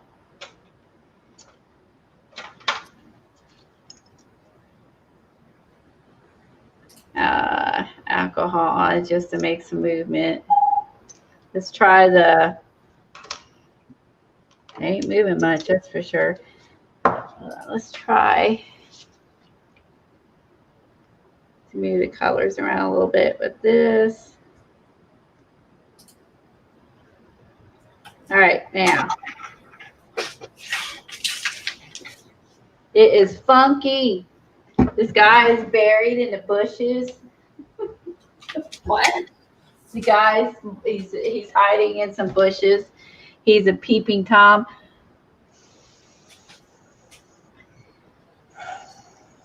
Don't breathe in, as Tim Holt says. If you use a straw, do not breathe in. Yeah, don't breathe in, breathe out. Breathe out only. Ooh.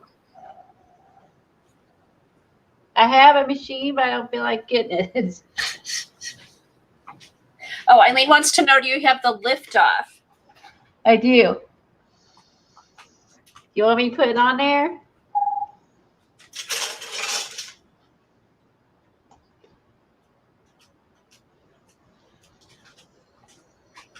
All right, I'll be right back. I have to run upstairs. Yes. You want me to stamp with it, Eileen? Or use a stencil? I do. Let me see where that one fishy one was. The badass stamps over here. Oh, they're gonna get stained though. Let me use one I don't care about. Let me use a cheapie. I don't care about getting stained.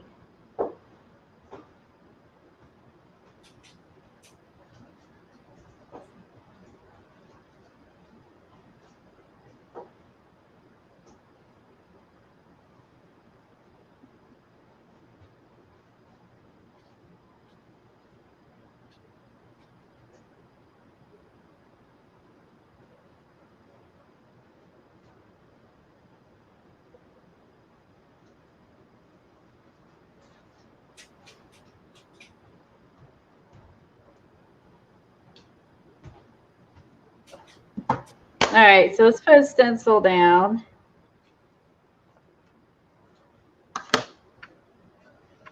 And let's see, do I want to use the alcohol lift pad? How I do? I need to just put this down, right, and just soak it up with something, actually. Yeah, alcohol lift. Tim Holtz did a technique with that, and it was pretty cool. Bohemian Crafter used a technique similar to his, and Tim Holtz does Facebook lives where he uses his stuff, and you can basically remove alcohol ink with it. So just see what happens. See how much we can pull off.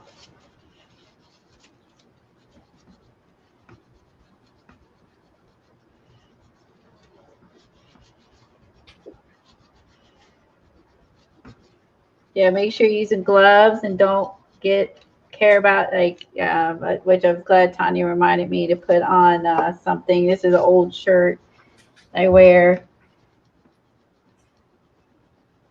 Now this says matte medium down, so it may not totally remove it as good because there's matte medium.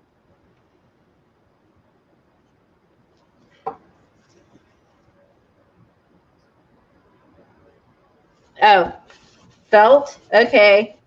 Hold on. Matte medium. He wants me to use the ink pad and felt. Felt?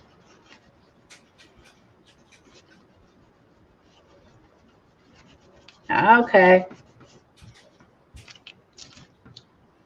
This is removing it.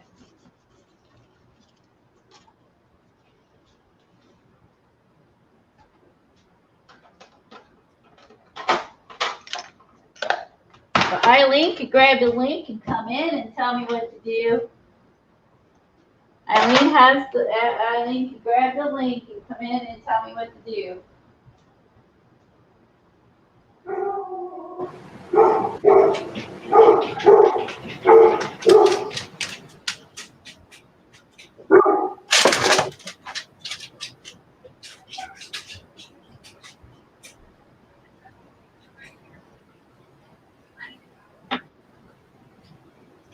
Use the damn rubber stamp.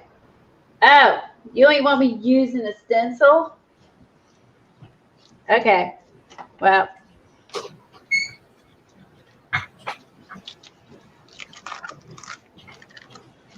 Hey, but it is working. Somewhat. Okay. Okay. How's it turning out? Funky. Okay. Eileen wants me to use the lift off and a stamp. Okay. Hey, Colleen. Yeah. Colleen. Yeah. Oh, yeah. I'm going to go because we're getting a new sofa delivered tomorrow, and somebody's going to pick up the old couch today. Okay. I need to go help Doug move some stuff around. Okay. This Sounds was like fun. All right. I'll see you later. Okay, and then I'll see you. We'll be on Tuesday, and hopefully Nana will get her camera set up, and she'll come make some folders with us, and then maybe we'll work on the door book. That sounds like a good plan. Okay, you guys have a good weekend. See you all later. See It you was later. fun. Thanks, Colleen. Bye. You're welcome. Bye-bye.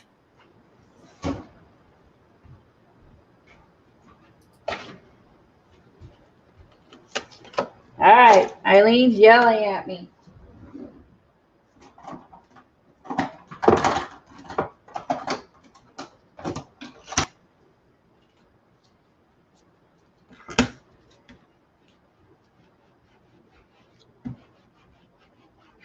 All right, using my lift off on a rubber stamp. Hopefully it's wet enough. I haven't used this in forever.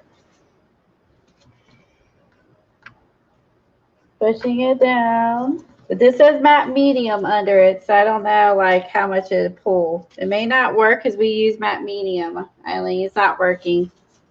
I think because we use the matte medium, it's making it permanent. It's making it stick. If we want to try that, we're going to have to put it down the alcohol ink on something else to use the lift off. Because I guess when you use the matte medium, it actually underneath this, it actually makes it more permanent.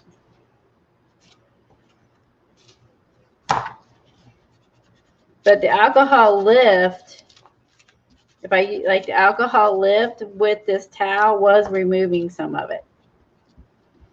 So it was working, but in mass amounts, but I think it's not working with the stamp. Sorry. So I think we just have to do regular paper. See what I'm saying? Yeah, it's a matte medium. I think the matte medium is making that not work. Matte medium is powerful. Just saying.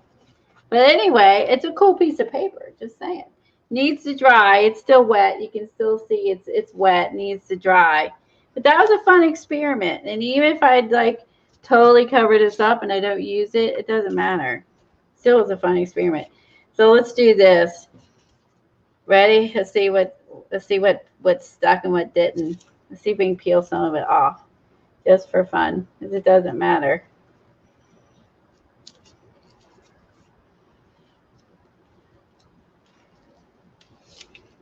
So if you like, I don't like this spot before it dries, you can go in. Look, check this out, Eileen. Because it's matte medium, we can go in and just totally pull it back off and start all over. Well, that's interesting. And now I actually have, oh, that's it. Really, and look at that, Eileen. I was able to pull it off the stone paper.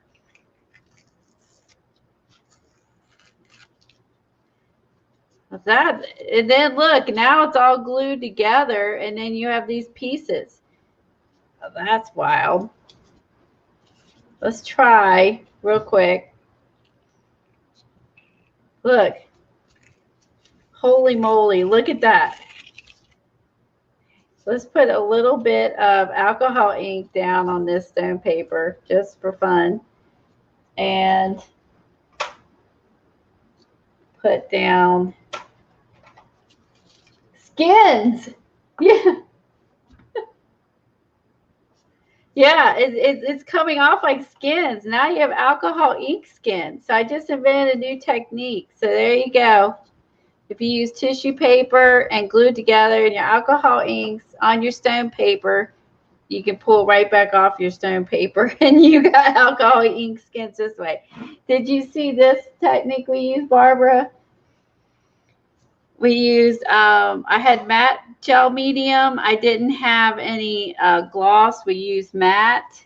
And I poured this on here and we put alcohol inks on it and then took a stick through it. And then this makes skins for beads or mosaic. And this makes skins because this white part will dry clear.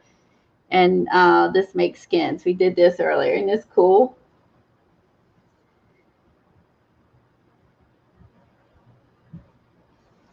All right, so there you go. I invented a way if you want to have some tissue paper alcohol skins to glue down on your pages. Just stick it on some stone paper, and then you can pull it back off because the stone paper is not keeping it down. Look. I think this looks a lot better than that. You think? It's gnarly, man. Okay.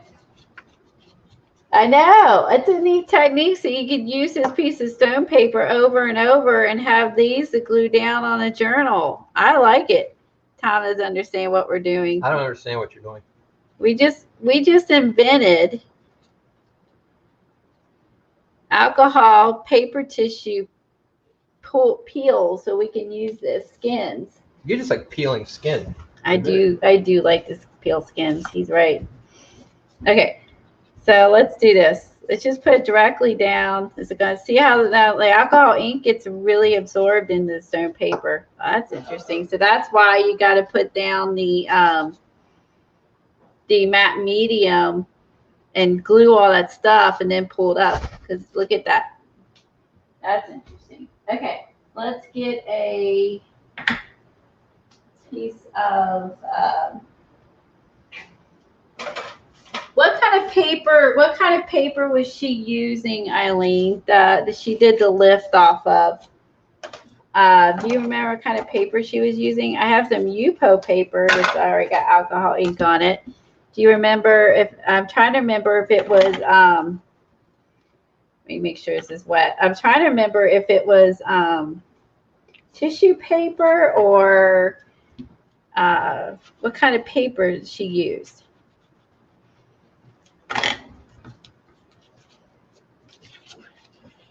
I can't remember that she did the alcohol lift technique with. I know she pulled it off and re-stamped it. There you go, Eileen. Here. This is on the Yupo. Hold on. My camera's like not knowing what to focus on there. Now it's picked up the blue from the paper. So it is working on the Yupo paper. Oh, that was right. She used a metal can. Okay, that was right. She used on a metal can and it was able to lift off the ink with the lift off with the stamp.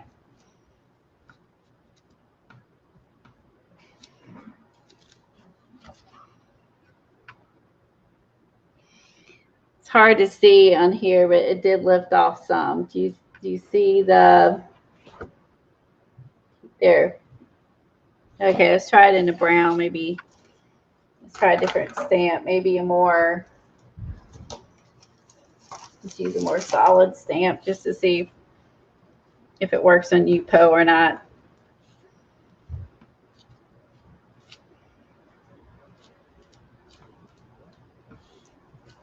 Yeah, see, it did I re-stamped it. It does work, but it's very subtle on the Yupo paper. It's not really worth it. I mean, you see how subtle it is? I mean, the subtlety, I think, it just isn't worth the use of doing it on Yupo paper. It works, but it doesn't work well. So I don't have a tin can cut. Let's try the foil tape.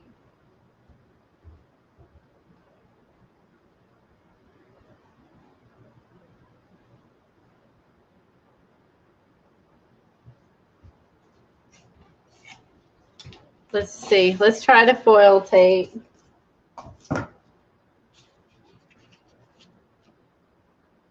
Yes, that's what I should do.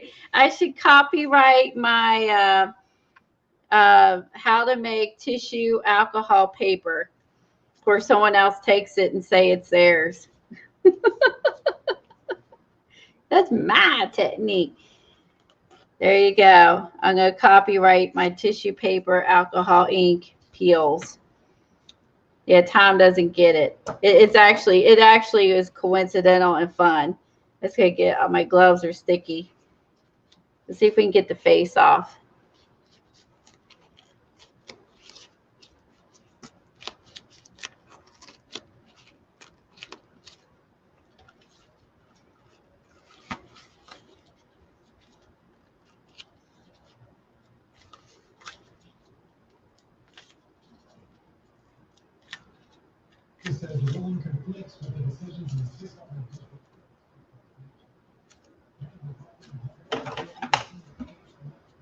I guess, oh, I know why it's sticking, because of the tape that's below it. It was the artist tape.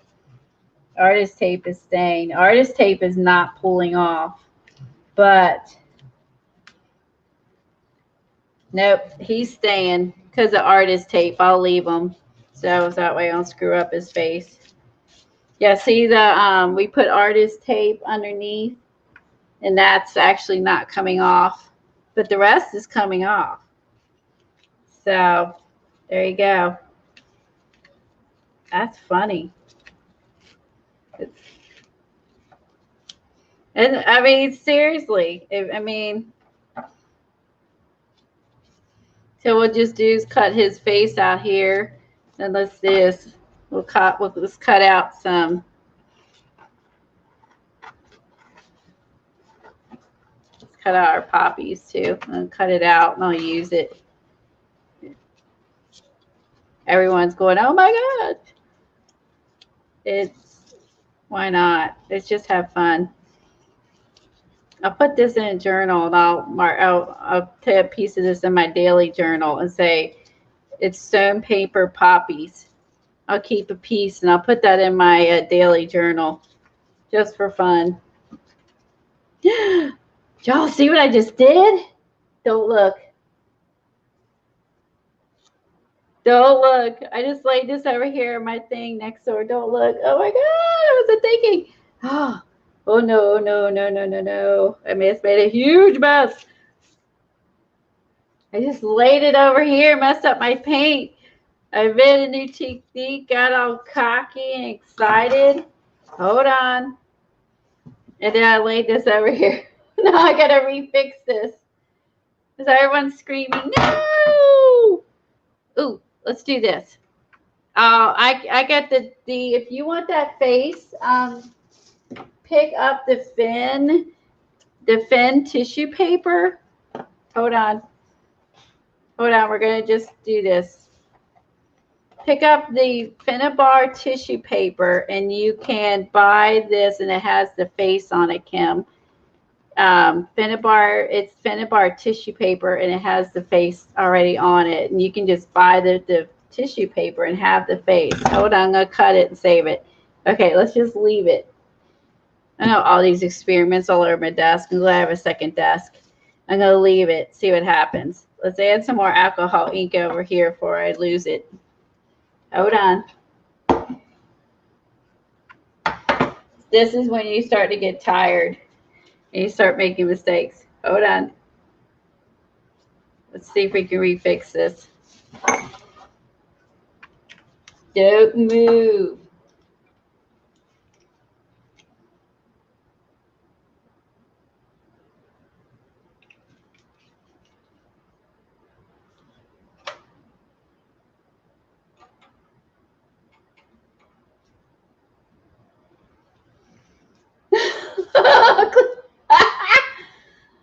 Oh, it's okay. Stuff happens. Okay, I can't get that one open. I need to find a green one I can actually open. I can't open that one. Okay, this one I can open. Kim, this is typical for me in my streams to screw up, have stuff like this happen. I just got tired and careless. I should have moved this off to the side. Simple as that. Stir in some red. It's all right. We got this. We can fix it. I'm showing you what you do if you screw up. This is on purpose. Hold on.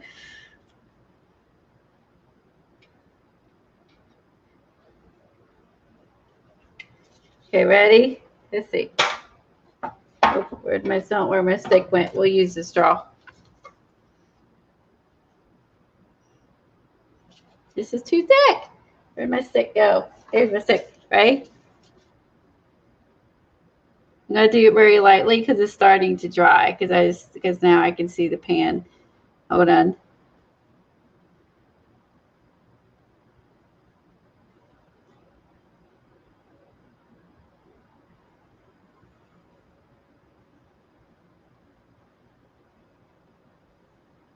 We can fix this.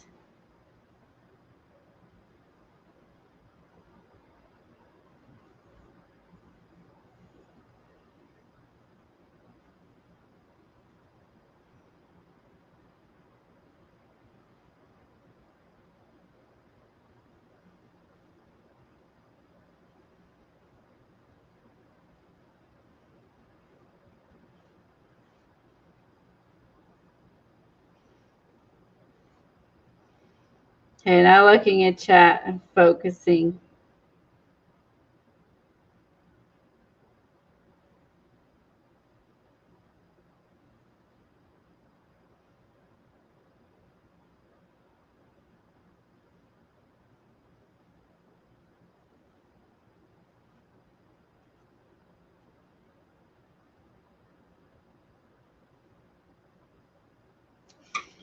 All right. This is cool. Look. Look. I made a flower.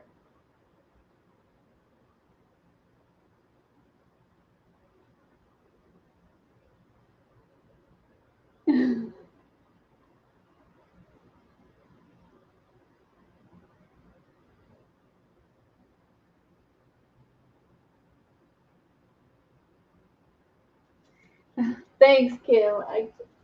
Okay. Okay. There you go. That's how you fix it. That's how you fix it, boo boo. Right? Clean up. Yeah. So there you go. So I added more alcohol ink to it, and then I got my skewer back out, and it's a little, and then moved it around, and because it's still wet, it was fine. And look, I made it. I like this one, and then I made like a little flower, and then I shot it through all those layers. So now we have different patterns. So now we have the up and down, right? And then this is where I squished it all the way up in here and screwed it up. So now we could, yeah, so now we have some other patterns happening. That's fun. It was still wet. We're okay. We're okay.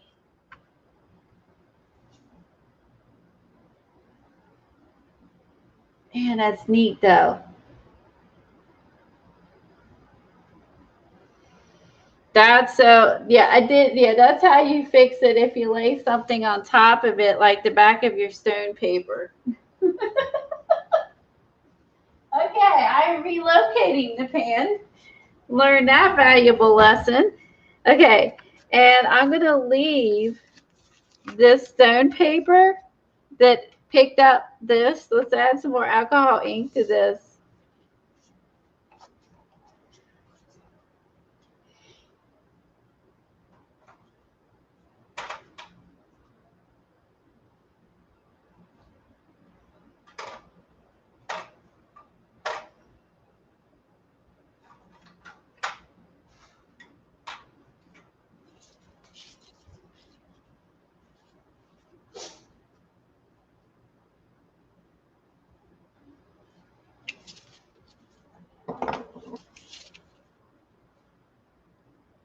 Looks like a fish, don't it?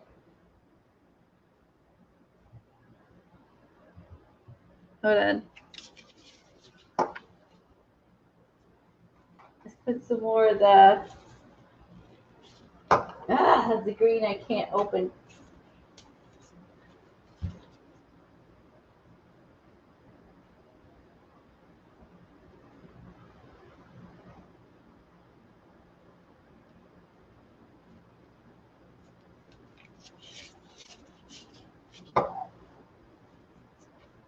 Okay. Now, where's my skewer? It does look like a squid. Look, this would be its eye. There's his eye. We'll carve that part out. Ready? Then we'll go. I'm going to do very lightly because this is not very thick.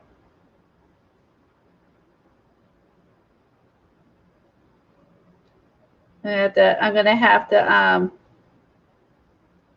add a alcohols, ink, stone paper, squid fish to something.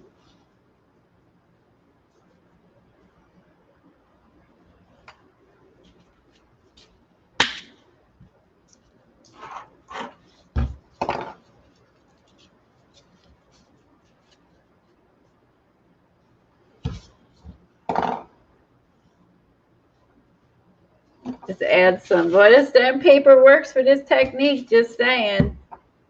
It's thick enough that I can actually just, let's put some matte medium on the spots I didn't get. Let's finish it out. Wait a minute. The stone paper is thick enough to handle it. I can tell you that. There's a new technique. So you can make your own alcohol ink tissue peels, and you can use this pan technique. Now, obviously, that one we're going to cut up and we're going to, you know, put it down on something else. And this is just going to be stuck on the fish. It ain't coming off of here, but it is fun.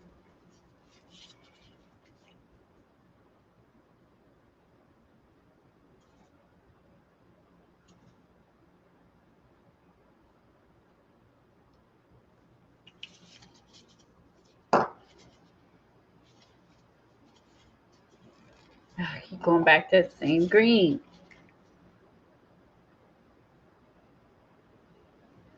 This is one funky fish. We need to do, if we do another funky fish journal, I think this is going down as a funky fish. And I'm off camera. Sorry. Hi, I've anyone coming in. I've screwed up and I'm just working on something I messed up. I laid my stone paper on top of my matte medium alcohol pen. And that we can make mosaics or beads with. And now I'm just going to go with it and I'm just going to add to it. And I'll just add this to something. This goes into your pile. This will go into your pile of extra whatever. And then you'll have the perfect project for it. You'll be like, oh, this would be cool.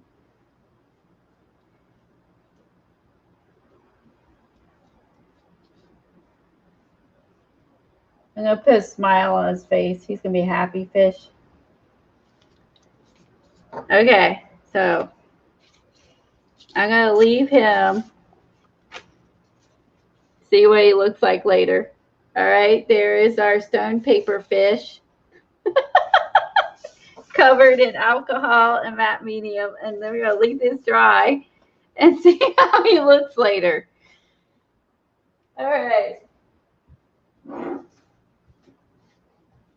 Oh, wait a minute.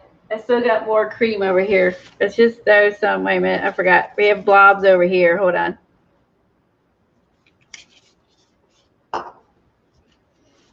It's just, this is regular computer paper. We're just going to, let's just see what happens. We'll leave all this dry.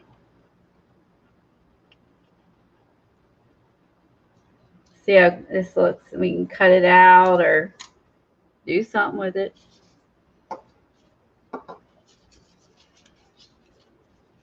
As you know, you can use alcohol ink on any kind of paper. We already know that. So, but you know, this is fun that we're adding the matte medium, and we can actually get in here with and make some movement.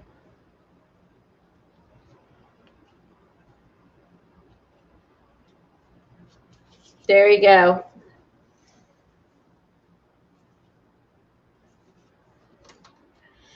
Oh my gosh, yeah. I might have made you look at that. That's cool, right? So now this looks like what? A frog? You see how that looks like a frog? I see a frog. I don't know what everyone else sees. I see a frog. Here's our fish. We're going to leave that dry. This to me looks like a frog. How fun is that? Okay.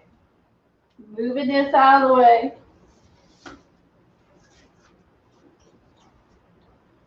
So I will be continuing to work in my book. Where's my other piece of paper I haven't screwed up? Okay. So we can do some more alcohol techniques too. Oh yeah, I want to try to lift on the foil real quick. I am all messy. This is our paper peel alcohol technique I invented. See if we can peeling more off.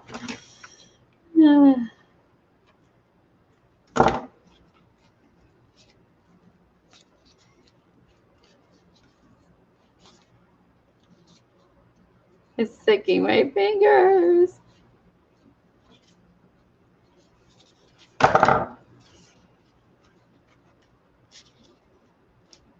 I hope everyone enjoyed the house tour, room tour, and we'll go back and watch the recording later if you missed it. And Cathy did a tour of her art room, and this maybe is actually sticking, so I'm going to leave that alone.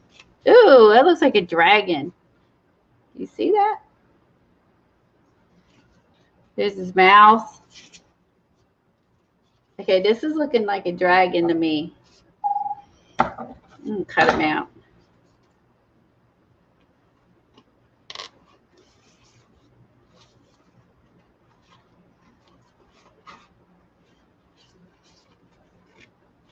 That's his tail.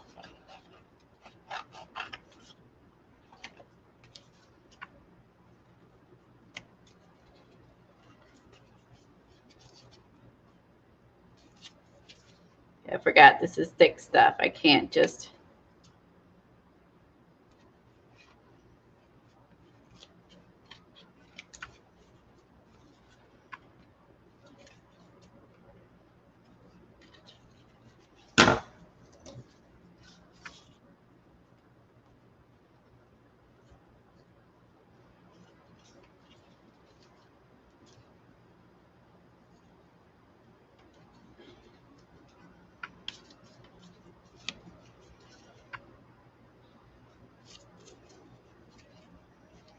It does look like a dragon, don't it?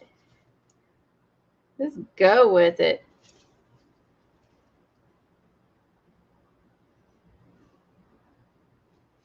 Hey, when you've made, may as well do something with it. Dee Dee would make it into a dragon. He's a dragon staring at his tail. There you go. And we have paper peels. And I have a face somewhere. Oh, maybe that was the back of the one paper. Hold on. I'm going to try some alcohol ink on this tape and see if we can lift it off. That was the other thing before I leave. Okay, let's use that's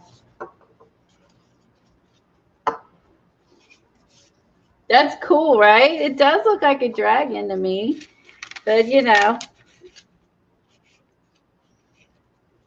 it's fun. What the heck? I messed it up anyway. It's like I'll use that for a dragon. Paper peels. What else we got? Let's have fun. Life's too short to get upset. It's only paper. I do think that the paper peel is going to be really fun.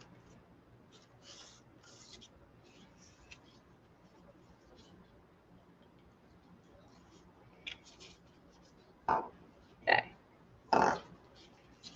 Yes, I'm using too much ink. This is where Eileen starts going, you're using too much. And I'm like, yeah, I am.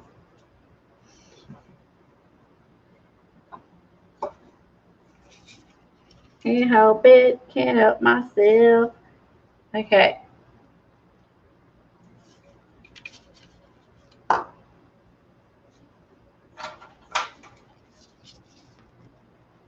Hey, a lot of these are stuck.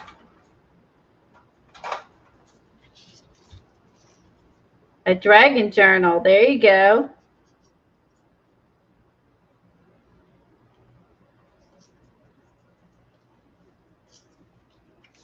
All right, so let's dry this. I think she dried it and then she did the lift.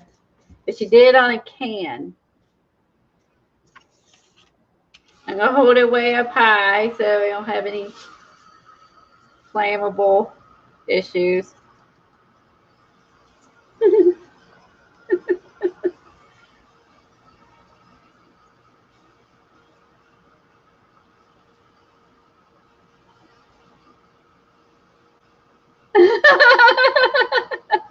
I'm stocking the alcohol ink company. Yep. That's why why I have no cares in the world.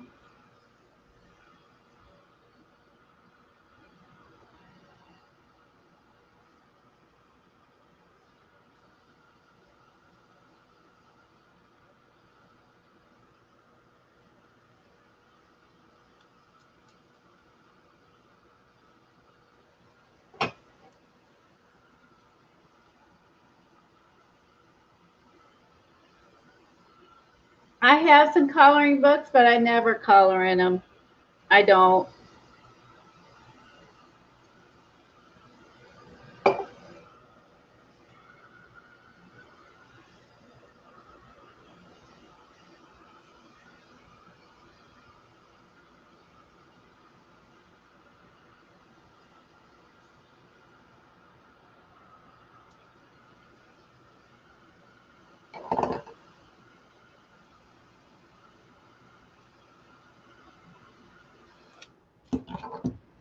Okay.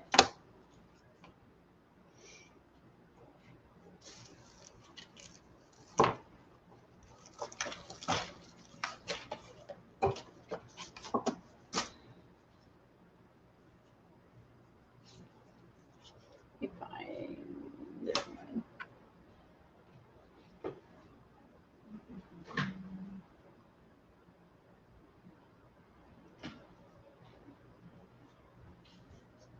Is he on there? He's too big.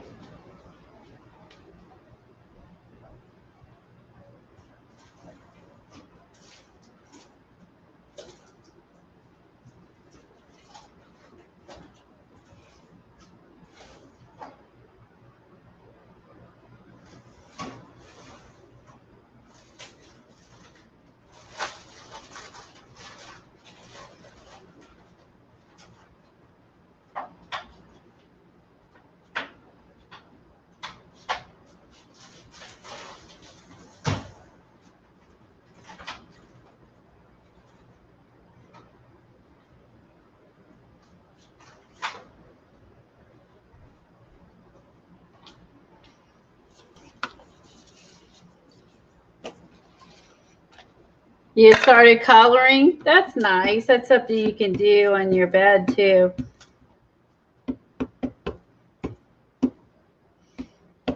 There are a lot of coloring book channels on YouTube, Kim, you can watch. There's a ton, and I'm sure you can find some. Besides Dee Dee, there's a lot of other people, some inspiring coloring book stuff. Ah! Okay, it's falling off. We're just going to put it down.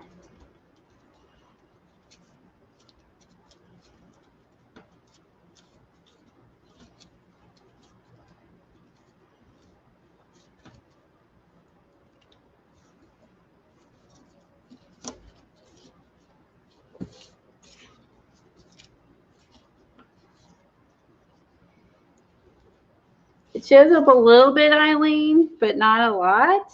Do you see that?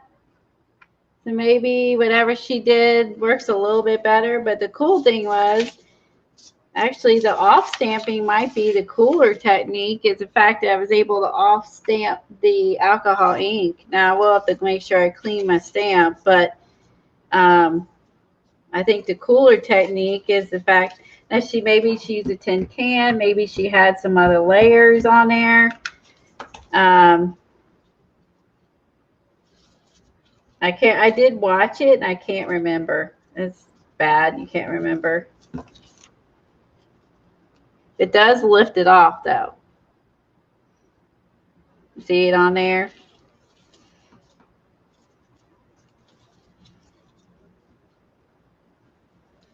So I think maybe the cooler thing is the fact that you can stamp again with it. I think I'm more excited about this than I am the actual piece of metal. I think the fact that I can grab this off of here to stamp with it, the alcohol inks, is way more fun. I'm going to try it again.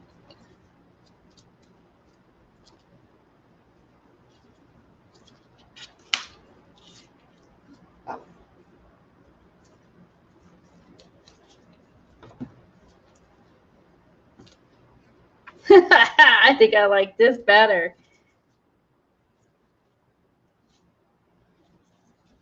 All right, it does lift off of here, but it's just a mess. Like, you can't see a feather, at least on the tape. Now, she used a can. At least as far as the tape goes, you can't see a feather. But look how cool that was. I like the off stamp from it. I like pulling the alcohol ink. This is a Tim Holtz stamp set. I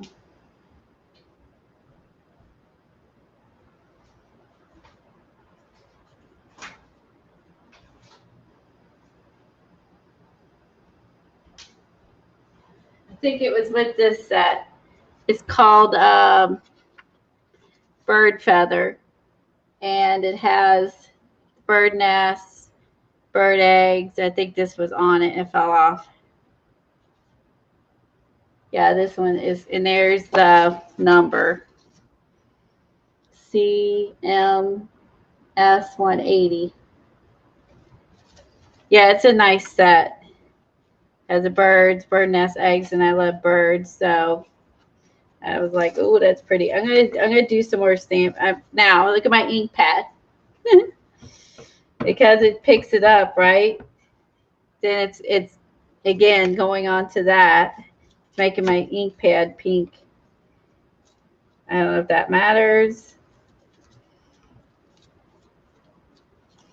but I think transferring the ink to restamp it, getting it almost has a watercolor effect. Honestly, I think I like the fact that it has a watercolor effect. So you could plan out your colors if you were doing a specific project.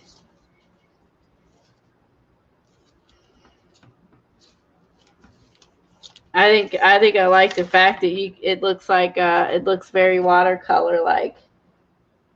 This is just cheap old computer paper. You can see alcohol ink is through. This is cheap old computer paper, but look how pretty that looks. It almost looks watercolored. So I think I like the stamping off of this foil and restamping it with your pad. Obviously, you're going when you're done, you're going to want to like wipe off your the alcohol off your stamp.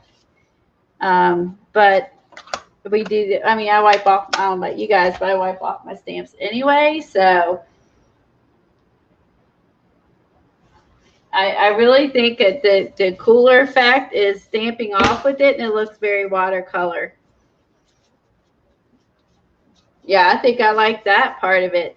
That was worth trying just to, I mean, I've had this and I never used this. So I like the idea of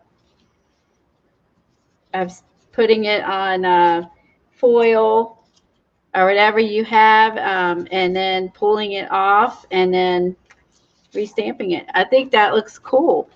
I mean, that looks like I watercolored it and that only took 2 seconds, right? So that was fun. I will be doing that technique a little bit more. I love the fact it looks watercolored. I like that.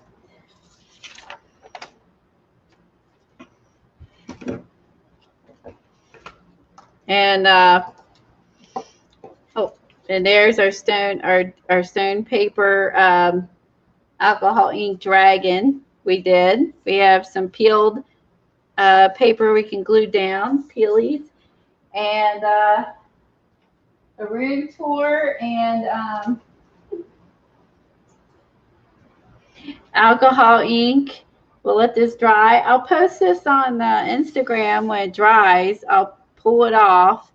We'll see if it comes off in one piece or if it comes off in like multiple pieces, or I'm not sure when I get done if I'm going to have to take like a knife to it to get it off of here and like cut it off, or if it's going to peel off or I have to cut it. I'm not even sure how it's even going to come off, but this is heavy. The stone paper is heavy with all this cream on here. So there's my fish, and my frog screw up. I'll put, that'll be fun. When I find a home for that, y'all are gonna laugh. You're gonna laugh. Why am I missing alcohol there? Hold on. Y'all are gonna laugh. Must have moved. Hold on. Keep going for the one I can't open.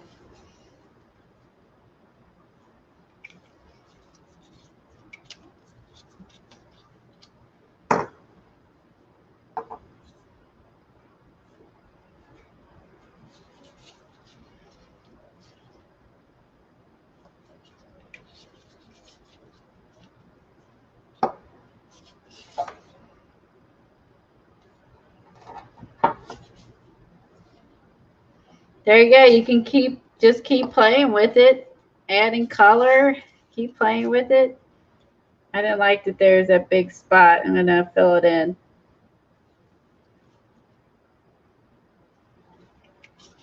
You can see it's been over there for a while, and I was still able to go back in and just add some alcohol ink to it and play with it. So if anyone works on the matte medium alcohol ink method or paper peels, let me know. I'm gonna get off of here. I'm hungry. I'll eat some lunch, get something to drink, clean up my ginormous mess.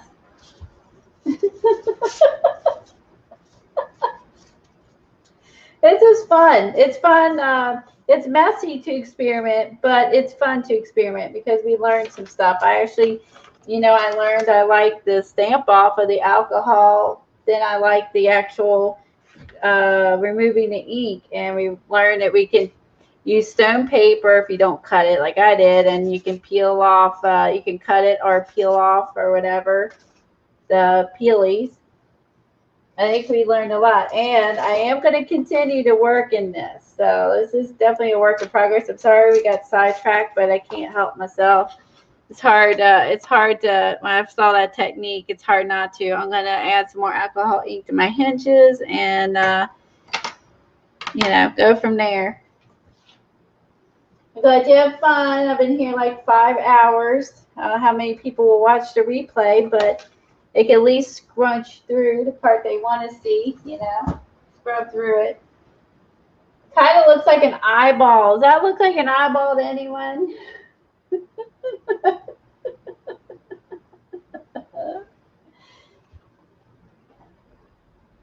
It was, Eileen. She said this was so much fun.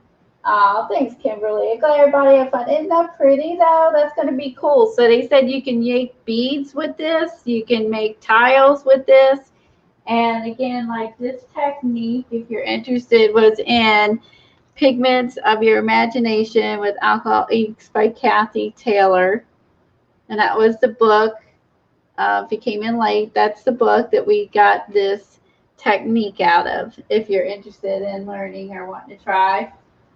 And I guess Tuesday, maybe we'll start the pockets for the tags on Tuesday on Cathy's channel.